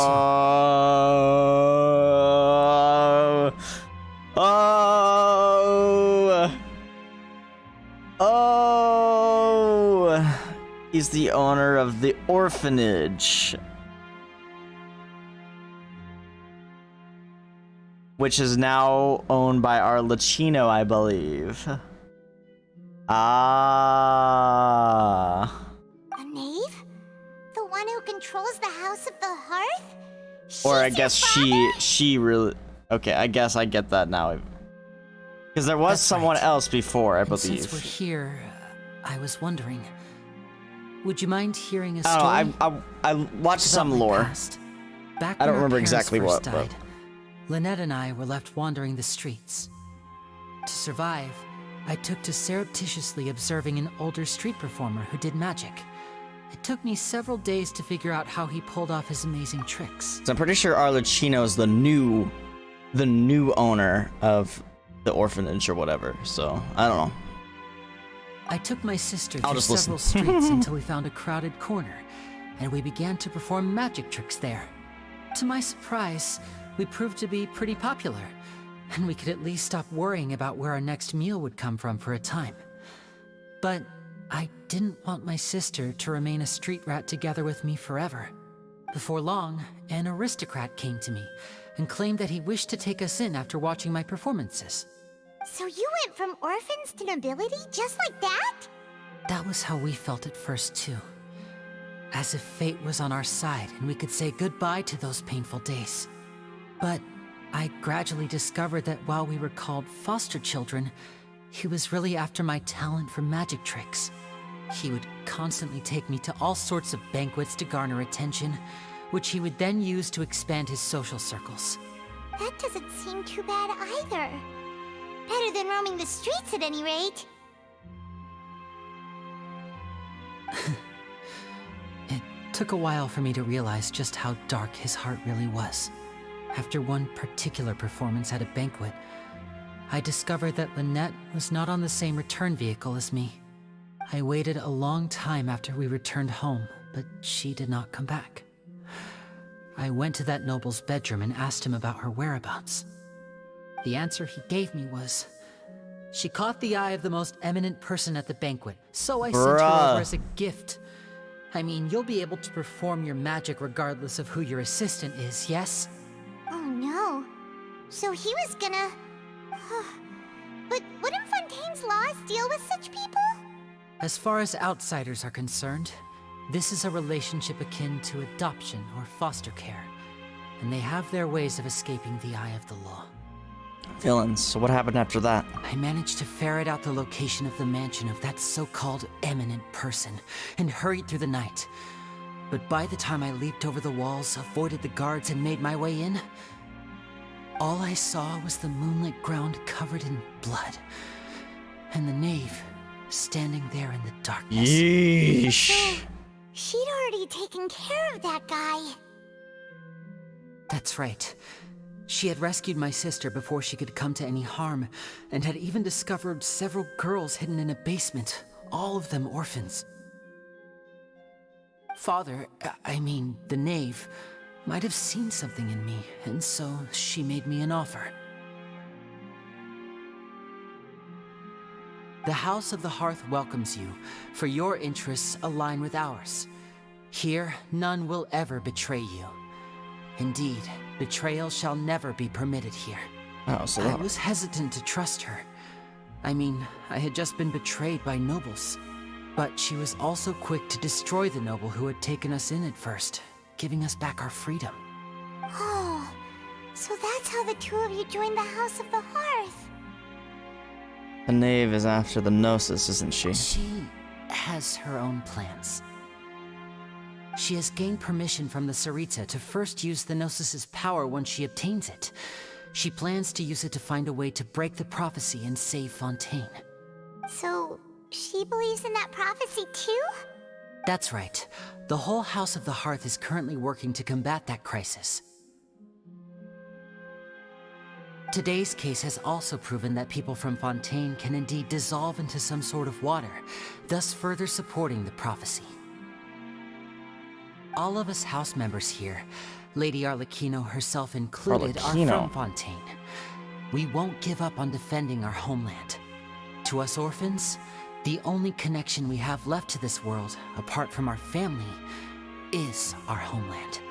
So, from small deeds like distributing magic pockets to huge schemes like stealing a Gnosis, everything is aimed at dealing with that prophecy. I'm sorry, but I still can't completely trust you. It's all right. I understand. The only thing I can do is relate all this to you. I just hope you can understand that even as a member of the House, I have never stopped making my own decisions, and that I believe what I'm doing is right. If you should need anything at all in the future, feel free to find me. I will do my best to help you, as plain Linny. I understand.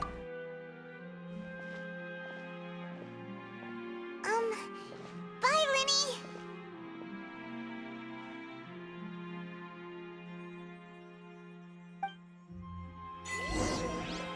Damn, dude.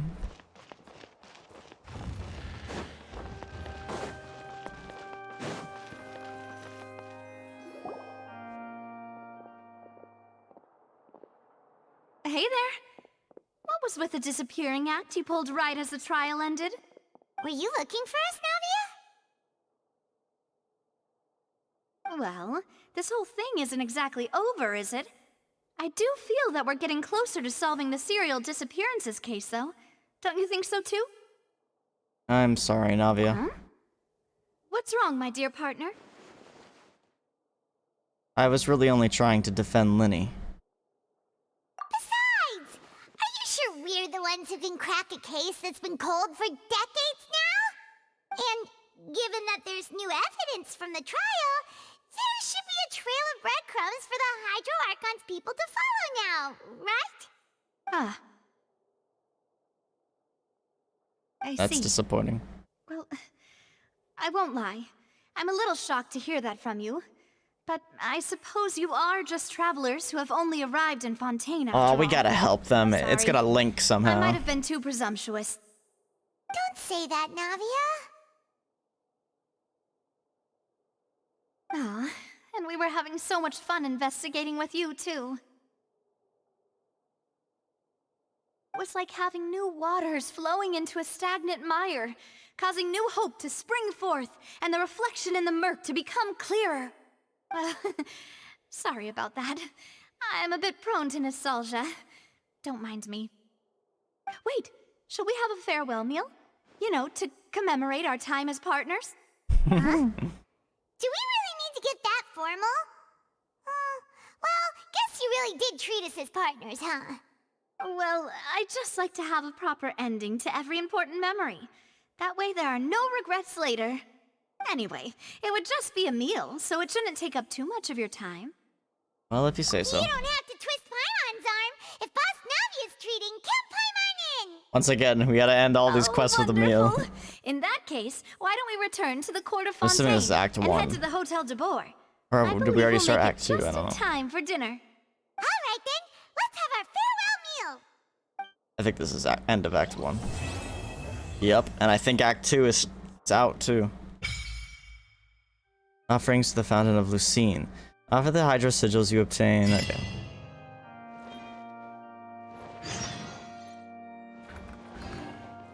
Okay. So I do plan on doing Act 2 this stream. However, I am going to do dailies first because we only have a couple hours and I feel like the quest is going to outdo that. Hold on, I'm gonna set my missions to be here for tomorrow. Oh, wait, what? There aren't Fontaine ones. Interesting. Okay, well, we're gonna do our dailies first. We're gonna do our dailies before we do the next part of the Archon quest. So, back to Sumeru for a little bit.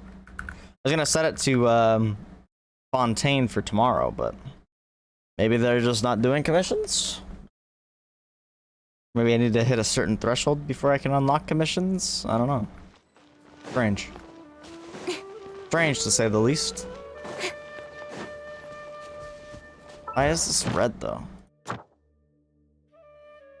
Oh. I got a free ball, no way.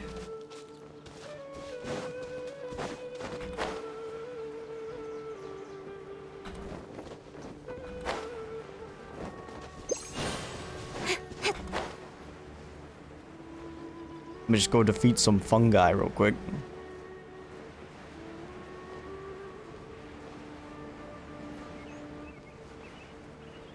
Bro, I'm really enjoying the Fontaine story, though.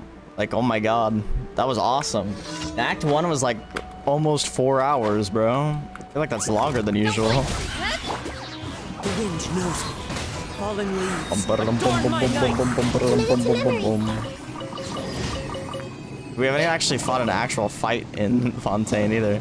We've only had that one child thing. We haven't seen any of the new enemies. We haven't heard the new battle theme to its, like, even past 10 seconds. Oh, dude, there's still so much to do. There's so much to do in Sumeru and Inazuma that I haven't done yet either, though. Like, I haven't finished a lot of Ink on the Mia. Chasm even, actually. I see everything. Liwe. I definitely haven't got all the Electro-Oculus or Dendro-Oculus. Speed of light. It's the game that keeps on giving even the chasm, damn. Oh, there's just little side quests. Why are you here? Well, at least you came when I was doing daily, so not story, well. Speed of light. Hi, Nito. Wind strike. Incoming. Hey! Whoa! Didn't mean to send my map flying, Jesus. Well, I'm done with part 1 of the story.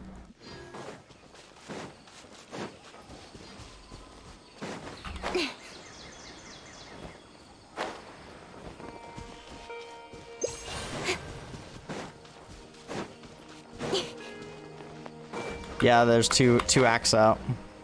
But Act 1 was long. I was surprised how long Act 1 was.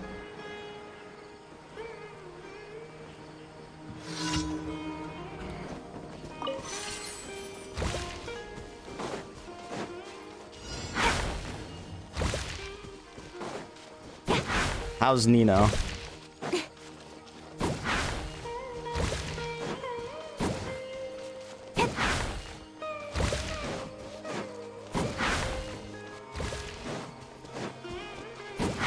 I'm sorry you don't like Genshin's story for some reason.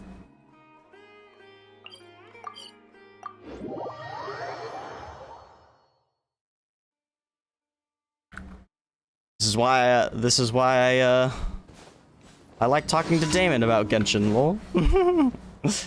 Damon likes the story like I do.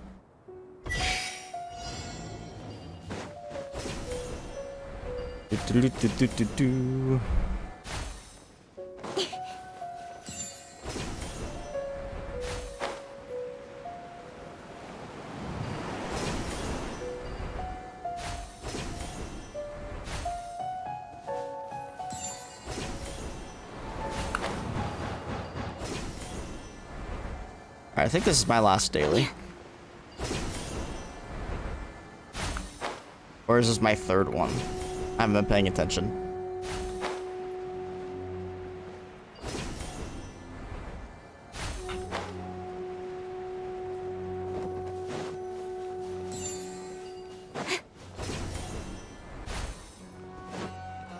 That it?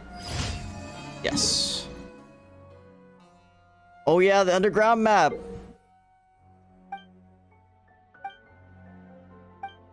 Oh my god. Probably should have read that, but...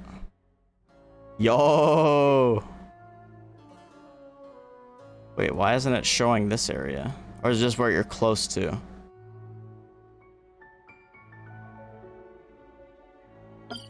Whoa! Yeah.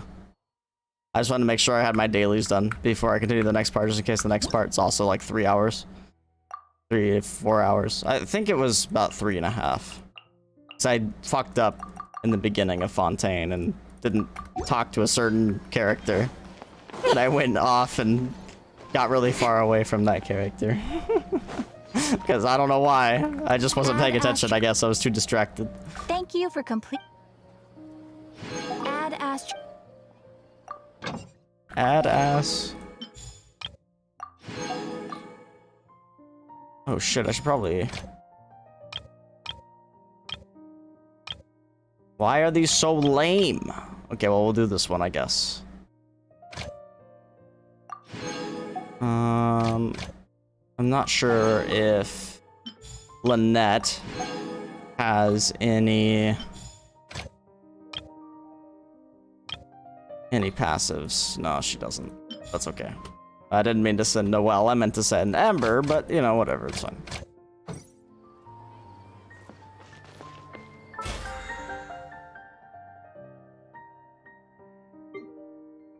Well, you don't need to do it in one sitting.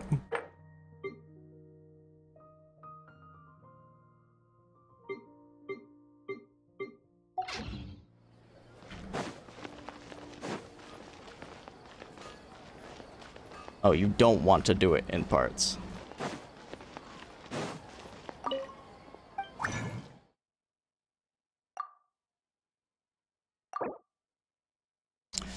I should hold on to resin. I think I'm... Well, maybe if I make one, I should still be able to do... Well, how much resin do I have? I have 119. So yeah, if I make one, I'll have enough. No, I won't. I'll have enough probably after I'm done with the Archon thing, though, so that's fine. That's fine.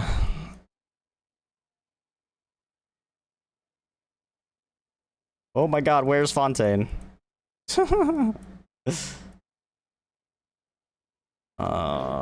J. Navigate.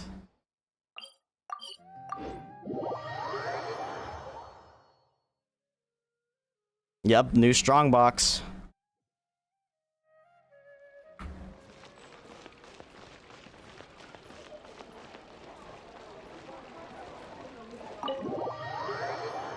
All right, I'd go away if I were you. Spoilers. I came here several times with my father when I was little, but stopped eating here as often after growing up. I hope the food here will be to your taste. Oh, don't worry. We haven't eaten at a hotel like this in a while. Paimon's getting excited already. In that case, I'll go order for us first. Please wait here a moment.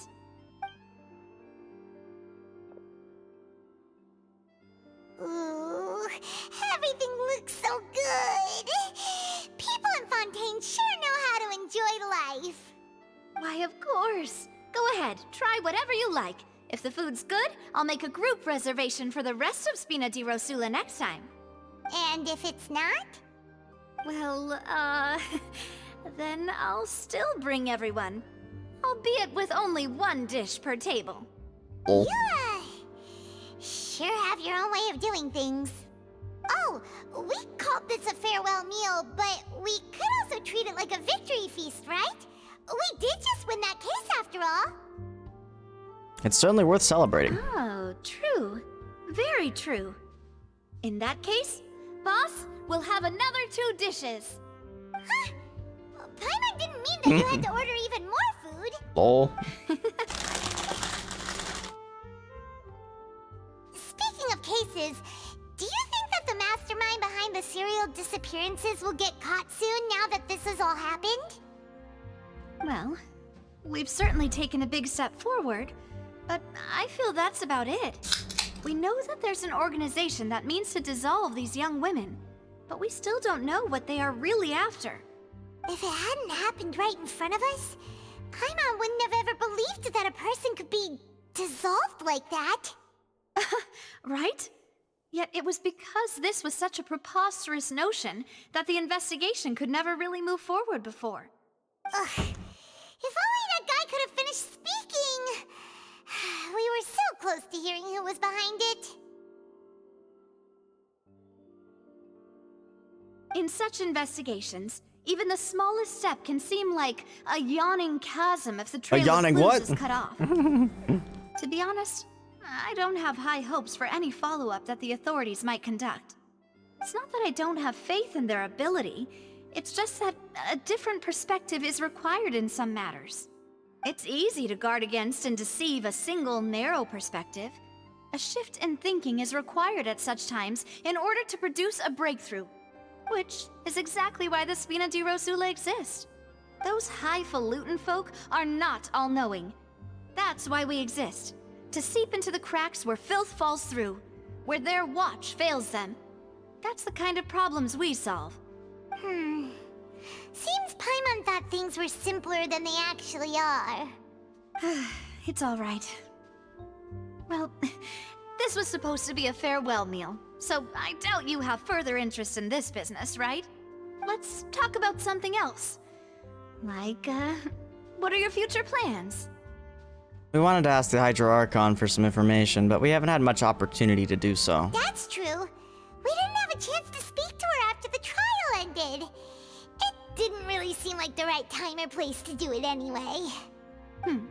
I see. So, your primary objective, which has been foiled so far, was to have a chat with the Hydro Archon. I've heard that there's a long line of people waiting to meet Lady Farina. I suspect you'll be waiting for quite a while, considering that you missed your chance today. Yeah, we've heard that she's super popular here in Fontaine, and that it'll be tough getting any of her time. But she seems interested in the Traveler. Well, would you consider some more, unique ways? Perhaps even methods of, let's say, questionable legality? Is that so? That's Spina di Rosula's boss for you. Chock full of sketchy ideas. Well, what did you have in mind? Well, one way would be to infiltrate a performance troupe at the Opera House, only to abandon your act at the play's climax and ask to speak to her after the performance. I'm sure Lady Farina would be eager to see the ending, and would agree in order to finish watching the play, don't you think? Lol. Could you suggest something a little more practical? This plan seems pretty hard to pull off. We'd have to go learn how to act, and acting's really hard. All right, here's another. Find a way to conceal yourselves under her bed. Under her Then bed? wake her up in the dead of night and demand answers. Don't Oh my God. let her go back to sleep until she answers all your questions. That sounds I crazy. can personally testify that this one works. When I'm sleepy, I'll do anything as long as I can finally get some sleep.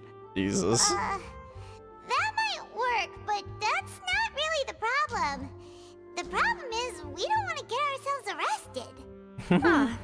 Valid point. I overlooked that part. I was just thinking about leveraging a person's desire for sleep. How could you overlook something like that? All right, no more joking around. Huh. Perhaps you could... Oh, I don't know. Cut the line when she's on a break. You did defeat her in court, clearing citizens of hers from false accusations. False accusations she had nearly upheld personally. I imagine that she feels quite ashamed about the whole thing. You mean that if we catch her while she's on a break, she might be too embarrassed to refuse? Oh, that does make some sense. It's worth a try. Why don't we give it a try after this meal? You know, strike while the iron is hot and all. Damn, Paimon. Paimon, did you drink my Fanta? Was this your drink? Hmm? Sorry about that.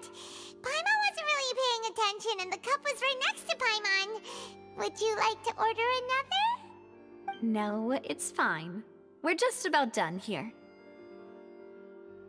Alright. Honestly, Paimon wouldn't recommend Fonta anyway. It tastes kind of salty and icky. I'd have to agree. Is that so? Huh. Well, in that case, we'll have to blacklist the Fonta here then. If we're all finished eating, then I'll go pay. Yeah, that cup's way closer to Paimon. Thanks for the treat, Navia.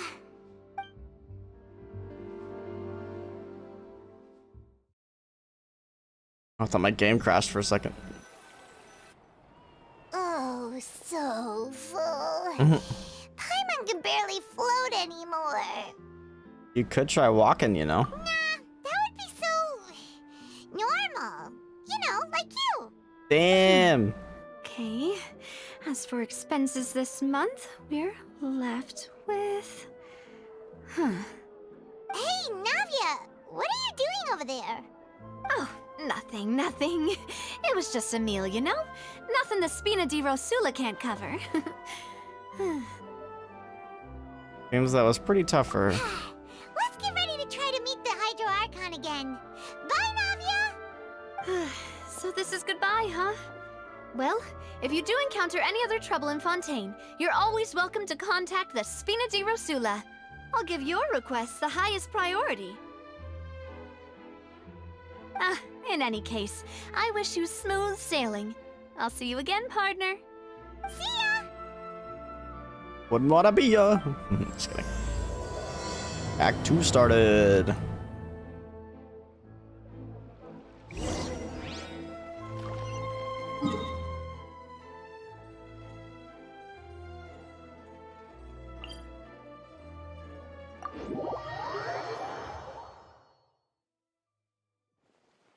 We haven't even swam underwater yet. There's a lot we haven't done yet, actually. Once again, we haven't even really been in a fight yet. There aren't many people around anymore. Looks like that boat we took to Araneas might have been the last one. Vache. There we go again.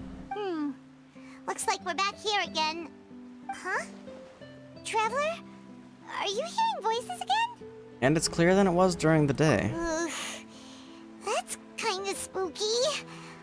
Are you sure we don't want to come back in the morning? Vache? Vache. What does Vache mean?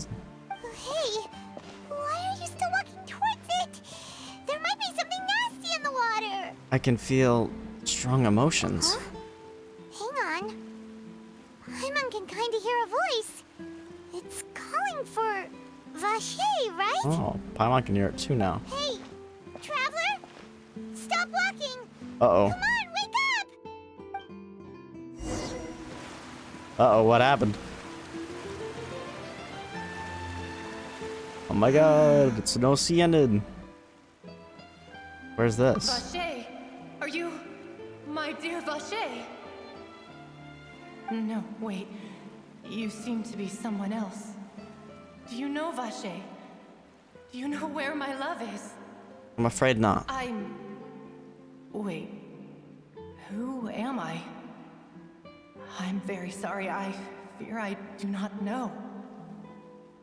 My memories feel like they have been washed away like a flood. So many fragments dissolved amidst the tide, never to be recovered. How much have I lost? How many things that I once held dear while on land have I since forgotten? You were once human? Yes, that is what I was once. But now, I am but the consciousness of one who has lost their form. Were you one of the... maybe one of the girls that disappeared? You lost your form. I do not know how I came to be like this either. I only vaguely remember being covered in light blue water, and then all grew dim. Could she be one of the girls who were dissolved? I also remember going to many places. I loved adventure, loved exploring places of peril. No matter where I went, Vacher would go with me. I knew how dearly he loved me, and I also loved him equally as much. But now, we can no longer go back. The pain of such parting, I never knew how heavy it could be. So you need me to find him? No, our reunion no longer has any meaning. There is no way for us to create any new memories. The thought of me gives him no succor, so let it lie forgotten beneath the waters. If you meet Sag. tell him not to look for me. Tell him to move on. That is the only thing I still remember. I believe it will be hard for him to forget you. Perhaps that is so. As I was submerged in the waters, losing consciousness, I saw Vacher above the surface. His eyes were filled with such sorrow, such longing. If only I could have comforted him, told him that I did not suffer. Indeed, I had felt a great warmth. That means Vacher was a witness. Vacher was a witness to the fact that you dissolved. Is that what you call it? Dissolving? If anything, I consider it a form of release. It was a state of neither fear nor frenzy, with only an endless peace, like the water's still surface. I could also liken it to being a thirsty person who drinks water for the first time, and only then sees how they have lived for so long in a world of endless want and anxiety. It seems that after the body is dissolved, some measure of the consciousness still remains. I think I hear your companion. It's time for you to go, I think. That Paimon? Alright, I wondered how much time had passed in reality. Farewell, then. I am glad that you were able to sense my presence. Remember, if you see Vacher, tell him not to seek me out any longer.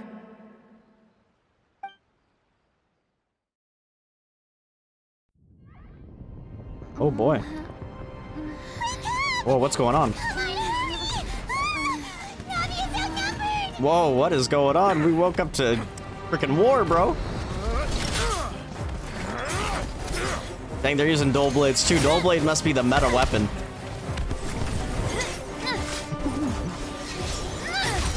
What's she using though? Signature sword, maybe? Demoiselle, look out! Claymore? Oh my gosh, is that the craftable one? Dear God, it's a whole army of Gardamex. An army. Oh. Chlorand? Leadbear. By Chlorind. Oh no, wait, not led by. She's helping, it looks like.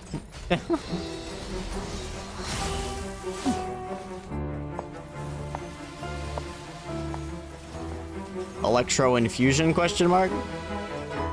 Quick, now's our chance! Oh snap! Yo! Yeesh! Sick! Oh, she's using the gun!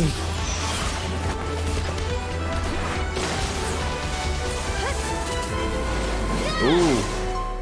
The teamwork.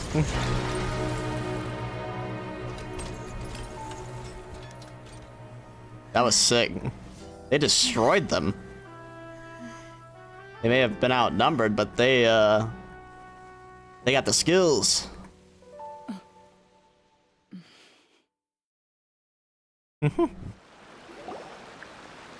I should thank you for lending us your sword there, Clarand. But before I do so, could you explain how you managed to show up here? I followed you. It seemed to me that danger has followed you more closely as of late. I believe that following someone without their knowledge is actually called stalking, is it not? True. Mr. Callus's last wish was for me to ensure your safety, and I will not betray his trust. He would do the same, were he alive today. Do not speak of my father! Yeah, Sorry, drama. I was not strong enough. Thank you for your aid, Miss Clarand, but do keep an eye out for your manner of speech. I believe we all wish to avoid unnecessary emotional harm. Sorry, I did not Emotional consider your feelings. damage. Whatever. What else do you know? How did you come to the conclusion that I'd be in grave danger? I doubt I know much more than you, but I believe that the mastermind behind the serial disappearances is very powerful. Your performance tonight will almost certainly attract their attention. I'm sure they've known about me. To be honest, I'm shocked it's taken them this long to act against me. And what about these Gardamex? I thought only those associated with the Maison Gardiennage could control them. None of these mecha have serial numbers. I was sure to check a moment ago. They are not the ones used by the authorities to enforce the law. I can only conclude that some powerful or wealthy party must have obtained them via illegal means, deploying them as a private force of sorts. What? Your point being that they're out of Spina di Rosula's league, then? Yes. Be careful, and do not act rashly. I will continue investigating no matter what. We will bring the truth to light. That's my father's true last wish. Regardless, thank you for your help today, Clarand. But if you get any ideas, tell me first. I don't much appreciate being followed. I do not think that they'll strike again anytime soon. So I shall stop following you. Good day, all. You're saying I thought it wasn't voiced? Right. I suppose that's the best news we've gotten today. Demoiselle, I believe that Miss Clarand was being sincere with you. If we tried, we could attempt to thaw relations a little. I know, she's... What just happened? Oh, thank goodness! Paimon thought we were done for! Those Gardamex came out of nowhere while you were unconscious, and Nadia and her gang saved us! Thank goodness. Oh, and there was that champion duelist named Clarand who came out to save us too! We got lucky there. Paimon probably couldn't have fought them off otherwise. Oh, so you're a fighter now, Paimon? Oh, come now. Forget all that polite talk. That wasn't really a farewell meal we had back there. Not for me, anyway. In truth, I hope that every meal we have together shall be a victory feast. As such, we're still Obvious so partners. based. There's no need to thank me. It will take 50 years for me to match Demoiselle's magnanimity. If it were me, I would have joined the Spina di Rosula on account of her goodwill long ago. All right, you two. That's enough. Actually, Navia, how did you know that we were in danger? You sure did show up in the nick of time. Well, to be honest, you're the one who tipped us off, Paimon. Huh? Really?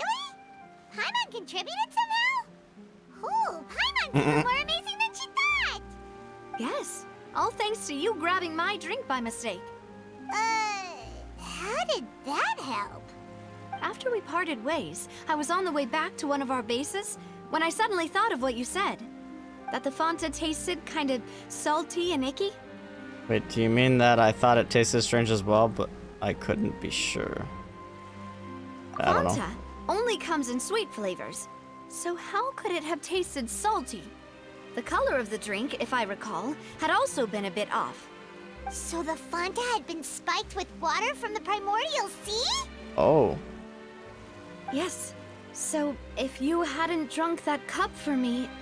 Oh. Spina di Rosula is preparing the grandest of awards for you as we speak for saving Holy the boss. crap. Someone just tried to kill her, or at least turn her to water. Fortunately, Paimon, neither of us are from Fontaine. I sent people to Hotel Tabor to investigate, but whoever did this left no trace at all. That's when I figured out that you might be in danger, and hurried here as quickly as I could. But why would they go after us too? All we did was defend Lenny in court and help clear his name. Ugh, now we're caught up in this mess too, aren't we? Well, you did foil a plan that they were probably pretty proud of, and almost got their name in the process. Speaking of which, That's why it was strange stronger. happened when you drank the primordial Yep. seawater? Well, it can't be coincidence that the traveler fainted just now. She said that she heard that voice calling for Vache again. Oh, and this time Paimon heard it too, but it was real faint. Does this situation have to do with the primordial seawater then? According to Lynette, the ability to hear voices like that has to do with one's sensitivity to the hydro element. Does that mean the primordial seawater raises someone's sensitivity to hydro when it's used on people who are not from Fontaine? That doesn't sound like too much of a bad thing, to be honest. I also gained some new intel. New intel? While you were out cold? Well, let's hear it, shall we? The voice in the fountain belonged to one of the missing women. A person named Vache was a witness when she dissolved. That is important. You tell everyone about what happened while you were connected to the Oceanid's Vache. consciousness. That name doesn't ring a bell. I suppose he hasn't stepped forward as a witness in court lately. Since he saw that young woman dissolve, he was at least at the crime scene. But he never gave testimony or any information regarding people dissolving in the primordial seawater. Could he have been threatened? If he's still alive, we should try searching for him. Thank you. This is very important information indeed. We will continue to investigate. All right, partner. Oh, you mean you'll help us investigate? Well, you did say that our farewell meal didn't really count. That means we're still partners, right? And besides, Wholesome. we're in this now whether we like it or not. You're not gonna let those people who targeted us get off the hook so easily, are you, Traveler? Messing with us will cost them. Demoiselle, do try not to look quite so pleased. You are the face of Spina di Rosula, after all. You talk too much. Well, in that case, let's head back to one of our bases, shall we? I'll arrange accommodations for you. We also have some plans to go over, and hopefully we can deepen our bonds as partners. But we'll take that one step at a time, I guess. Don't worry, you two. With us around, our base is definitely secure. Okay, but we were gonna go speak to Fiorina, no?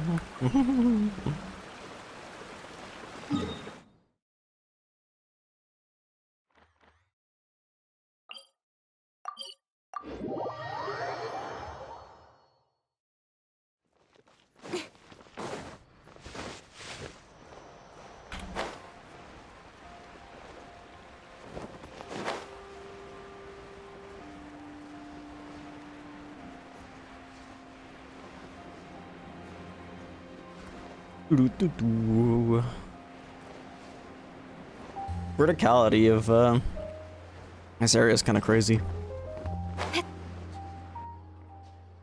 It's right up ahead, but let's make sure we weren't followed first. I've been keeping watch, Demoiselle. I haven't spotted anyone suspicious thus far. Very good. But let's not let our guard down for now. I shall find rooms for our respected guests. Thank you, Malus. Now, See a chest. let's continue, Traveler.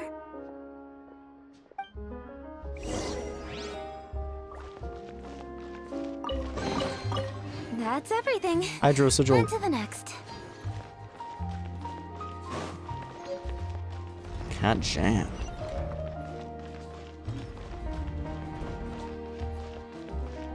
Slow cat jam.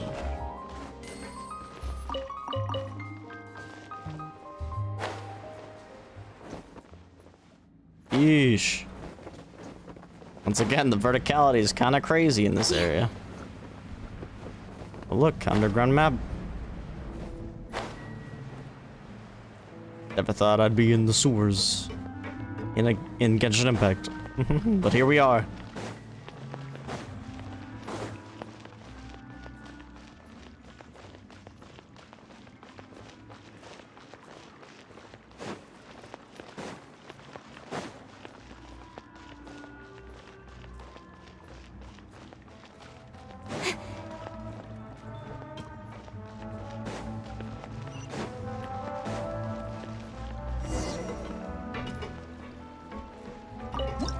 Yeah, like a bar down there. Is it the slums? The slums in the sewers? The hell is this? ECG?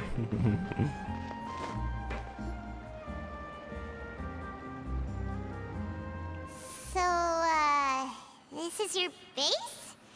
It's not quite what Paimon imagined. Your accommodations have been arranged. Under the present circumstances, I can confidently say it's the best we have. Thank you. Well, our funds have been a little tight lately. After all, we don't allow illegal or unethical profiteering. In fact, our funds often come from citizenry who support us. Seems like it's tough times for everyone. But if you have the support of the people, that does sound like it's worth it. To be honest, our financial situation was a lot better back when my father was in charge a few years ago. I'm afraid I'm not quite his equal. Your father... he was the previous boss of Spina di Rosula, right? How did he... Demoiselle, if you'll allow me to explain. No. I'll explain it myself. I suppose I couldn't run from this topic forever. And as partners, this is something I hope they can understand. My father's name is Time for the lore. Yes, the same one they call Callus the Unfaithful in the streets. 3 years ago, he was accused of murdering his own friend. But he chose a duel to defend his honor instead of standing trial. Died in the duel? He died in the duelist's ring. Damn. But I do not believe my father was a murderer. I'm sure he was set up. At the time, I believed that if he only stood trial and was duly investigated, something amiss would crop up and prove his innocence. But strangely, he not only requested the duel himself, but rumor has it that even after being seriously injured, to the point where he could be deemed as having lost the duel, he refused to surrender, determined to die in the arena. 3 years later, I still don't understand why he did that. How could he protect his honor if he's dead? If anything, he gave up his chance to defend himself. Does seem quite odd. The closest piece of info I have is that my father had been investigating the serial disappearances case at the time of his death. Ah, so that's why you're so determined to get to the bottom of that case. That's right. I've also tried to investigate the murder my father was implicated in, but I haven't found a single new clue in my countless reviews of the investigation records. However, I believe that if the murder case is related to those behind the disappearances, they must know something. I must know what really happened. Was my father coerced? Framed? Even if he really did kill his friend, I must get to the truth. The truth shall set her Only he'd been free. more open with me when he was still alive. He even hid the fact that my mother died due to complications when giving birth to me. Oof. And now, here I am investigating his death. You really are a handful, aren't you, Papa? Seeking the truth. You know, we're quite alike in this regard. Demoiselle, please, if there is anything I can do, anything at all. I also will never believe that Master Callus murdered anyone. There are none whom I respect more than the two of you, Demoiselle. Master Callus did so much good in life, yet all it took was one murder case for him to be dubbed Callus the Unfaithful. Even our supporters decreased greatly due to that incident, hence our strained finances at present. Wait, if Callus was such a good man, wouldn't people at least be a little suspicious when he was accused? No. Perhaps people just revel in that kind of drama. It's not something exclusive to people from Fontaine, really. Everyone's like that. People love watching the evil turn over a new leaf, but they also enjoy watching good people fall into an abyss from one slip-up just as much. But how could... never mind. If Callus was really falsely accused, we have to find the truth. He didn't deserve to have that happen to him. There is one other thing. Master Callus's opponent in the duel was Ms. Clorand. Oh, her? Well, then, isn't that as good as saying that she was the one who killed him? No wonder the mood was a little strange between the two of you. Yeah, that's not the sort of thing that you can just let go and move on from. Yeah. Ms. Clorand has always placed great emphasis on the honorable nature of the duel. If her opponent doesn't yield, she will not stop either. She knew Master Callus beforehand and greatly respected him, but seeing how he was resolute in the arena, there was only ever one choice she could have made. It's not that I don't understand her at all, but I just can't deal with this yet. Don't worry, Navia. Paimon knows how you feel. You don't have to force yourself to do that. Afterward, Ms. Clorand told us that at the start of the duel, Master Callus requested that she ensure Demoiselle Navia's safety. And that indicates that he intended to die in that duel. Yes, that is our understanding as well. Oh, Papa. What madness drove you to ask the person who killed you to take care of me? All right, anyway, that's the information I wanted to share with you. Even if it did sound like I was just complaining towards the end. Oh, it's alright. Thanks. You two should go and rest. This was quite a day after all. Yeah, Paimon's beat. Please, relax and get some sleep. We will ensure you rest soundly. Yes, sir. Peaceful night passes under the Spina di Rosula's protection. Paimon slept so well. This place feels almost too safe. Huh? Navia? Where did the other two go? I sent them back to Poisson. It's Spina di Rosula's place of origin, and where we have our headquarters. There's not much for them to do here at the moment. Paimon gets the feeling that you're just trying to get them off your back. But never mind that. When did you get back?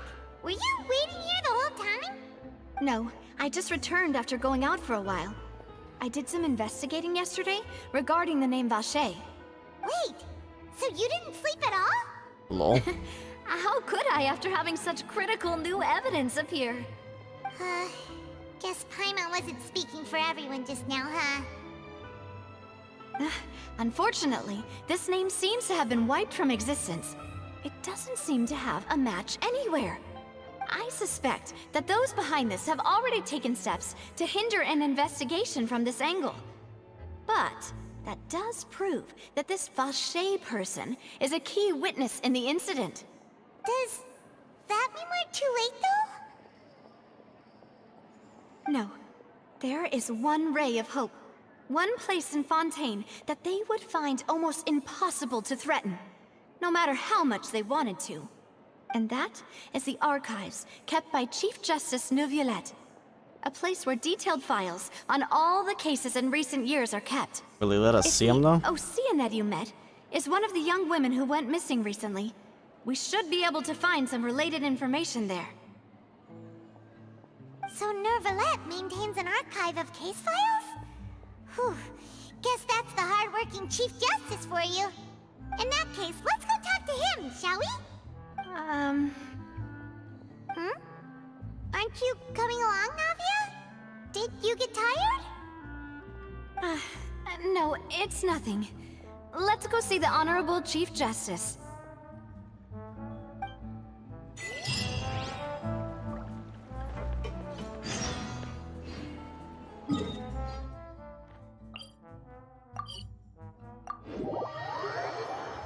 palais is right up ahead.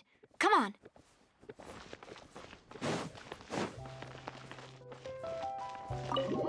Enter the palais.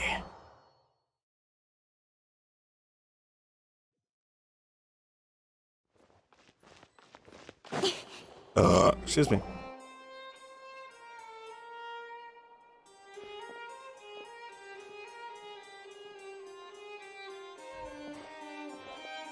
Why did you point? Please state your business here. The Chief Justice is presently occupied with official matters.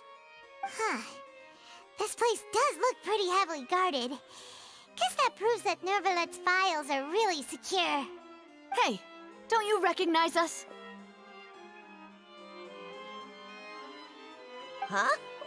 Who are you? Just to be clear, I don't care who you are or who you might be related to. Our rules make no exceptions. See? They've got great discipline, too. Yep. Paimon can tell. If you're here just to crack jokes, I can point you towards the exit. Unlike some, we're busy, so please leave if you don't have a reason to be here. No. What I meant to say is, shouldn't you remember us from a few days ago? We were at the trial of the great magician Linny. Oh, yes, I remember. I read about it in the Steambird. You must be Linny's attorneys. It's all coming back to me now. Oh. We're here today to report and archive some information on a follow-up case. Huh. Is that even a thing? Of course. Don't worry. We're here on official business. You can trust us. All right then, I'll let you through. The Chief Justice is just inside. Oh. Thanks so much. Gonna be pissed, isn't he? What the hell are you guys doing in here? Either that or he's gonna be chill as hell. Please come in. Oh, never mind. Damn, he's got a nice office.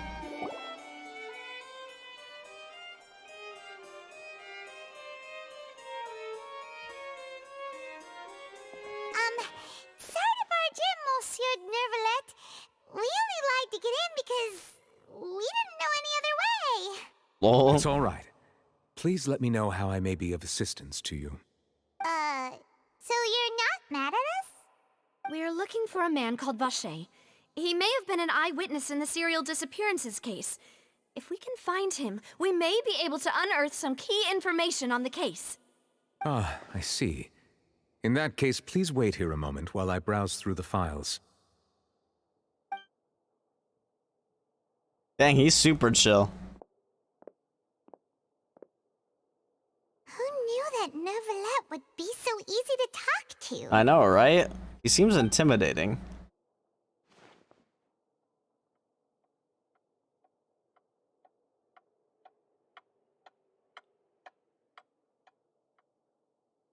Unfortunately, I'm quite certain that no one by the name of Vacher has been involved in any case, criminal or civil, in the past several years. There are no records of him either in the files or in my memory. So we're back to square one. Traveler, what if it was really just a dream? Is that so? All right then. Thank you so much, Monsieur Neuvillette. We'll take our leave now. Ahem.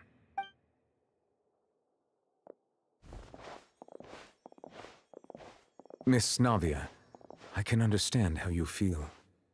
Your father, Callus, was a truly exceptional man. We deeply regret his passing. And what are you trying to say, Monsieur Neuvillette? Are you trying to console me? Extend your sympathy? Or just express some tendril of regret? No. You are not trying to do any of that. I can hear it in your voice. There's no emotion behind your words. You only said those things because you felt like you should. Damn. He's probably the one that made the call, huh? It's just like last time. After my father took his place in the duelist ring, I pushed through the guards to talk to you as a last resort. You even told me then that you thought there was something fishy with the case, yet you still allowed the duel to go ahead. In your eyes, the value of a human life is nothing compared to those cold laws you hold so dear. Damn, If you she's truly regret my father's cutting death, into him. then why didn't you call a stop to the duel? Why didn't you give me the power Damn, to the stop tears, him bro. from throwing his life away? Why did you just let him die, despised and hated by all? Everything was hanging on a thread at that moment. Just the tiniest effort could have changed everything. There are still so many things I never got to tell him. So many questions he still owes me answers to. If you really have no heart, then just look me in the eyes. I, Navia, will show you the true meaning of regret. I'm sorry, Miss Navia. You and my father are truly alike. You keep all kinds of things in your heart and never say a word to anyone. It's not so much that you can't feel, but that you would never express anything. Yeesh. In any case, everyone already knows full well the apathy of the Chief Justice. My apologies for taking my emotions out on you, Monsieur Chief Justice. Let's go, Traveler and Paimon.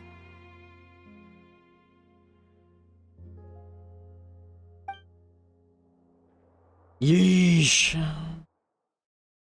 I mean, understandably so, but she really cut into him. Damn.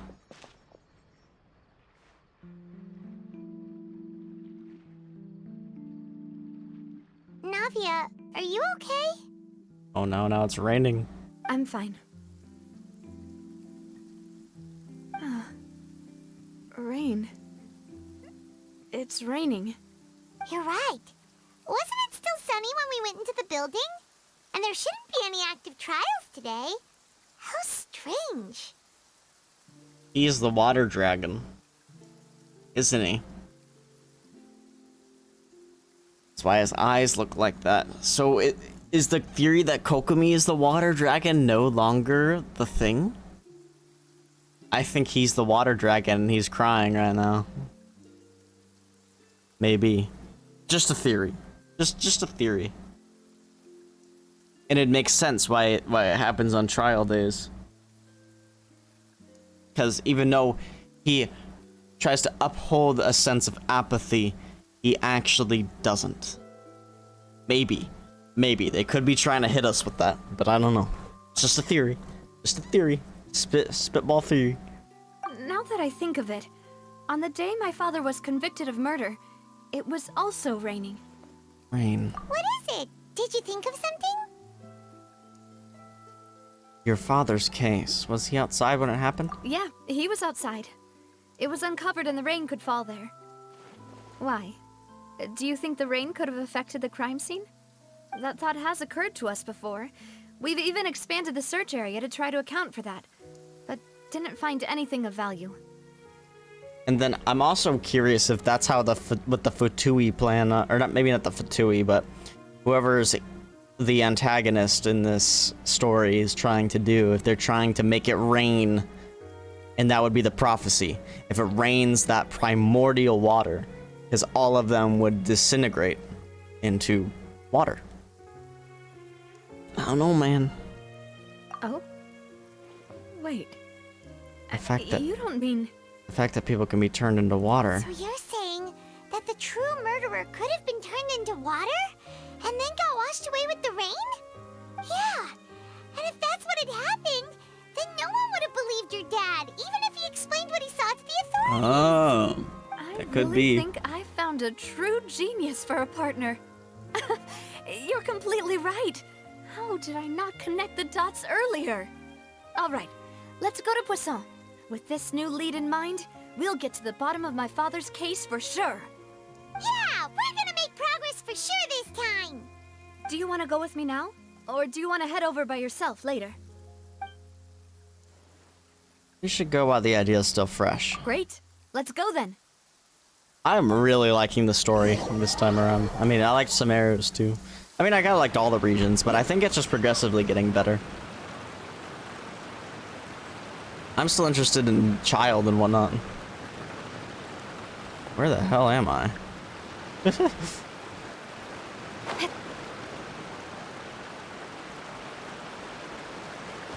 Where's this? Oh, it's all the way up there. Oh.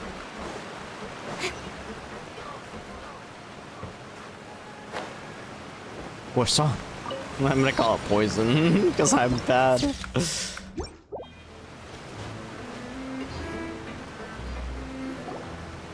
Whoa! What a huge ship! Why would a ship be anchored at a place like this? There's no need to be so surprised. While it may look like a ship, it's actually Spina di Rosula's headquarters. My father was the one who asked for it to be built like this. Perhaps our taste in exterior design is the only thing we occasionally had in common. Oh. A gigantic and glamorous ship embodies discovery, opportunity, ambition, and conquest. It symbolizes Spina di Rosula's bright and limitless future. I think I'm starting to get why you like it. And Paimon thought you were bluffing when you said Spina di Rosula had a glorious past. Paimon was confused why a group with such a history would live in the sewers. But now that Paimon has seen this ship for herself, she's been convinced. Well, Poisson is where Spina di Rosula began, after all. It's our main base, our home.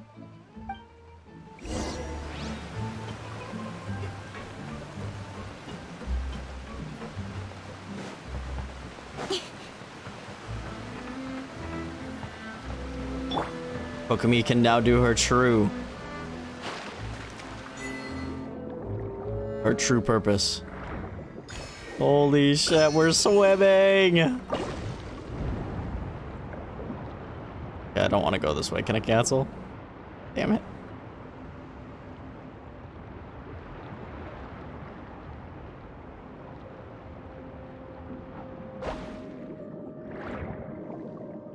Holy shit.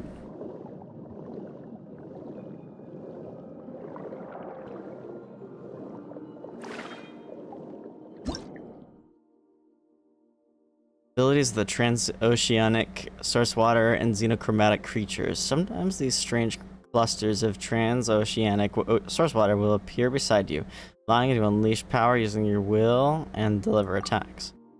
When attacking special xenochromatic Fontaine aberrants, their powers can be absorbed for a certain period. Huh. Well, I want to go back. Cool. Swimming feels nice though.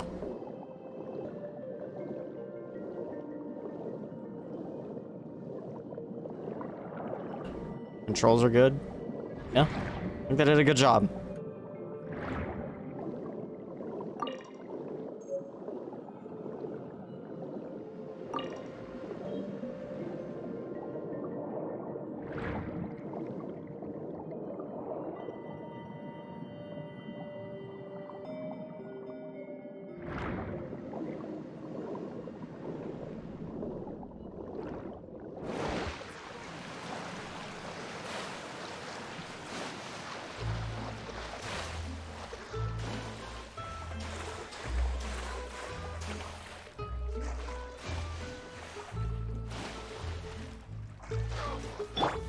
She got to finally swim, lol.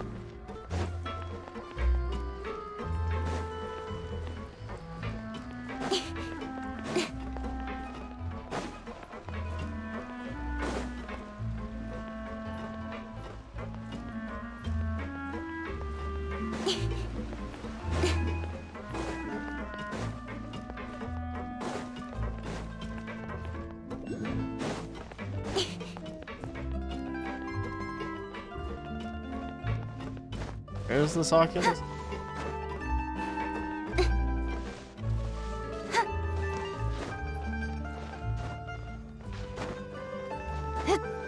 There it is.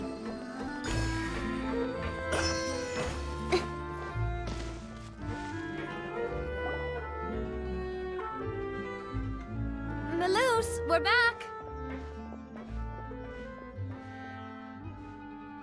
Apologies for the wait, demoiselle, and our most important partners. Most You important said before that partners. you still had some business at the court. What brings you back to Poisson so quickly? About that. It's because my partner here reminded me of something really important. You see, what if my father's case had something to do with water from the primordial sea? You still remember, right, Malus? On that night, it was raining? Yes, the case was quite similar to that of Mr. Linney's. Both were what you'd call impossible murders. Could the mastermind be the same person? Could you tell us a bit more about what happened before? Yeah, of course.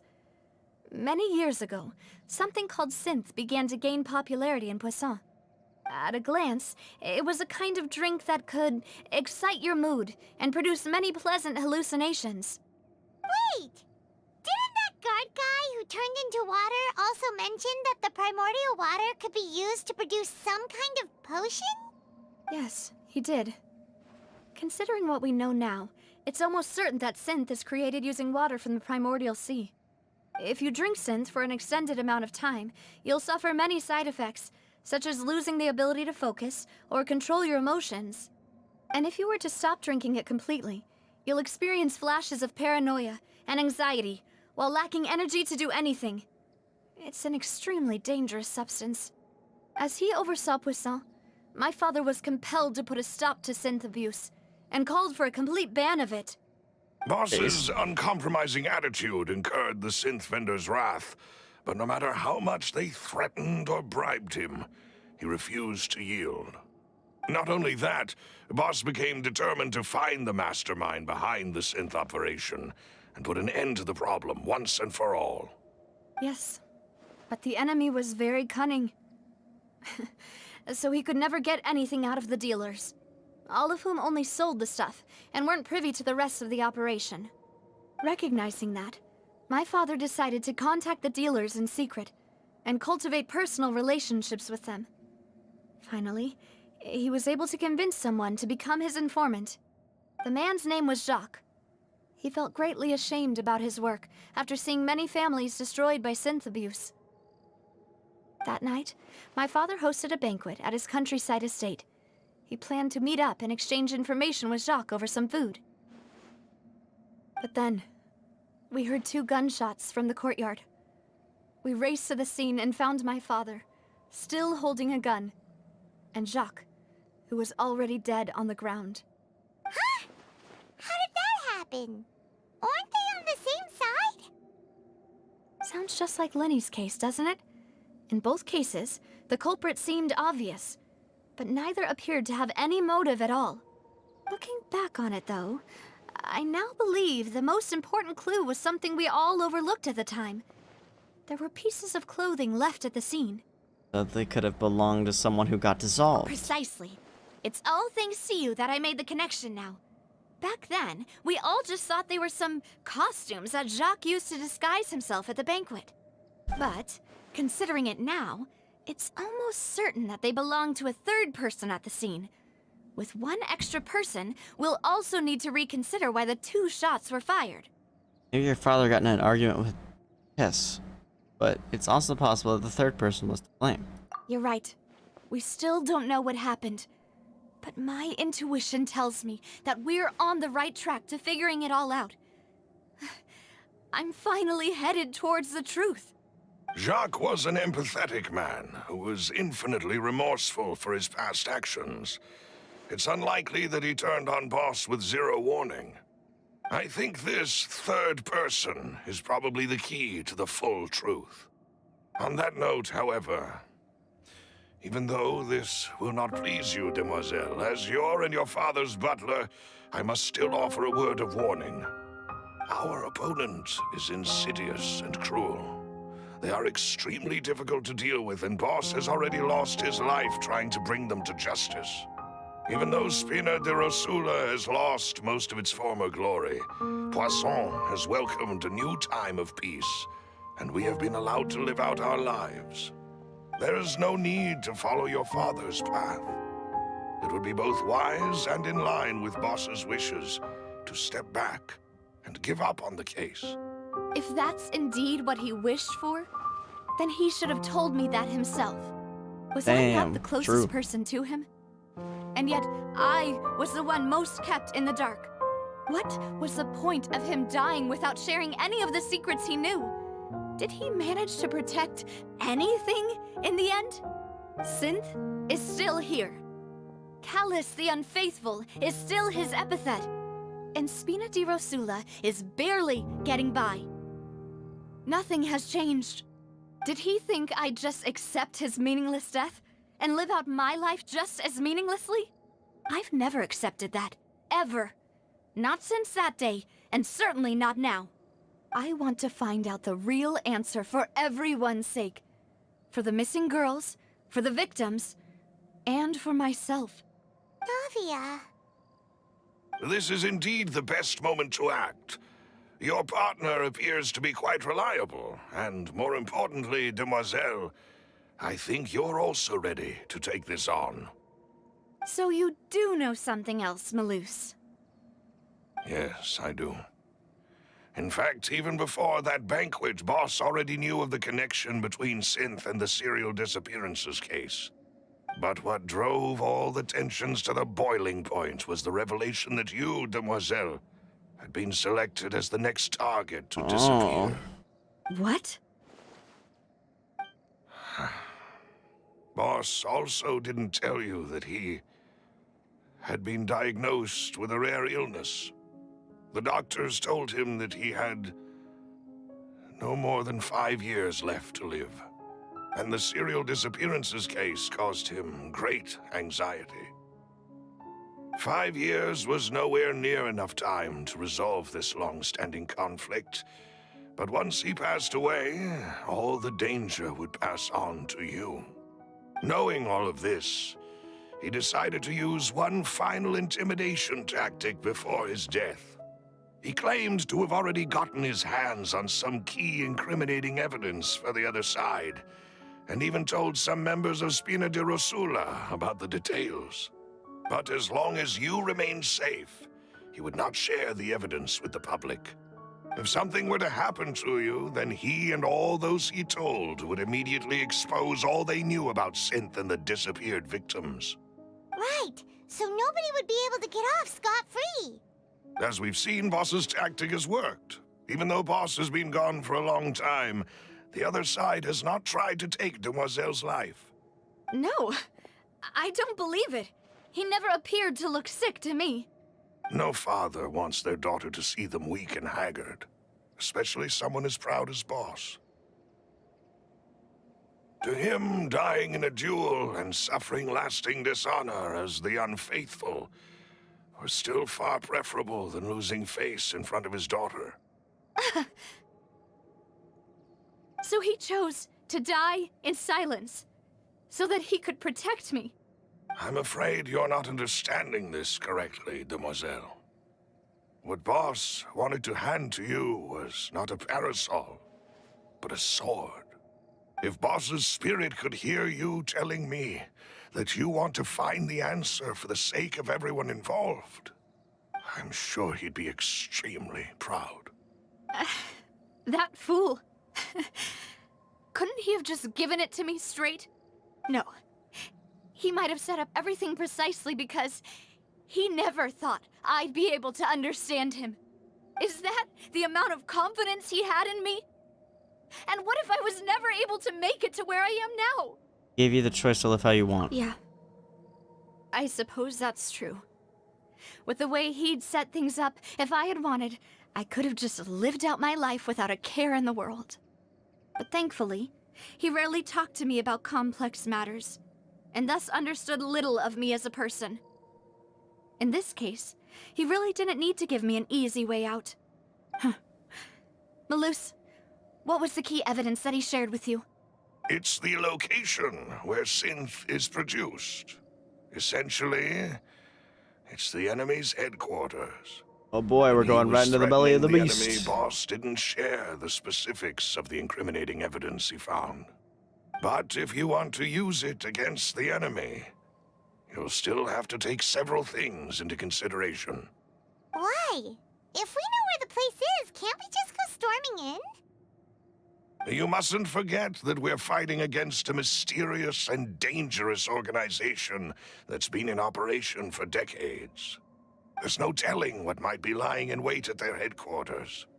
We also have no idea what kind of evidence we may be able to find inside, nor what people we may be able to capture. But a single visit to their headquarters would be tantamount to a formal declaration of war. The worst case would be that we leave empty-handed, but also open ourselves up to full retaliation. Then, in that case, why not work with the Fontaine authorities? Well, you saw one of them dissolve during Mr. Linney's case. We have no idea just how thoroughly they may have been infiltrated. Huh. That's true. Seems my father really had no choice. But things are different now. It should be a lot easier to prove the other side's guilt, now that we've connected Synth with the disappearances case. You sound like you've put a lot of thought into this, Maloose. I am the butler, after all. I live but to serve the boss and Demoiselle's will. I've always been willing to take on any kind of risk for your sake. But considering my relative lack of ability, I've spent my time keeping secrets, performing basic investigations, and waiting for the right time to come. Thank you for all of that, Maloose. Have you discovered anything new in the past few years? Let me think. One conclusion I came to was that the enemy must be quite familiar with Spina di Rosula, or at least have an informant planted here. When I announced orders to the organization's members on Demoiselle's behalf, I used to deliberately keep a few people in the dark and observe the reactions of the synth vendors. If the vendors didn't change their plans, then the individuals informed of our orders must be innocent. If the vendors packed up and fled, however, then someone must have given them the news. After several rounds of testing and investigative tracing, I've narrowed the suspect list down to 3 people. The first is Florent, Spina di Rosula's senior advisor. Huh? Florent? Yes, surprising, isn't it? He was one of the people Boss trusted the most, which also means that he was someone who understood Boss really well. Thanks to his position within Boss's innermost circle, he always knew our upcoming plans and could thus avoid capture this whole time. There's someone else like him too. Marcel, the head of Confrérie of Cabrières. Uncle Marcel. What is this confrère? It's a guild in I Poisson. butchered that. Boss helped it to grow to its current size and prominence. In the beginning, they were only reselling some daily goods, but now they're one of the richest guilds around with a lot of business connections in the city. So, they're like a sister organization of Spina di Rosula? Yes, you can say that. When we were fighting against the synth dealers, they provided us with plenty of support. It's a bit difficult to imagine someone using their own money to hunt down themselves. The final suspect is Thierry, the man responsible for coordinating information between Spina di Rosula and the guards. Although the guards mostly leave us to our own devices, there are still many activities we have to report to the local authorities. Since Thierry is always in the know about our current activities, he could theoretically always plan one step ahead. I see. These are all people who I communicate with quite regularly. To think that the enemy we've been fighting against has been right next to me all along, among those I trust the most. Dang. Almost too hard Dude, to this girl's believe. been through a lot. If you want to investigate them, please take every precaution to not alert the quarry. Judging from our experience, the enemy is extremely cautious. Of course. And thank you, Maloose. You've provided us with a lot of great information. You're too kind, my lady. I'm just doing my duty. And before I forget, proving Boss's innocence would also mean clearing him of blame in Jacques' death. After that incident, Jacques' wife and daughter were taken into the Spina's care. They still live in Poisson today. If it might help, you could also pay them a visit. I can make the necessary arrangements. Aw, thank you so Malus. You really are the best. A new case awaits, my dear partner. Leave it to me. I hope we can work together to uncover the truth and end this case once and for all. Callus case records. 3 years ago on a rainy night, banquet goers heard 2 gunshots outside the house.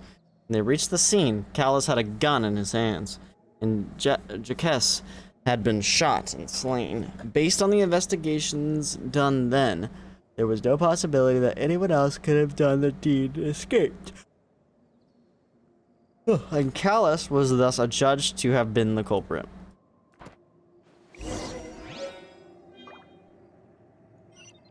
So freaking hot in my room, bro. I'm dying.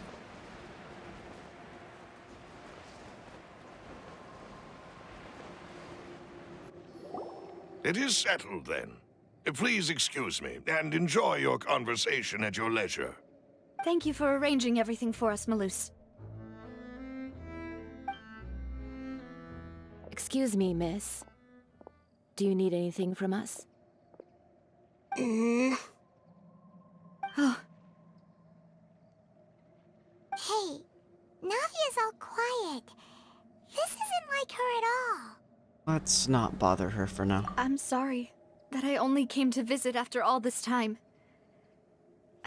After what happened, I didn't know how I was supposed to face the two of you. Ah, if it's about that, there's no need to apologize. After my husband died, Spina di Rosula sent us a lot of mora and support. I understood your guilt and apology to be genuine. But aren't all of those things nothing compared to the loss of Jacques? I keep saying Jacques, but Jacques. I can understand the kind of pain that comes with losing a father so needlessly. You don't understand at all. I didn't know how to face you, because I didn't know what I could possibly bring as a consolation gift. I know only the full truth could bring closure to you. And to all of us. I'm sorry. I appreciate the sentiment, but you don't have to carry all that guilt. On the matter regarding my husband, my daughter and I have more or less found our answer already. Would you mind sharing it with me? I really can't believe that my father could ever bring himself to shoot Jacques. I always knew that my husband's money was earned through others' suffering. He told me countless times that if he could turn back the clock, he would never go into the synth business again. He had many regrets, and felt that he took the idea of providing for his family too literally. For the longest time, he thought Mora was everything. So when Mr. Callus came to him with a proposal, he accepted it almost immediately. He tried to be as careful as he could, but even so, he was still found out by the higher-ups. They found out about his betrayal? Papa didn't say that exactly, but Papa did tell me that I should never be ungrateful. Before he left that day, he told me that he had no choice. It was only later that I realized it was his final farewell to the two of us. Wait, does that mean someone ordered Doc to take out Callus? I don't know that for sure, but you could say that's the conclusion I eventually came to. Which is why I'm the one who should feel guilty. Callus had always taken great care of us, both when he was still alive and after he passed away. Even if he fired the shot that killed my husband, it was likely in self-defense. It is impossible for me to hate him for what he had done. But Mama, why is Papa still the bad guy if he did the right thing? Papa always wanted to be a good man, so why did he have to do a bad thing in the end? Well, things aren't always as they seem. You still feel like your Papa was a good man, right? Yeah, Papa was a really good man. The best in the whole world. Then you should hold on to that. If a good man had to do a bad thing, then he must have had his reasons. Regardless of whether he left you a parasol or a sword. He must have done so to give you a better life. Damn, the self-reflection. Thank you for everything you've told me. I will definitely find the truth. The current state of things is not something I'm willing to just sit back and accept. Thank you. I'm very grateful to hear this from you. Based. Even though your personality is quite different from your father's, your determination when you speak is really similar. You really think so? That's the first time anyone said that to me. Testimony from Jock's family. Jock's family believes that he had struggled greatly with the order to kill Callus. Did Callus act in self-defense, or was there more to the incident? Are you okay, Navia? I'm fine. Don't worry. Let's investigate the 3 suspects next. Laurent should be nearby, and we should be able to find Thierry and Uncle Marcel in the city. I'll get myself together on the way, so please don't worry. Glasses are filthy. Greetings, boss. How may I be of assistance today? I'm sure you've heard about what happened at the Opera House. Someone got turned into water right in front of us. Yeah, I've heard. With something that dramatic, I'm sure journalists will milk it for all it's worth. And it'll be all the talk for the next several weeks. It also reminded me, on the day that the incident happened with my father, it was raining outside, and we found some clothes left at the scene.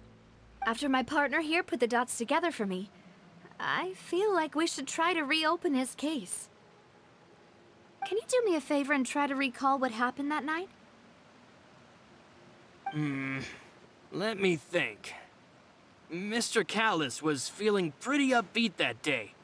So he was drinking and bantering away with us at the table. After that, he told us that he wanted to go get some fresh air. So we let him go without thinking much of it. Who knew that we would hear 2 gunshots ring out right after? My first reaction was that Mr. Callus's life was in danger. So I grabbed my holster and made a mad dash toward the scene. But when I got there, it was already too late. Mr. Callus was standing over a dead body with a gun in his hands. All we could do was look back and forth at each other, not knowing what to say. So you also remember 2 gunshots then? Indeed. The guard said that the first shot didn't hit anyone, while the second killed Jacques. But I've never really bought that explanation. Reason being, Mr. Callus had left his gun on the table. I even made sure to confirm that before running to the scene. But according to the guards, that doesn't mean he couldn't have had other guns on his person. About the clothes left at the scene that you mentioned, do you think there was a 3rd person there who was turned into water? Very possible. At least from our perspective, my father had no reason to kill. So he would also have no reason to bring an extra gun with him. The gun he was holding probably belonged to Jacques, or a 3rd person on the scene. Yeah, that makes a lot of sense. So you're saying Mr. Callus ended up with the gun because he seized it from one of the other guys? But hold on. If that's what had happened, then why didn't he share the truth with any of us? He didn't even want to face the Oratrice machine, and chose instead to prove his honor in a duel. Did he lose all faith in the courts after seeing someone dissolve right in front of his eyes? About that, Malus told me a thing or two. So, I think I can understand why he committed to the duel. I'll tell you everything, once the whole truth has been revealed. I understand. Then, I'll leave Mr. Callus's honor in your hands, boss. And if I may just say one more thing. The whole Callus the Unfaithful epithet has been a thorn in my side since the day it was invented. Many people have laughed at me for still calling him Mr. Callus, even after so many years have passed. But it was Mr. Callus's trust that allowed me to rise through the ranks of Spina di Rosula and live the life I lead today. No matter what others might say, he'll always be the man I respect the most. And he'll always be my boss. Damn. Don't worry. I will definitely find the truth. You and all our other comrades at the Spina deserve to know the truth as well.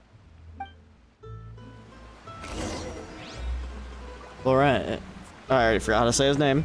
The advisor to the Spina di Verzula claimed that he was very grateful to Callus for his kindness. He was also present at the banquet on the day of the case balance, but and can provide I think this evidence is that pushing Callus did not carry a gun with him when he went out.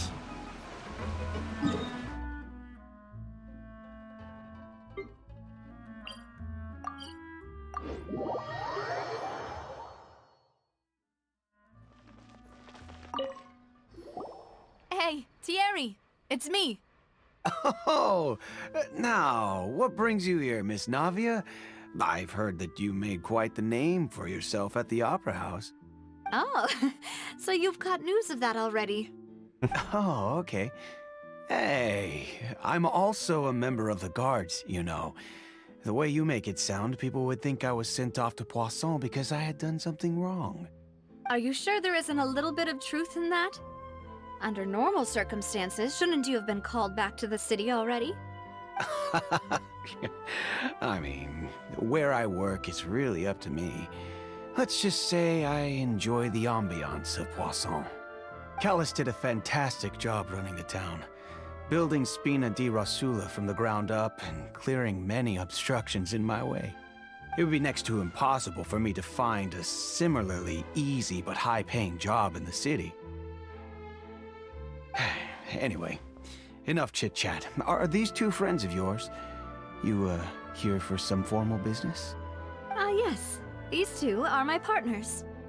What happened at the Opera House made us realize that Linny's case and my father's may be related. We're trying to reinvestigate the details of my father's old case. Ah, I get it. You think there might be more to the case now that we know people can be dissolved into water, right? I was also flabbergasted when I first heard of it. If you want to go through the original files from your father's case, I can help you look for them. That'd be much appreciated. Thank you. Actually, I have another question. Do you have the authority to dispatch Gardamex? Of course. Without them, I couldn't possibly handle Poisson on my own. Why do you ask? We definitely can't use them to forcefully get more evidence for your father's case. Well, you see, just recently, we were attacked by a horde of unnumbered Gardamex in the city. So, if you hypothetically wanted to do something against me, all you would need to do is get rid of the mecha serial numbers and send them after me. Damn. Then you think too highly of my abilities. Dispatching mecha is very different from controlling them. If I had to make an analogy, when you order a dish, the chef will make it for you. You can ask the chef to cook, but not to massage your shoulders or carry your baggage. If you try to make unreasonable demands, the chef would just think you're out of your mind and ignore you completely. The same goes for me and my Gardamex. Removing a serial number is also not as easy as you might think. There are a lot of complex steps to it, and it's almost impossible to keep it a secret. So I can promise you, those mecha were definitely private units. They're certainly not cheap. So, whoever their owner is must be super rich, powerful, or both. Now that you mention it, though, being in the synth business would definitely be profitable enough to afford this. Makes sense. Oh, then you're officially in the clear, Thierry. Oh, well, thank you for the vote of confidence, Navia. Jokes aside, I'd like to wish you all the best with your investigation. I'll be staying in the city for a little while, so just come find me if you need any support from the guards. Thierry is the person responsible for official contact between the Spina di Verzula and the guards. According to him, only the sufficiently rich can privately own large numbers of Gardamex.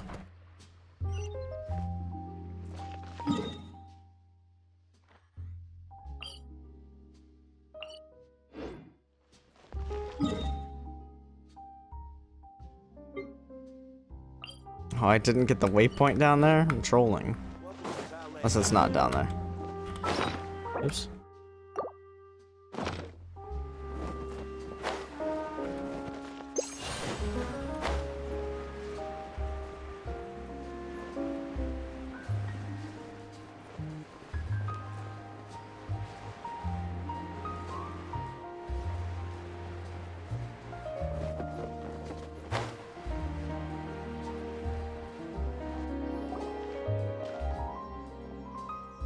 Hello. How may I help you? I'm here to see Marcel. Could you please let him know? You can just say Navia's looking for him. Sure. I will let him know right away. After waiting for a while, Marcel arrives in a hurry. Navia, hello. Sorry to keep you waiting. I'm not as young as I used to be, so my legs are giving out a bit. Oh, it's all right, Uncle Marcel. There's no need to stress. I just wanted to talk to you briefly about what happened in the Opera House. I'm sure you saw everything too, right? Yes, I've never seen anything so strange. Oh, you were at the Opera House too? That's right. I went there with Navia to see the magic show. Who knew it would turn into a whole murder mystery? I also witnessed your marvelous sleuthing work. Quite impressive. To beat the Hydro Archon at her own game on her own turf, I can already imagine everyone in Fontaine discussing your exploits over a few glasses of wine. Oh, Paimon doesn't want to become the talk of drunkards. Oh. Apologies. It's just how Fontaine is as a nation. Everyone loves drama and theatrics. Uncle Marcel, you've also noticed that other thing, right? The fact that humans can dissolve in water? Yes, I was reminded of your father's case right away. Is that what you're investigating now? Exactly. I still don't have much solid proof, but I can sense that the other side has already begun to act. Oh, and what makes you say that? We were attacked on Araneus by some unnumbered Gardamex. And there was also an attempt to get me to drink water from the primordial sea. If not for the vigilance of my partner, I probably wouldn't even be here talking to you right now. Oh, you're giving us too much credit. Wasn't it you who protected us? Alas, it seems things are heating up again. The peace that Callus sought so dearly will soon become a thing of the past. But rest assured, Navia, Poisson will always remain a safe haven for you. If you're scared, you can always return there. If anyone dares to lay their hands on you there, the Confrérie of Cabrières will use its funds to the last Mora to bring them to justice. Thank you, Uncle Marcel. But I don't intend to go into hiding. I'm going to strike while the iron's hot. Beast. Do you have any new thoughts on my father's case? About that. Sorry, my age is catching up with me, so it'll take me a while to recall my memory.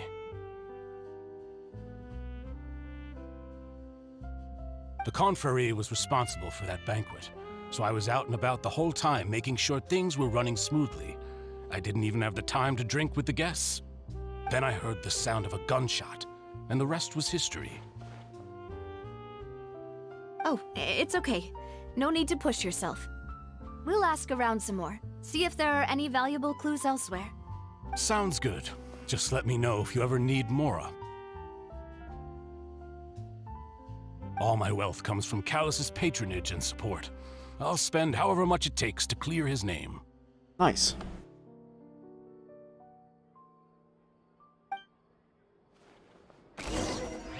Marcel is the leader of the Confrérie de Cabaret, and was the organizer of the banquet years prior. The Confrérie and the Spina di Rosula have always maintained a close working relationship, though his recollection of the events of the case is quite foggy. He is willing to defend Navia.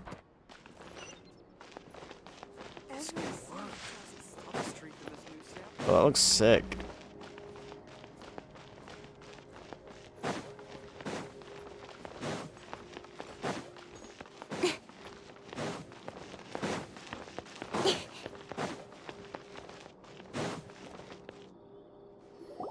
We've talked to all three suspects, purely based on their conversations with me. None of them sounded particularly suspicious. Yeah, none of them really stood out as a suspect. I suppose that's to be expected, though. If a single conversation's all that's needed to find them out, then my father wouldn't have needed to investigate the case for so many years. Anyway, even though we didn't make a breakthrough, let's still compile what we were able to find. But where should we start? Jacques' motive. Ah, you're right! Florent mentioned that Callus probably only ended up with the gun because of circumstance. That makes sense. According to Jacques' family members, he already told them that he had been discovered, and that he had no choice before he left home that day.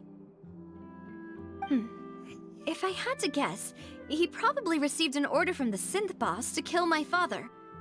Had he refused, he and his family's lives would have been forfeit.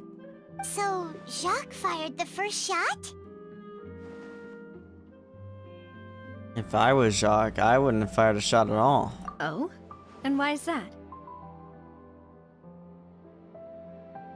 Could he guarantee his safety after killing Callus? Oh, that's a good point. Jacques probably already knew that he was just being used as a tool for murder.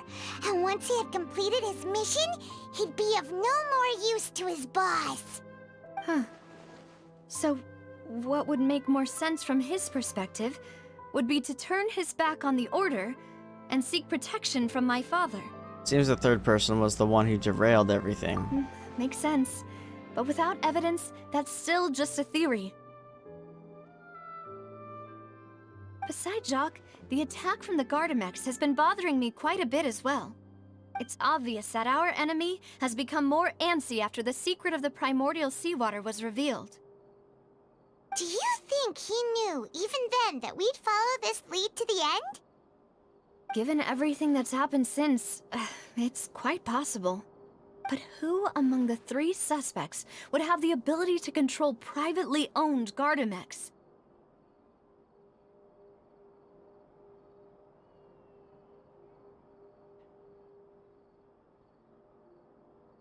Uncle Marcel? My father did really trust him. And they worked together on a large number of projects. Maybe that's how he got to know Jacques. And with funds from the Confrérie, he could also afford a large number of Gardamex. It's still really hard for me to imagine, though. After all, Uncle Marcel has been around since I was just a child. Also, wouldn't this mean he has been spending a whole lot of mora and energy to fight his own synth business? Oh yeah, true. Maybe it was someone else. Thierry, you say? It is possible that he's figured out a way to convert the Gardamex for personal use. But I didn't feel like he was lying when he was talking to us about the mecha. I also don't think he'd be able to keep that kind of tampering all three are wrong. under wraps. Yeah. Had he actually tampered with the mecha, we'd be able to prove it with a simple check of the guard's inventory. If the mecha were taken from the guards, it should be pretty easy to find out when and how that happened. Florent? It is true that he was closest to my father, and thus had the best chance of learning about his dealings with Jacques.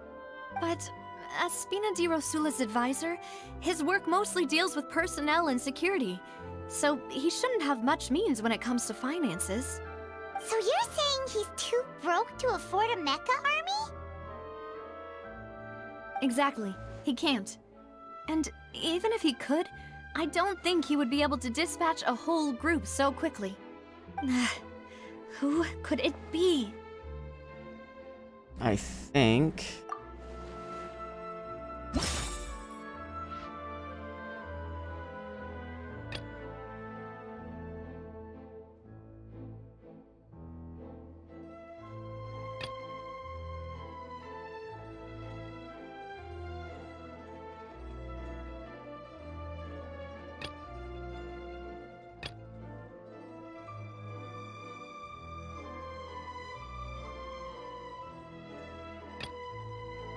I don't know, it's the fact that he is foggy. He also said he heard a gunshot instead of two. You know, if you think everything through, Yep. Uncle Marcel is indeed the most suspicious of them all. Could we be missing other suspects? Malus didn't know about the people turning into water thing when he narrowed it down to these three, did he? Malus has always been very reliable, and his judgment of others' trustworthiness has been fair and well considered. When he laid out his case for the three, the rationale he gave me made a lot of sense as well. The suspect is knowledgeable about the Spina's internal affairs, has the means to dispatch Mecha to assassinate us, and possesses significant intellect and foresight. Even if I don't want to believe it, I'm starting to see how things could all tie back to Uncle Marcel. He is someone who's very close to you, after all. Well, we still have another trump card on top of all the theorizing and speculating. The synth production base. Yes. Malus did say that charging straight in there would be extremely risky, but we don't have any other options right now. We need far more solid proof before we can hope to go charging in on our enemy. Navia, here you are. Oh, I've been looking for you. Why? Huh? Aren't you the guy from the guards? Did something happen? Yeah. News came from Irenaeus just after you left. We've got another trial on our hands. Wasn't that place built specifically for holding trials? What's so newsworthy about this one? I know. But they said the person they're putting on trial What? is a Fatui harbinger called Tartaglia. Wait, child? What? Is that someone you know? Yep. Yeah, we know him. Maybe even a little too well. Well, he's been accused of being the true culprit behind the serial disappearances case. It's absurd, don't you think? Yeah. Wait, how? None of our investigations have had anything to do with him. That's what I thought was strange about it, so I came to tell you the news right away. If the charge against him stands, then it'll be next to impossible to get the guards to support any of our planned investigations. Right, because they'll think they've already found the culprit.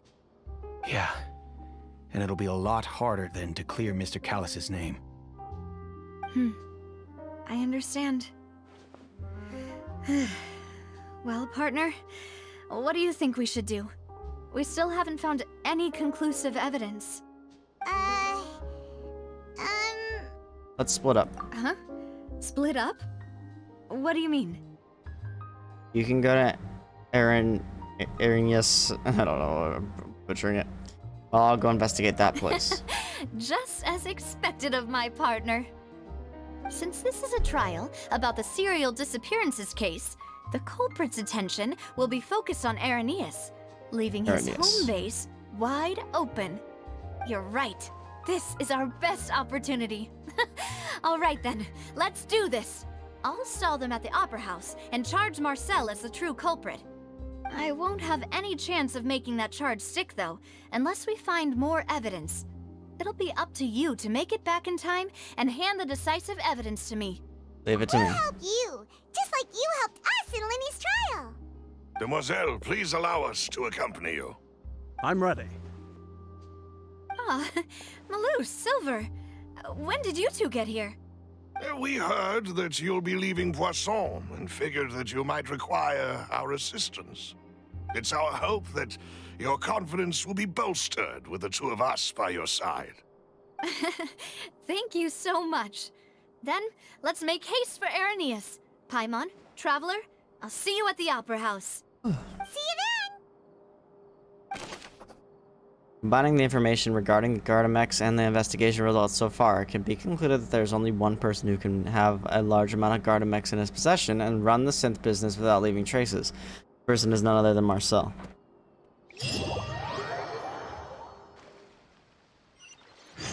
Now that Navia has set out for Irenaeus, we should also get going. The location has already been marked on the map, so let's head over.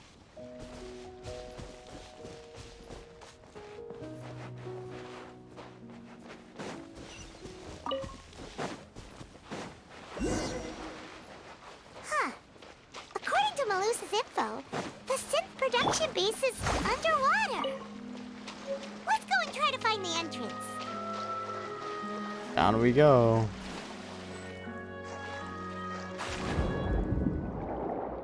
Oh my god.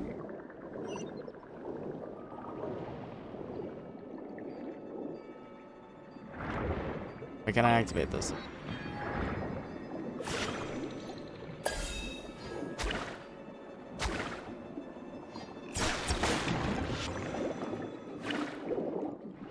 Cool.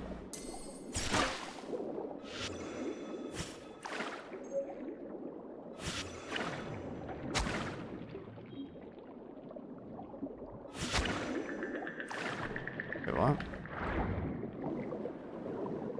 Yeah, whatever.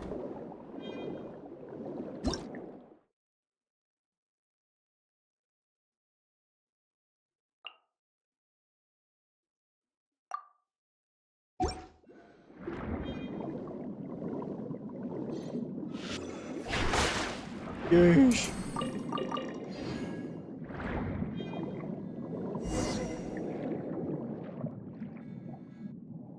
Finally found it! 5 months here. So this is the entrance that leads to the synth production base. It sure doesn't seem out of the ordinary at all. Well, they don't want it to stand out. You're right. An important place like this is bound to have a ton of protective measures and mechanisms. Navia's probably arguing up a storm right now to stall for us. And know we could speak underwater, lol. Seems legit.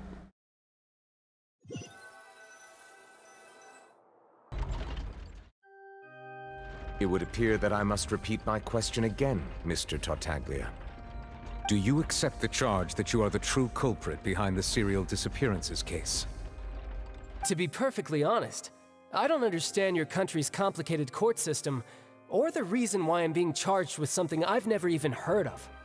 However, I did hear that people who have been charged can choose to participate in a duel to clear their name. Is that right? In which case, as long as I accept the charge, I can have an all-out fight with that champion duelist Clorend, right? Lol. I've got to admit, that's one of the most enticing offers I've ever received. When I privately sparred with her last time, she was obviously holding back. Real disappointing. Hey! Don't you understand? You're I'm trying to currently blame the the prime Fatui again. suspect for a major case. This isn't the place for you to be looking for fights. Oh? Sounds like the Hydro Archon wants to lecture me on the ways of the Opera House. Then why don't you duel me too? I'm the kind of student that learns best in the heat of battle. No. That's not what I meant. Alas, it would appear that communication with the defendant is going poorly, and we have made very little progress. In that case, let me explain everything from the very beginning again. The goal of this trial is to determine the culprit behind the serial disappearances case. That case had nothing to do with him. You've got the wrong man. Huh? What's going on? Why is she interjecting again? I told you it couldn't be one of the Fatui harbingers. Miss Navia, this is the second time you've interrupted the court proceedings. I only tolerated your behavior last time because you were able to provide the court with a key eyewitness. But that was an exception rather than standard court protocol. I can very well charge you with contempt of court for your interjections. Oh, please. Did you ever think I had any respect for this place's pointless theatrics? We can put that discussion aside for now. I'm not here to argue with you. I'm here to charge the true culprit behind the serial disappearances case. And if my charges prove true, then Tartaglia here will be proven innocent by default, correct? Oh, a young lady has charged in and offered to clear my name. How fascinating. Well, I'd gotten half bored to death by all these rules and procedures anyway, so I'll take you up on that offer. So, Your Honor, is there nothing else for me to do now? You may take a seat for now in the audience, but that doesn't mean the suspicions against you have been lifted. Now then, Miss Navia. I want to know why he was Who charged. is the person you would Other than like the to fact that charge he's a instead? Fatui. That person is...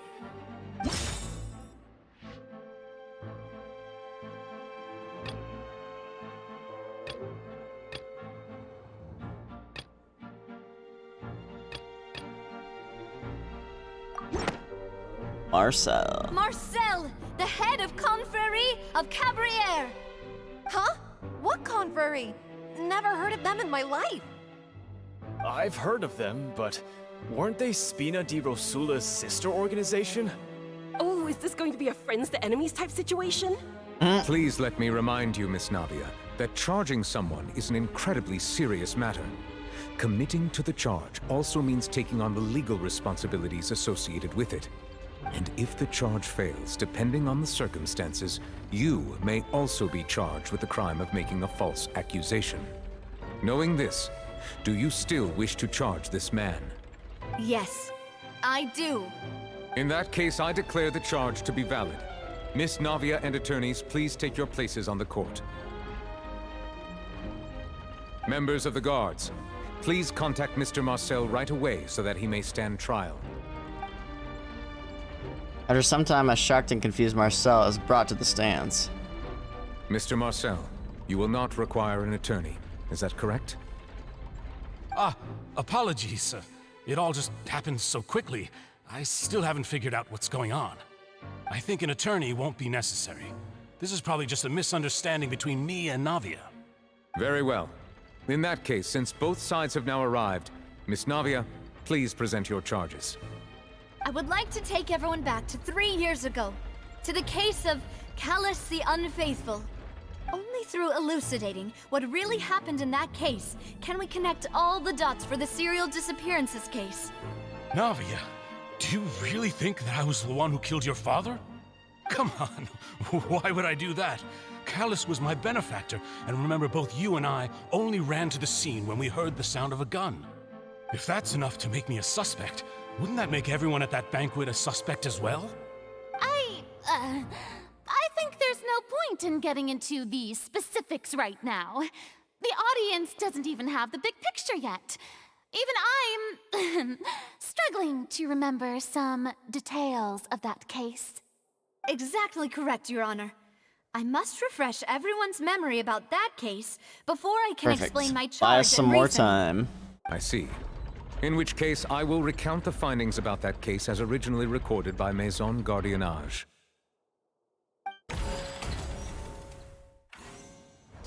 On the day of the murder, Spina di Rosula hosted a large banquet in a countryside estate owned by the Confrérie of Cabrières. During the banquet, all attending guests heard 2 gunshots from the courtyard.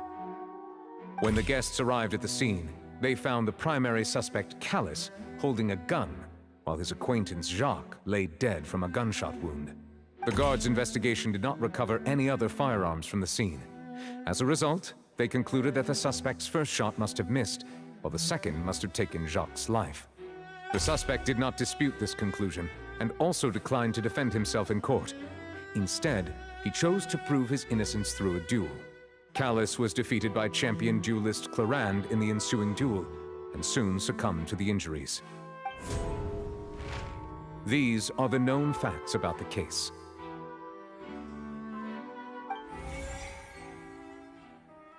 Okay.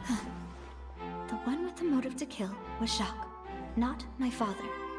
And even so, Jacques still had no reason to pull the trigger. In truth, the third person shot Jacques first, and was shot in turn by my father when my father seized the gun from him. After that, the true culprit turned the third person into water, erasing all traces of him from the scene. Thank you for the summary, Your Honor. Of course, the guard's conclusion appeared quite sensible to us at the time. However, we should revisit the case now that we've gained new information about the abilities of water from the primordial sea. Okay.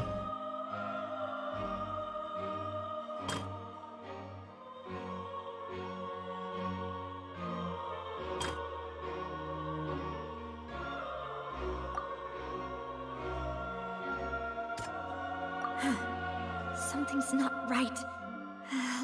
Okay. Oh, yeah, for real. This assassin first shot Jacques, then turned to shoot Callus, only for Callus to wrestle the gun from him and kill him instead.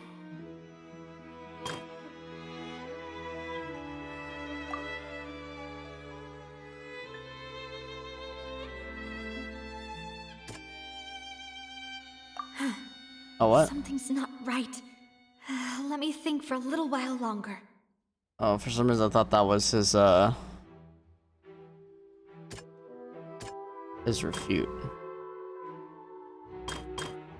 Oh no, sorry, there we go. Oh, okay, so no, I got it now. This is her testimony. The testimony of the victim's family confirms that Jacques had thoughts of assassinating Callus when he set out for the banquet. However, in the end, he reconsidered and instead shared everything with Callus, hoping to seek the latter's protection. Unfortunately for Jacques, the true culprit had already considered this possibility and had sent out another assassin.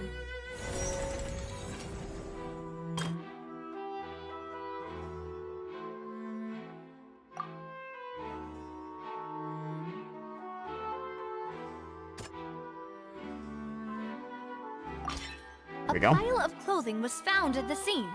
The guards once believed they were used by Jacques as a costume to disguise himself. But now, it is clear that the clothes were proof that there was a third person at the scene, and that they were turned into water after committing the murder. Since it was raining that day, the culprit was confident that they could use the rain to wash away all traces of their dissolved accomplice.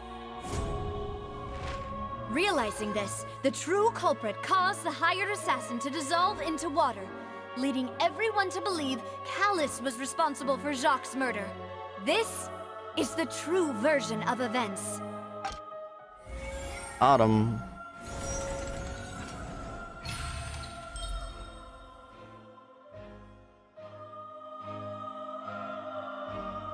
So that's what happened. Wait, you're telling me something as dangerous as water from the primordial sea has been used for all these years? What a great theory. It also explains Callus's and Jacques' respective motives. I guess they didn't shoot each other after all. Mr. Marcel, you are the one being charged with the crime. You should provide a rebuttal if you wish to prove your innocence. Lol. Ah, but I think I agree with everything Navia just said. In fact, there was nothing in her speech that directly implicated me. Then, may I ask some questions? In my opinion, we primarily need to determine two things. One, do you have the evidence to back up your claims? Yeah. I'm afraid not. Testimonies and shit, at bro. this very moment. Boo! If you don't have any evidence, you should just go home. I may Damn. not have the evidence with me, but I know where I could go to collect it. If we look up the deserted clothes against a record of people who went missing around the same time, we should be able to find a match.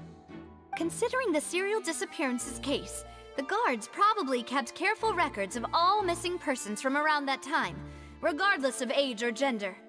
That makes sense to me. Monsieur Neuvillette, I would consider this to be a reasonable investigative direction. Why do I feel like Farina's acting a little differently Yeah, today? that was a little Maybe different. She's scared of embarrassing herself again? Alternatively, Maybe. she's become more diligent after charging an innocent citizen in the last trial. My second question has to do with the ensuing duel. If the truth is indeed as you described, then why didn't Mr. Callus explain himself in court? If he had testified that a person had been dissolved, he could have at least mounted a defense. I've thought about this too, and the answer is actually pretty simple. He felt there were things that were more important to him. The dissolving power of water from the primordial sea is an important secret for the true culprit of the serial disappearances case. My father could have exposed it for all to see, but he chose to take it to the grave. At that time, Spina di Rosula was in dire straits, and his reputation had already been shattered. He had no guarantee that going forward with the truth would allow the culprit to be brought to justice. What was certain, however, was that it would paint a gigantic target on my back. Boss once told me that Demoiselle had already been selected as the next target of the serial disappearances case. What? If the secret had gotten out, the culprit would have fought an all-out war with Espina right there and then. I wouldn't have been the only one in danger. All of us would have stood to lose our lives. Of course, the guards might eventually figure out the truth of the matter and determine that we were in the right. But what good would that do? How can a hollow verdict protect anyone? Had this opera house ever given my father any kind of confidence in its brand of justice, Spina di Rosula would have had no reason to exist. But by staying silent, we retain the ability to deter our opponents and continue the stalemate. I was able to become Spina di Rosula's president, which made me harder to target, as well as giving me more time to grow and learn. And once I have figured out the truth and stepped up to the challenge, I will do what this opera house cannot, and restore my father's truth and honor back to him. So, you mean to say, your father intended to die in the duelist's ring? That's right. Do you have any proof? Of course. All you need is to ask his opponent, Clarand. Damn, exposed. I don't need your apology, your guilt, or your support from the shadows. You don't have to do anything for my sake.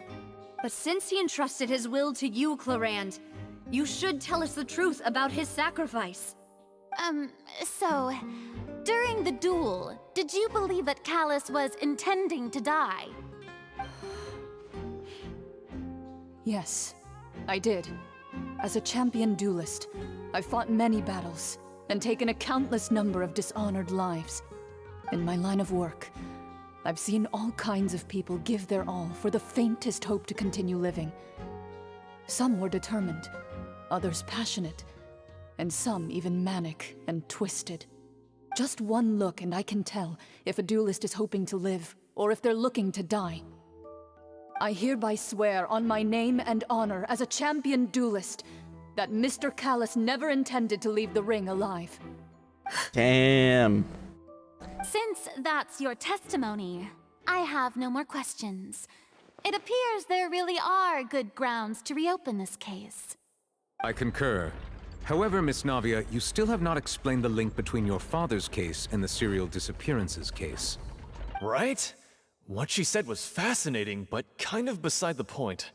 Wait, weren't they just talking about the serial disappearances case? Of course, Your Honor. The two cases are connected via a matter of timing. In my father's case, the culprit intended to kill both Jacques and Callus. As a result, they planned to act after hearing 2 gunshots. And at the end of Linny's trial, the culprit also only dissolved the victim in front of everyone because they realized they were at risk of being identified.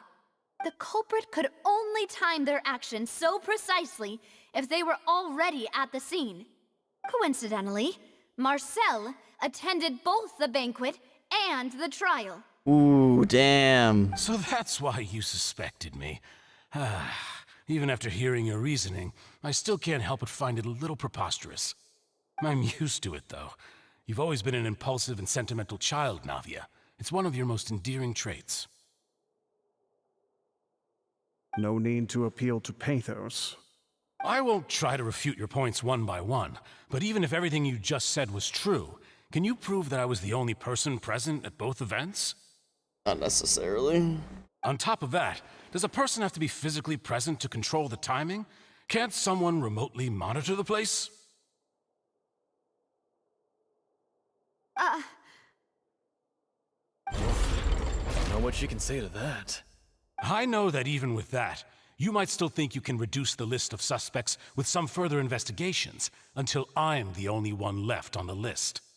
Alas, who won't feel at least a little hurt by an accusation of murder from a girl you see as your own daughter? But if I were to dismiss this completely, you'd also think I'm not being considerate of your feelings. Ah well, let Uncle Marcel teach you another lesson. Do you know what the biggest flaw in your reasoning is? I suppose you're gonna tell me anyways. It's timing again. I'm a businessman by trade. From that standpoint, there's no reason for me to kidnap young women. It's a high-risk action with nothing to gain. In addition, I left my home in Snezhnaya when I was young to come to Poisson and work in some trade. Snezhnaya. My business only thrived when I received Callus's patronage. But the disappearances began before Regionalist. I ever stepped foot in Fontaine. I do apologize, demoiselle. This was my mistake. No, it's not your fault. I'm sure he had come prepared. Is there anything else you'd like to say? Would you like to check the date of my first business license against the first known case of the serial disappearances? You can also take a look at my border entry records, or ask my friends and family when I left Snezhnaya for the first time. Could those records and testimonies do something to appease the unspeakable anguish in your heart? Seems like she got the wrong guy. At this rate, Navia will be convicted for falsely accusing him. I think you've done a superb job of dissecting your father's feelings as he neared the end of his life. But aren't you going against all of his wishes and expectations right now? He wished for you to become more rational, collected, and conscientious, instead of dwelling only on your own feelings. Once you've learned to be more considerate of others' feelings, and to stop rushing headlong into things, you'd have met most of his expectations. This isn't just about me, and it never has been. The biggest difference between me and the rest of the victims is that I still have the ability to search for the truth, while that same agency has long been taken from them. The people whose families were destroyed by synth abuse, the people who lost their loved ones to the serial disappearances, and the people who suffered tragic ends due to their sense of justice. Many people's images are flashing before my eyes. I'm sure some are coming to those of you in the audience as well. And whose image do you see, Marcel? Is it a man named Vacher? Huh. Ooh, that hit something. Oh, so you do know that name. I'm merely surprised you'd suddenly say the name of someone I've never even heard of. I was waiting for you to say that. Damn. A little while earlier at the entrance of the synth production base.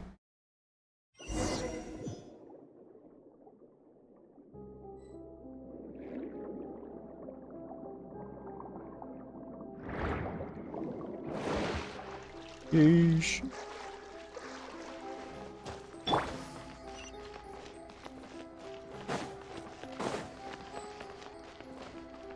This is a door of resurrection?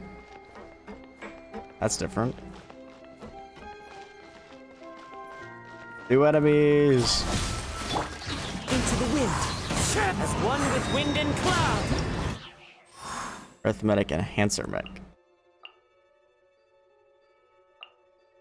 Machine created from a union between Fontaine's intricate device, imbued with Aja Numa. The machine will operate differently in battle. When either energy is annihilated upon being attacked by its opposite, an overloaded state will be induced, causing the machine to lose energy and necessitating the use of emergency power to sustain low-end combat actions. Machine created to complement the energy defects and increase the operational efficiency of Clockwork Mecha. The Azure and Numa energies have different enhancive effects, and this machine can also periodically regenerate energy, allowing it to replenish the power of nearby disabled clockwork. I don't have a way to attack them.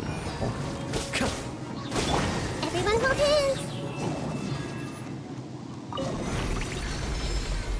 What would that do? Whoa! Oh, it's an The floor elevator. is going up! Is it because of this mechanism in the middle? That guy really prepared a lot of stuff for this place.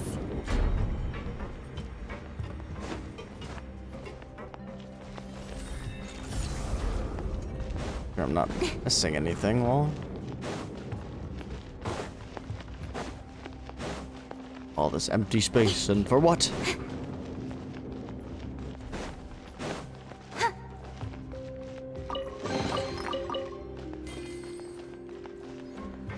Yo, it's like an aquarium. Paimon thinks we need to go up, but Paimon doesn't see a way. Let's take a look around. Maybe we'll find a hidden mechanism that'll show us the way up.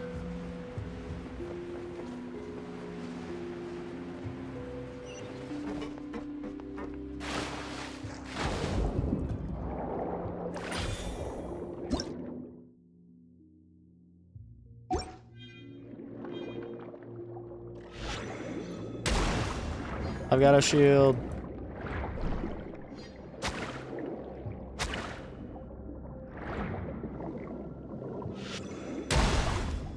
Haha.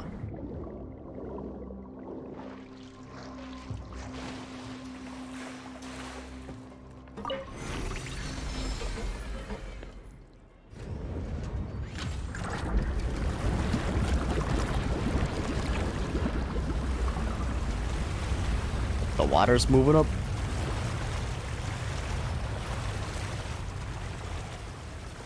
Almost there. Almost The there. water level is rising. Now we can swim to the top. But this is still a ways away from where we need to go.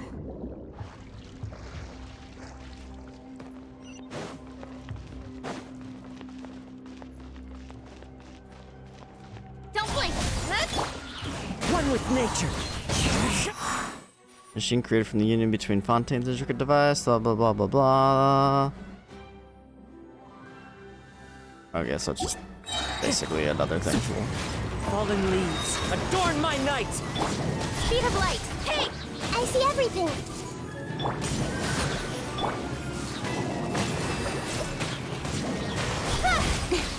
Jeez, all these new enemies.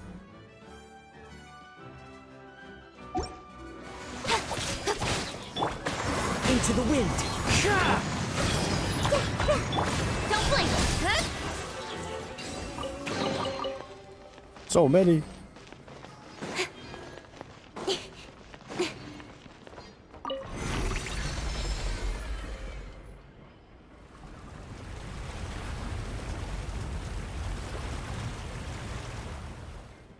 There we go. Like how they made a locked door because there's like ways to fly and shit now. Lol. Now the path is clear. Let's go.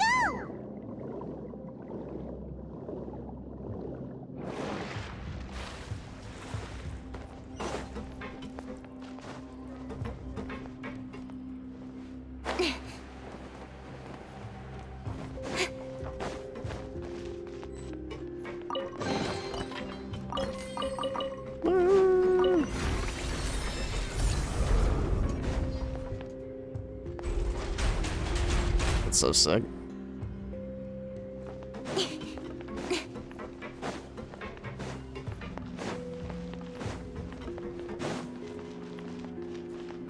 Speed of light.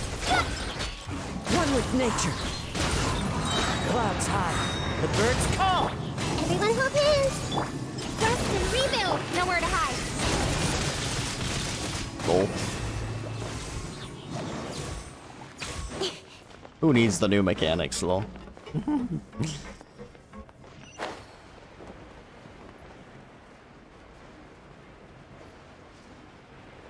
I'm sorry, I feel like I'm in Samara now. After all that, we finally made it to the innermost sanctum. Though, as expected, the mastermind isn't here. If I'm not mistaken, he's being charged by Navia as we speak. That's right.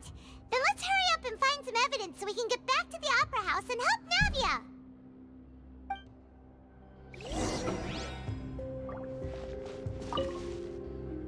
What's all this? Aw, it's a bunch of really cute things. Pink accessories, a hair tie, a necklace, even a makeup box. There's a name, too. Oh, Paimon sees it too, but why are all these cute things labeled with different girls' names? They probably belong to the victims. Huh? You mean the girls from the serial disappearances? They were brought here? And then they were turned into But water. why? And all the boxes of things. These names. That means... Oh, this is terrible. The missing person's possessions. You discovered objects within the containers labeled with the names of those who owned them within the depths of the HQ. The names here must have something to do with the victims in the serial disappearances case. This might be proof that this was their final stop. It's dark, bro.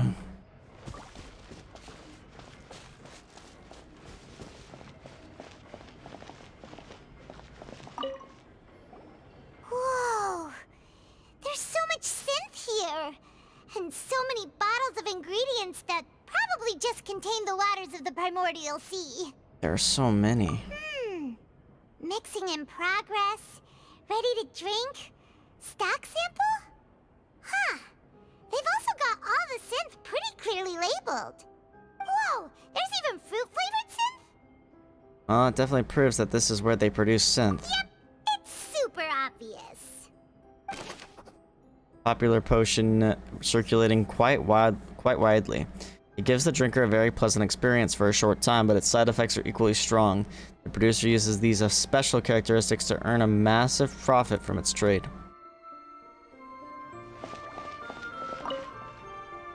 What's this over here? Looks like some kind of place for research. Experiment number 16 aims to verify Jacob Ingold's research conclusions on the primordial sea and use his theory as a foundation to achieve a breakthrough. The experiment was a failure.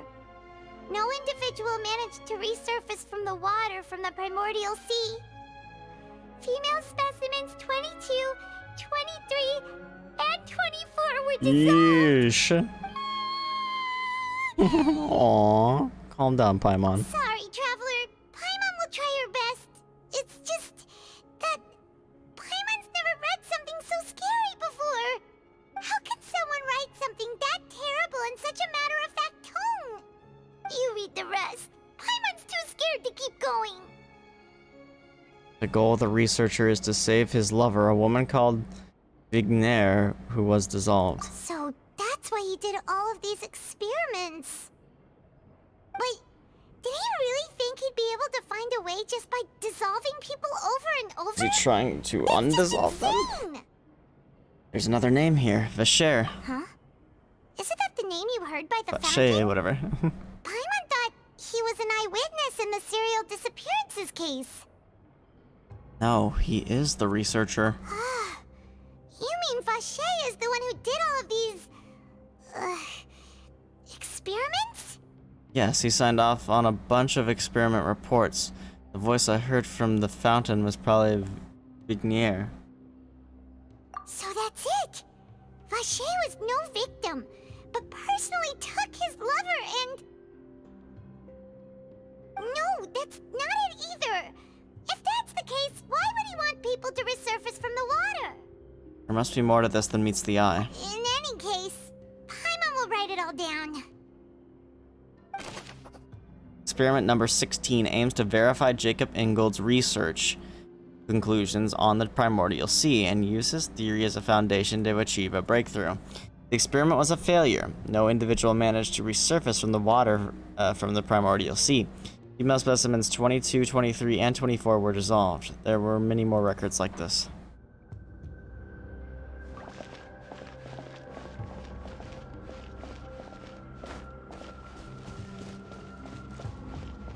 The hell?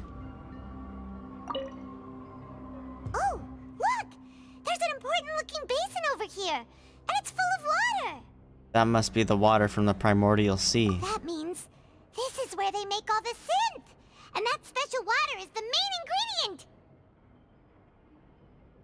If you dilute it with normal water, you'll get synth, but the pure stuff can dissolve a human! Paimon will take notes on this incriminating evidence. Primordial seawater pool. The pool found within the HQ is filled with water from the primordial sea. The mastermind can use this to create synth, and directly use it to dissolve people.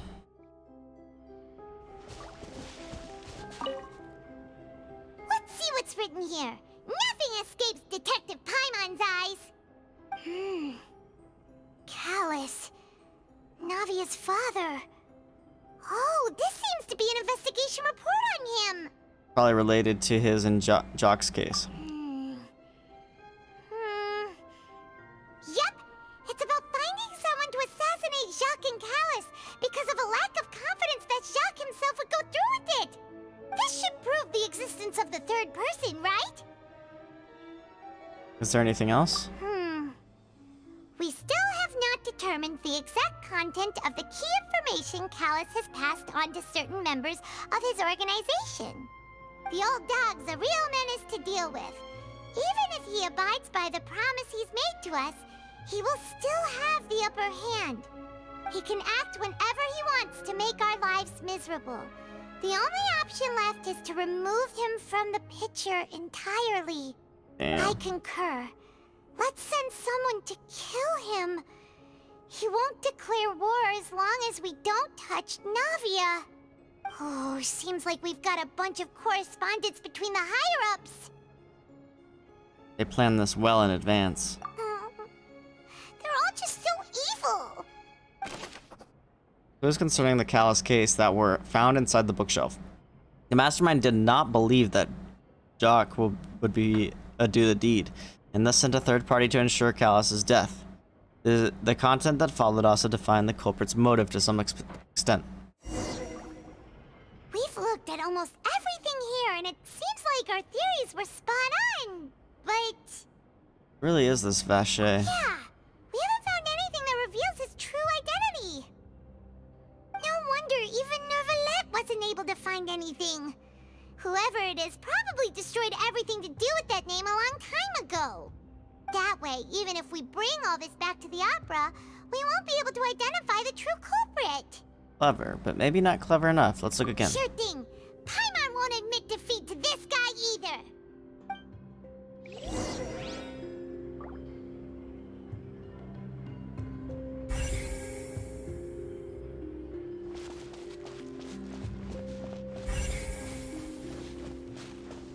I only have these two things, huh? Pool full of water from the primordial sea. Countless sins were born from it. Nothing else seems particularly noteworthy.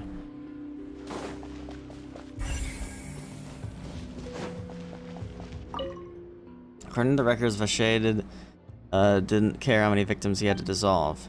There's nothing here on Vache's true identity.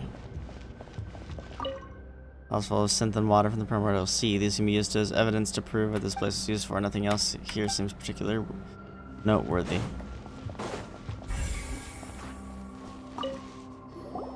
You take that side, and Paimon will take this side. Check everything carefully. We'll find something for sure.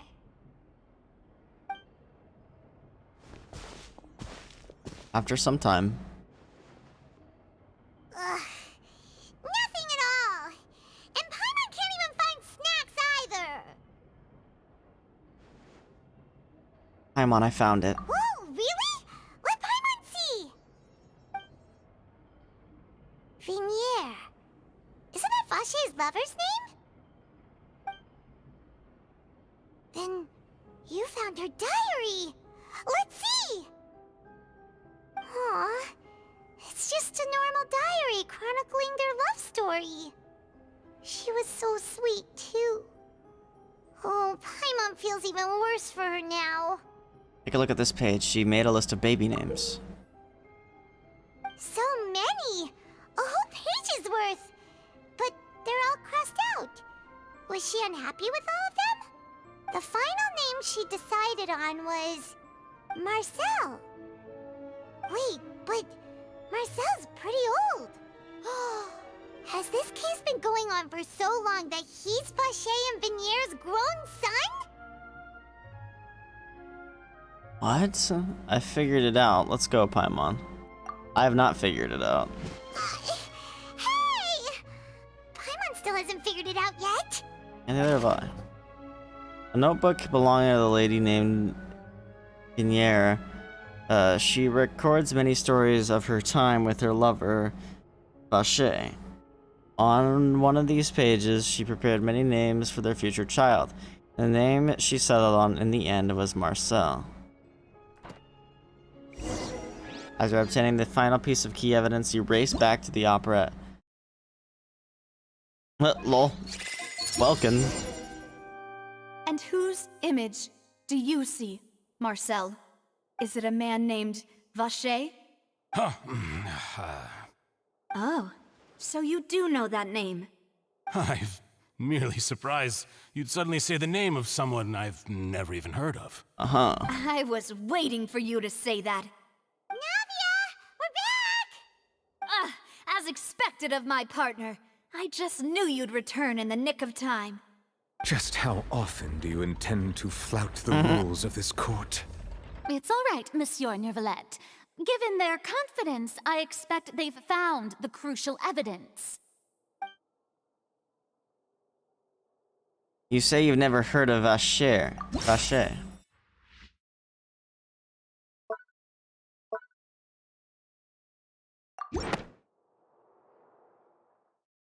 But the truth of it, Marcel, is that Yo! you've always been Vache. Oh, okay. Huh? We've investigated your lair and we already know everything. I love it when she speaks, bro. After your lover, Vinier, was dissolved, you kept abducting young women to experiment on the hopes of bringing her back to you.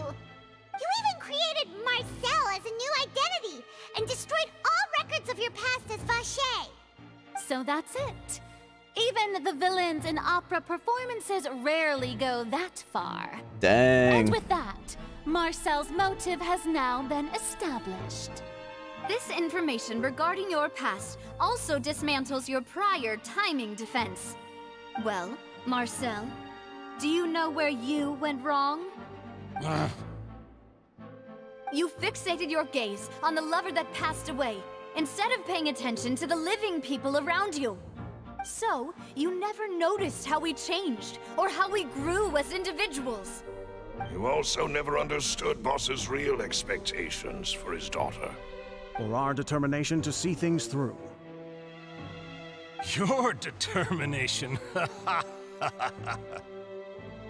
Mr. Marcel, please speak up now if you would like to defend yourself. Otherwise, the trial will move on to the next stage. Do you really think I wanted to do any of this? Pay attention to you? What for? Have you ever paid attention to me? Ever empathized with my pain? Ever known how it feels to watch the love of your life dissolve right in front of your eyes? No one helped me. No one even believed me. All those decades ago, even the officers from the Maison Gardiennage were laughing at me. They said there's no way a human being can turn into water. So I must have gone mad from grief. Vinier's death was brushed away by all of you as if it didn't matter at all. Well, now Damn. you know, don't you? He was pissed, bro. Well, it's too late now. All those who were dissolved are gone forever. You only have yourselves to blame. You set up this ornate opera house in pursuit of your so-called justice, your beloved drama, while turning a blind eye to the suffering of the people. Vinier is dead. We promised each other that we would always be together. Wherever she goes, I will follow. But I'm not from this blasted place, so I can't be dissolved. No matter what I do. Oh. Hey, is that water from the primordial sea that he's drinking? He's from Sosnaya. I can't dissolve! Can't dissolve! Can't dissolve! Do you all see? I can't go, I can't follow. So if I can't go where she is, what choice do I have but to try to bring her back? I did all of that, and in the end, that accursed Callus still got the But why better did of you me. need other My girls entire to life do it? living on pins and needles, only to get stabbed by his idiot daughter at the very end. The suspect is exhibiting signs of mental distress. Guards, please restrain him. Don't touch me! Don't anybody come near me! I still need to save Vinier. I promise. We made a promise. Vinier. Vinier! Please, Vinier. Don't think badly of me. All I want to do is fulfill our promise. At this point, the verdict of this trial is clear. With Mr. Marcel's conviction, the charges against Mr. Tartaglia no longer have any basis. Well, I don't know Fine why they by had me. any in the first I place. was in a bad mood, but after a show like that, I'm actually feeling pretty good. Dude, he's so Traveler, funny. Please submit all the evidence you have collected to the guards, so that I might review and summarize the truth behind the serial disappearances case. Let proceeds to The review man all the now evidence. known as Marcel was originally named Vache and worked as an adventurer with his partner and lover Vinier. During an underwater expedition, Vinier accidentally came into contact with water from the primordial sea and was dissolved in front of Vache as a result. Vache Roger. learned of the primordial water's existence through the work of others and began to kidnap young women for research, with the goal of discovering a method to restore Vinier back to life. To cover his tracks, he he invented the new alias of Marcel and began to operate a business in Poisson. During the course of his research, Vacher discovered that a diluted concoction of water from the primordial sea can induce feelings of euphoria, and began to manufacture and market synth.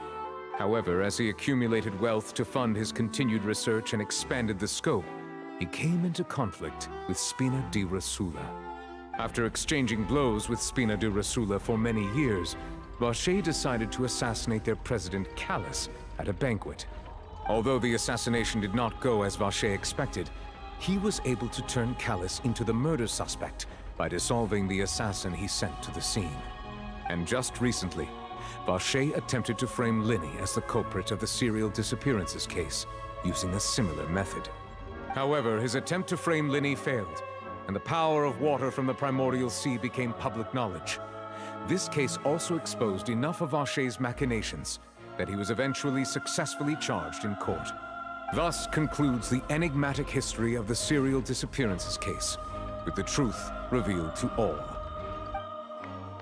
Yeah, but how does dissolving more people help him research? That's what confuses me. The Oratrice will now deliver the final verdict regarding the charges against Mr. Vacher.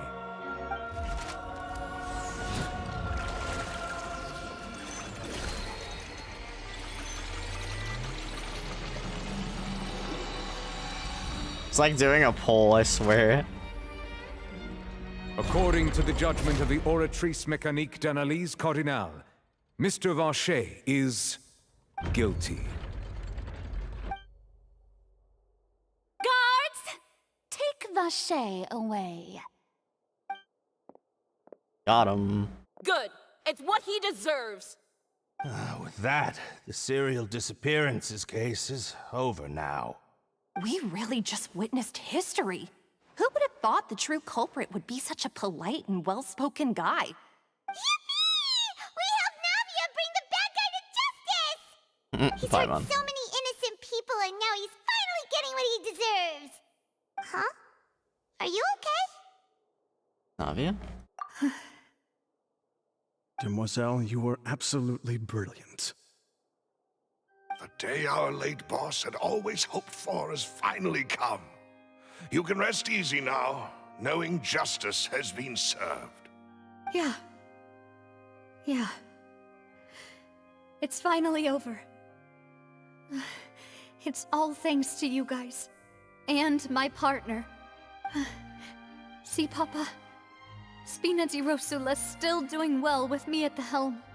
Well now, hasn't this been a most delicious piece of drama? The villain has been caught, justice has been served, past wrongs have been righted. Why is he so unironically funny?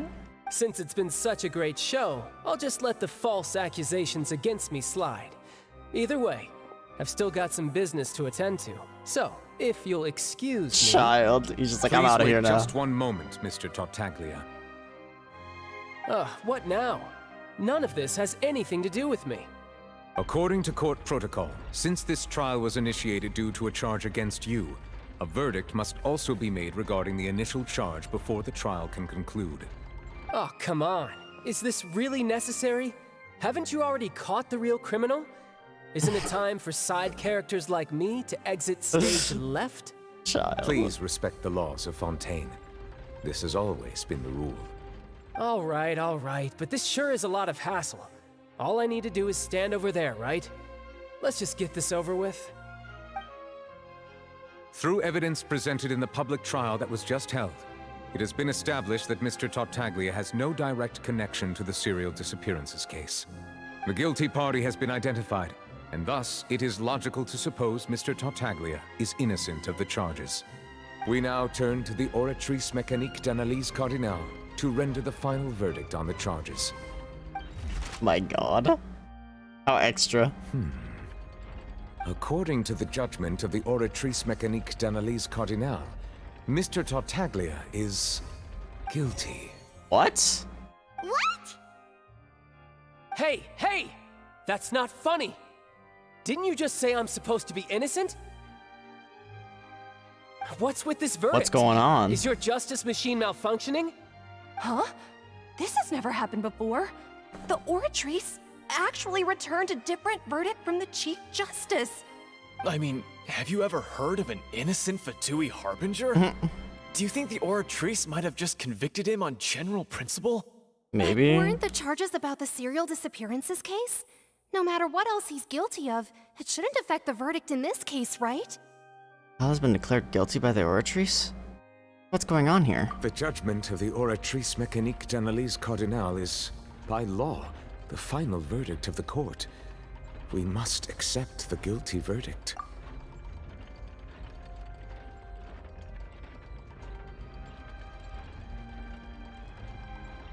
I'm wondering, I don't know, I'm just gonna spitball theory real quick. What if he was the assassin? But I don't know why that would make him guilty in this case, but what if he was the assassin and he got dissolved?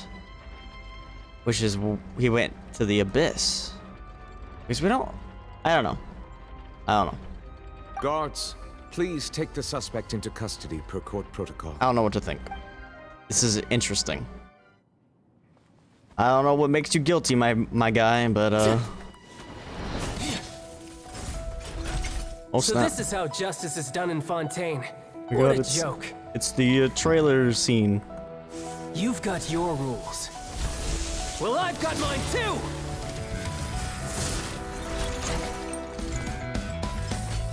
It's gonna beat them all up.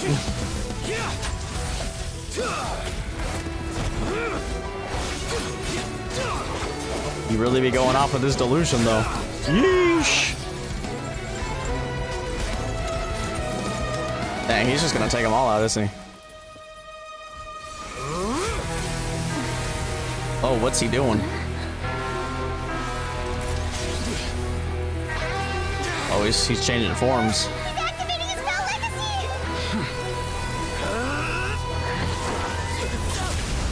Oh? Will that just stop him? I am sorry. If you have been wronged, we will find the truth. But the rules of the court must be upheld. Bro, what is going on? He just took him out like that. Oh my gosh. Hey, Monsieur Novelette, what's going on? Shouldn't they have been cleared already? Apologies. This is also the first time I've encountered such a situation. However, according to the rules established at the conception of Fontaine's court system, the Oratrice's judgment is the final verdict of the court. All I do is follow court procedure. As for why the Oratrice arrived at the conclusion it did, you should probably ask someone more knowledgeable than me. If even the Chief Justice doesn't know, then we have no choice but to ask the Archon herself. Why are you looking at me? I had nothing to do with it! I don't know what happened there either! Hey, stop staring at me! What does Lady Farina mean by that? Now what is going on? I don't even know what's going on anymore, bro. She says she has no idea either, but that's impossible. Didn't she create the Oratrice herself? Yeah, so are the verdicts reliable or not? Can results like this really be called justice?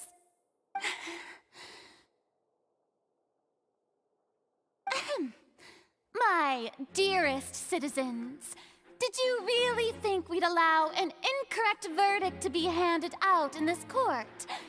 Did you really believe that the judgment could be mistaken or be the result of some sort of random mishap? Don't tell me you thought even I had been blindsided by the Oratrice's result.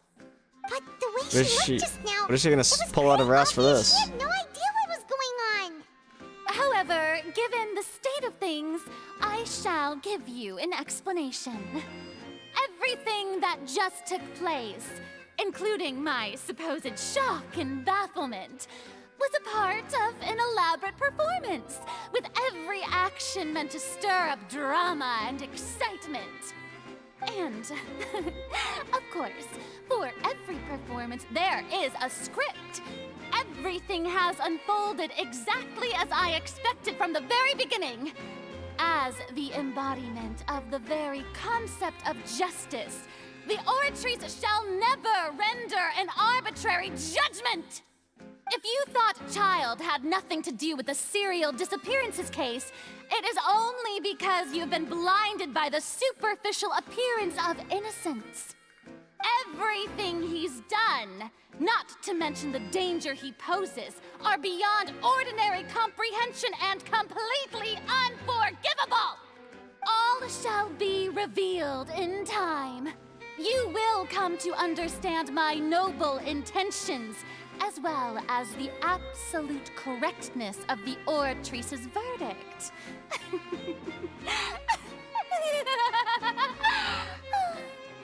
Now, having said that, although I hate to leave things hanging in suspense, it is now time for this performance to end. As the lead actress, I shall be the first to take my leave. Toodaloo! So she chose to make her escape after all, did she? So you're saying we shouldn't put much stock into what she just said? She probably just put on that performance to save face. As for the truth, it's unlikely that she actually has any idea. Way to pull the rug out from under her. However, please be assured that I will continue to investigate this case in a personal capacity. Just as I promised, if the judgment has been incorrect, we will do our utmost to clear his name. All right. Even though we feel pretty badly for him, we'll take your word for it for now. After all, he's done plenty of bad stuff, so he should have known he'd go to prison someday, right? Gonna leave us on a cliffhanger, isn't it? Oh, maybe not. No, I think it is. I still think it is. We're not gonna find out. And do we still have Child's thing? I'm pretty sure we do. I don't think he had it for that fight. His delusion.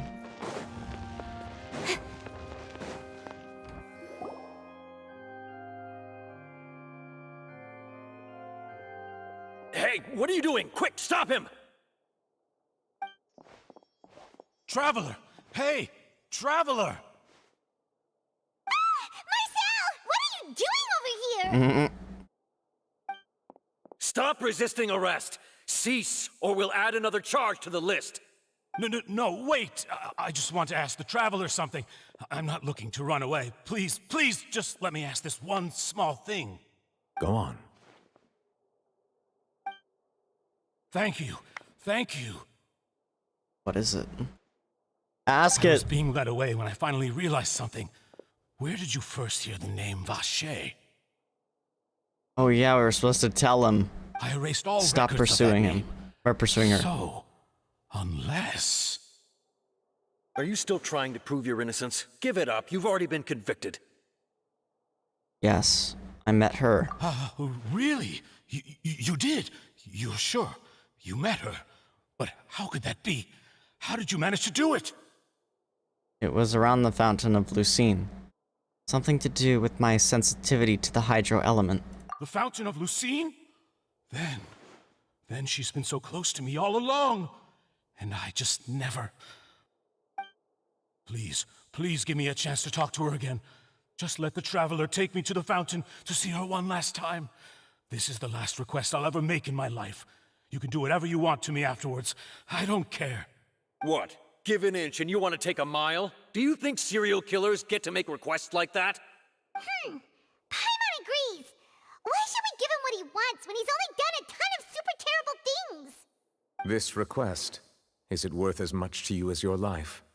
Of course! Wait, no. It's worth even more than my life. Humans. Will they betray the instinct to live just to satisfy spiritual needs? Yep, he's a dragon. He's the water dragon, which Very destroys the Kokomi theory. I will grant your request. Your Honor, I fear that... I will go with him. You do not need to worry about any escape.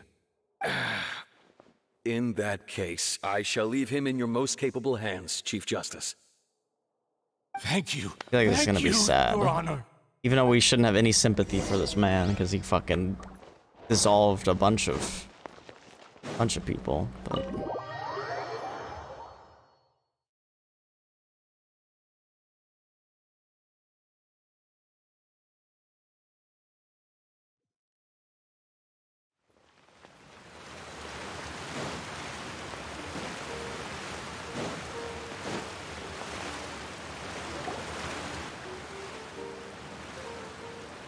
Is this the place? You said she's here, but what do I need to do to see her? Back then, I drank water from the primordial sea. It heightened my sensitivity to the hydro element. Yeah, and even Paimon could hear her after drinking that thing. Didn't you just drink a lot of it on the stage as well? Oh, in that case... Vache! Ah! Yes, that's it! So you heard it too! Vinier, it's me! It's me, Vache! Vache? Vache? I'm here! I'm here! Where are you, Vinier? I'm coming for you. I'm finally here for you. Hey, wait! Be careful! Hey, wait! Vinier, is that you? It's me, Vache! Vinier! Vache? Why did you come? Didn't I say? You don't need to look for me. You look a lot older than I remember. How long has it been? It's been more than 20 years. I've suffered for over 20 years since the day you left. All this time, only the thought of bringing you back has kept me alive. Nothing else mattered to me. I must be dreaming. Who would have thought I'd get the chance to tell you all of my feelings like this? Vinier, you are my everything. I really don't know how I could live without you. But Vache, if you ask me, this world would be better off without you. Damn. What are you saying? If not for you, I would have finished my law degree and probably become a top-tier attorney one day. If not for you, I would have continued to pursue my love of the arts, and my works would have been displayed in the Palais Mermonia itself. If not for you, I would at least have been able to take care of my mother. And she would not have grown old and died alone, with nothing but the tears on her cheeks. It's all because of your selfishness, Vache. It's all because of you. Damn. You... Wait, you are not Vinier. Who are you? You're right. I am not Vinier. Oh. I am. All of them. Sacrifices. Holy. Every woman who died by your hand, as our bodies dissolved, our consciousnesses flowed back to the primordial sea. Our thoughts circulated endlessly within the primordial sea, and we were no longer individuals, but we became one, just as streams of water come together in the sea. I'm Cressy. I'm Lemony. I'm Azine. The only one I am not is Vinier. Why? But then, where is Vinier? She doesn't want to see you anymore. Every tendril of her consciousness is avoiding you. This is what you get for your selfishness. Your selfishness robbed us of our lives and our futures. You said time and time again that you'd do any and everything for her. But did you ever consider whether she'd want to see you do the things that you did? If she would despise you for what you became? Damn, dude.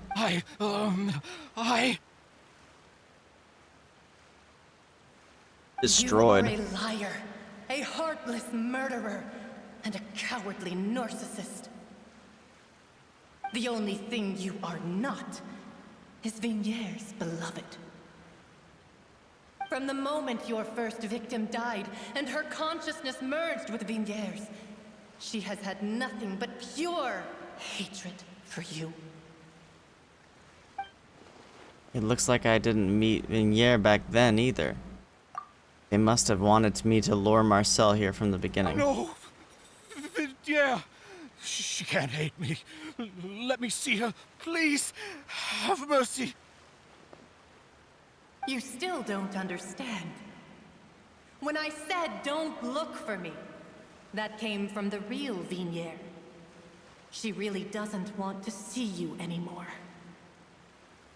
But on top of that, she also said that because it's her final drop of pity for you. She said that because she knew that if you did come here, we will show no mercy to you. Damn. Vache. Vache. Vache. Vache. Vache. Monk ass. Drown. Oh my god.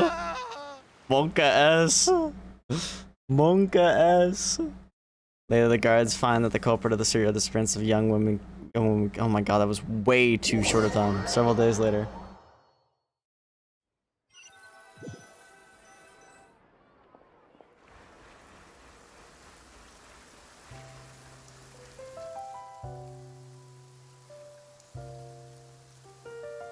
Finally, we have some time to do shopping.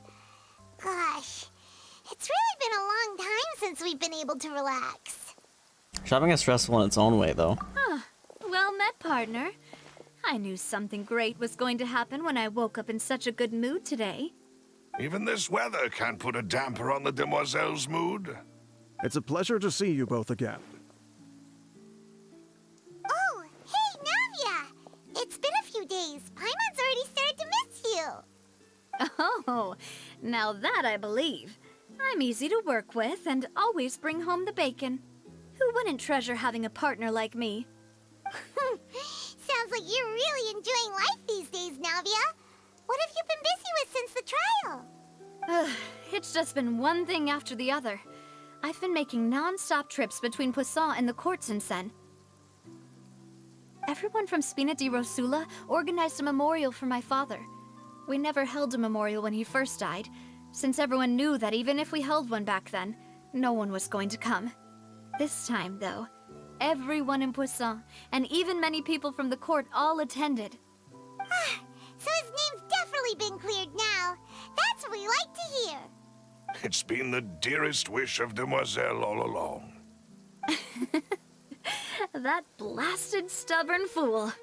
I was right to put my faith in him. I'm so glad I didn't give up on the case all those years ago. Things turned out as well as they could have. Oh, by the way, I ran into Charlotte just after I left the memorial service. Well, maybe it'd be more accurate to say I knew she would be there, and there was no way she'd just let me go. Huh? So you know Charlotte too? The Charlotte? Journalist from the Steambird? Yeah, way back when I first became the president of the Spina di Rosula, she was all over me. Wouldn't take no for an answer. I believe the story was called The True Heart of Darkness, Secret Tales of the Yellow Rose. To be fair, though, it was a really flattering feature. So, we've been on pretty good terms ever since. She was trying to lean on our friendship to get me to do an exclusive piece on the serial disappearances case. Oh yeah, she told us about that. She's always been super interested in that case, so now her wish has finally come true too. Surprised she wasn't Anyway, at the I case told her to or make the sure that when she writes about you guys trials. entering the opera house with the critical evidence, that you both sound really cool. Now that's another thing to look forward to. We trust Charlotte's skills with a pen for sure. Oh, and in other news, I also took Clarand out for a meal. Oh, are you two on better terms now? While you were investigating Vache's headquarters, Clarand gave testimony on my father's behalf. It was thanks to her that we were able to turn the tide. I wanted to thank her. I mean, there's also no point in being awkward all the time, so we took the chance to reconcile with each other. Oh, that's great. Paimon also thought Clarand wasn't actually a bad person. It's always good to have more friends. Anyway, now that the case has finally been solved, perhaps it will slowly begin to fade from the public consciousness. Oh, actually, there's still one last thing I need to do. What is it? I should pay a visit to my father's grave and tell him the truth of what happened, as well as how it all ended. And on top of that, just how much people still look up to him to this day. That includes me, too. Miss Navia. Indeed. Can I come too? We want to go too! We also think Callus is a really admirable person. Sure thing. I'd like you two to share the moment with me. After all, without you, there might not have been such a positive ending. And in that case, everyone, let's be off. Considering the recent weather, we'll be lucky if we can reach Poisson before dark. Yeah, you're right. It's been raining non-stop for a few days now.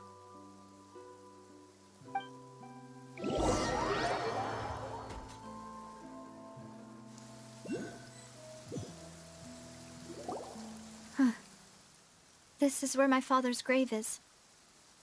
To be perfectly honest, even I haven't been back here for a long time. Huh?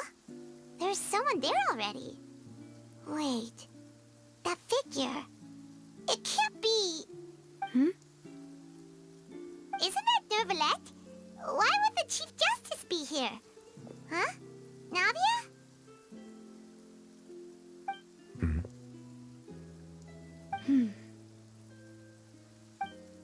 My apologies. I should have asked before coming to pay my respects. Don't say that. Sorry about that. Oh, I was trying to say there's no need for you to apologize. I wanted to show my father how much I've grown, but still, I doubt I've grown to the point that even the Chief Justice would feel compelled to apologize to me over and over. In that case, I will stop apologizing for now. You really could use some pointers on understanding human emotions, Monsieur Neuvillette. Human In any emotions. case, why did you come to Poisson? Well, ever since that day, I've been turning a question over and over in my head. Just what is justice anyway? There was once a time when I didn't want to believe that there could be anything more important to humans than life itself. Oh, rather than that, it's probably more truthful to say I didn't believe humans were capable of resisting the most basic instinct of living things.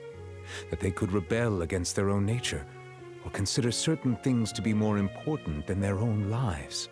Which is also why I didn't stop your father from beginning that fateful duel.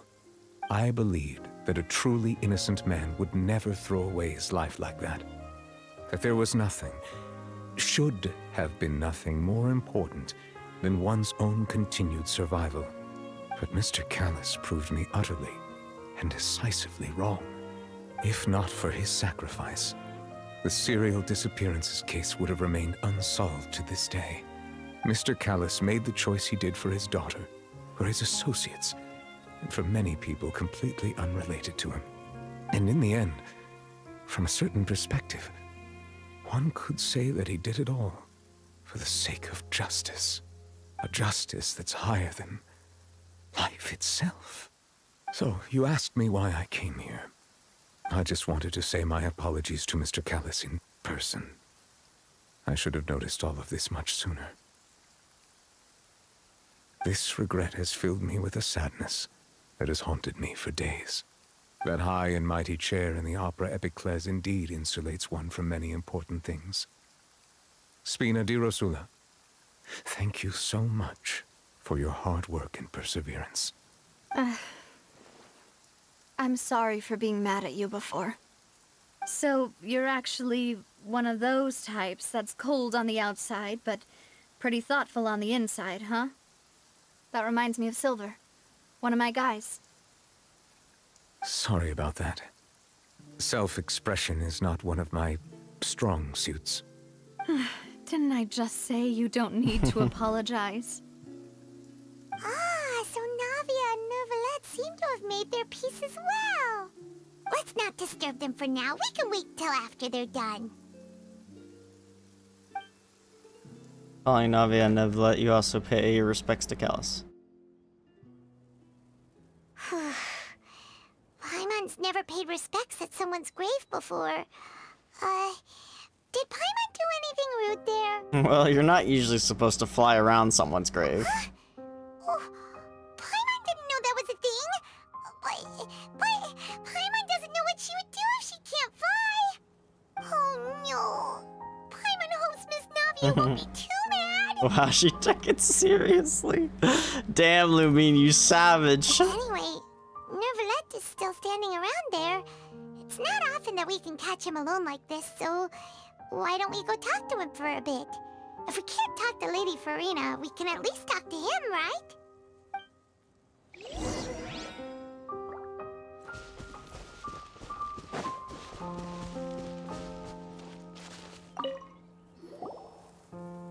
Oh, it's you two.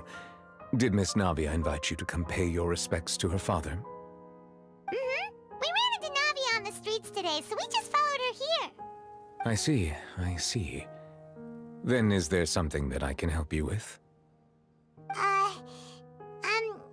Well, it's pretty hard to run into you like this since you're usually super busy.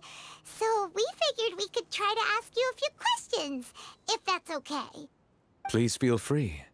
Though outsiders, you helped us solve one of the greatest mysteries in Fontaine, and it would be my pleasure to return the favor. About water from the primordial sea. So, at court, the bad guys referred to that special water as water from the primordial sea, but what is it really? Truthfully, that name is already quite accurate. I can only surmise that Vacher and his ilk only learned of its nature and existence after extensive research. There used to be a special sea on the surface of this planet. The nature of its seawater was rather different from that of the sea we know today. Most of Tevat's life forms were first born in that special sea. You could say it nurtured much of the life on this planet. Huh. So it really was where everything began. It makes sense to call it primordial then. But today, the primordial sea no longer exists on the planet's surface. What Vacher discovered must have been some kind of special case, or a remnant from a truly ancient age. Huh. So that's how it is. Oh, you really know everything, Monsieur Nervalette. But if that's the case, then why would people, at least people from Fontaine, dissolve in that kind of water? Indeed. Why would the primordial sea, which was known to engender and nurture life, suddenly reverse itself and devour life instead? To be frank, that also doesn't match my understanding of this world and its laws. There must still be some unknown secrets around the people of this land. Is there anything else you'd like to ask me about? About the prophecy that has been circulating around Fontaine. That the sea levels will rise and everyone will be dissolved in water, leaving Farina crying alone on her throne, but the sins of the people will be finally washed away for good. Does that appropriately summarize the version you've heard? That's right! It was Linny that told us back then. And that about covers all the main points. Yes, up to the present, I think we reached a point where we have no choice but to confront this prophecy directly. Rumors have it that this prophecy is rooted in the last words the former Hydro Archon left to the world before she passed away. A prophecy? Of the former Hydro Archon? Wow. This is the first time that we've ever heard of it. 2 parts of the prophecy have already proven correct. The rising sea levels, and the ability of the people of Fontaine to be dissolved.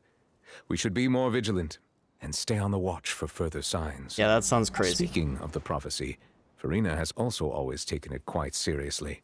Indeed, she has been collecting information and intelligence from across Tevat for this purpose. If the rumors were true, then perhaps this prophecy is the conundrum left to Farina by her predecessor.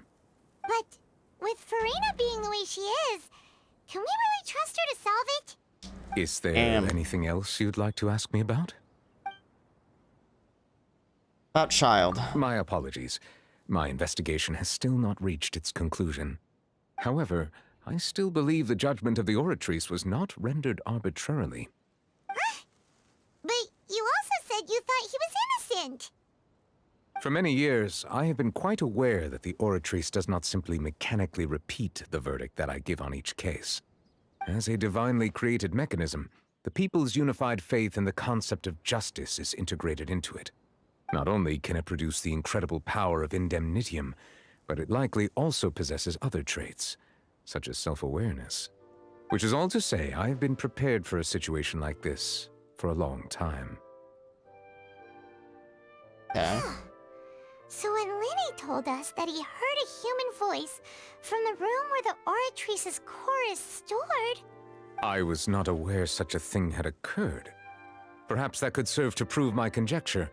I will add that to the list of items to investigate. In any case, I am inclined to believe that the Oratrice does have a methodology all its own. We just do not have enough information. Based on Farina's reaction, I doubt even she had any idea what was going on. She managed to bluff her way through it, though, with her time-tested twin tricks of bravado and drama. While we do intend to get to the bottom of this, for now, we regret to say that the Fatui Harbinger will just have to bide his time in the fortress of Meripede. Is that what that tower is? If we did incorrectly convict him of crimes he did not commit, we will most certainly compensate him to the fullest extent allowed by the law. If you ask Paimon, the only compensation he'll want is a no-holds-barred fight with you. Probably. Is there anything else you'd like to ask me about? Oh, my sibling. Your sibling? Another blonde-haired traveler? I'm sorry, but I've never seen anyone who matches that description. If he ever stepped foot in Fontaine, I'm sure he followed our laws to the letter and had no reason to appear on the stage of the opera Epicles. Is there anything else you'd like to ask me? I have no more questions. Very well. It was my honor to provide you with what answers I could. I very much enjoyed conversing with you. It will soon be time for me to leave this blissful tranquility behind and return to Palais Memornia. You really are super busy, Monsieur Neuvillette. Paimon thought you only came here to pay your respects today because you had the day off. Crime and villainy do not have the day off, and so justice must work around the clock as well. This is merely the nature of a justice's work. All right. You've got a point. Huh? Paimon just noticed that the rain has stopped. It's been stopped for a while.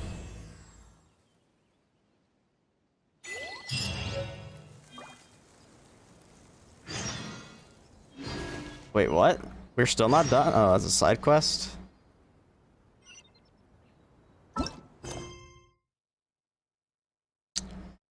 Well, there we go. Probably unlock that.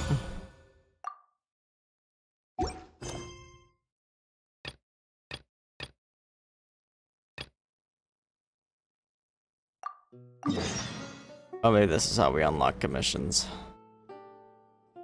Hold on, I'm gonna do that real quick. Oh. And then I'll probably have to call it. I can get my reaction up. For the cutscenes. And yeah, I'll probably have to call it for tonight, unfortunately. Much as I want to keep playing.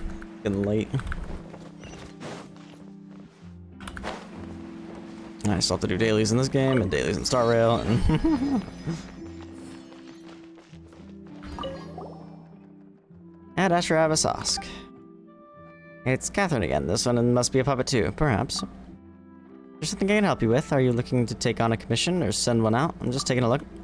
I see. If you run into any guild-related issues, you can come and ask me. I will provide the utmost service for you and answer all answerable questions.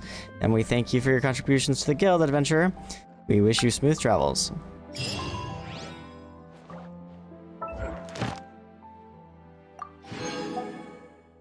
Yep, there we go.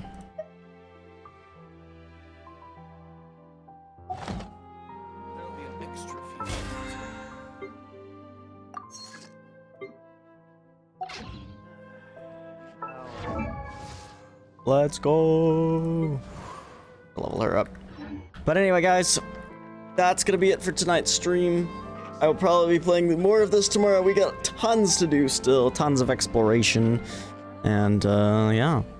But anyway, guys, thanks so much for watching, and I will see you all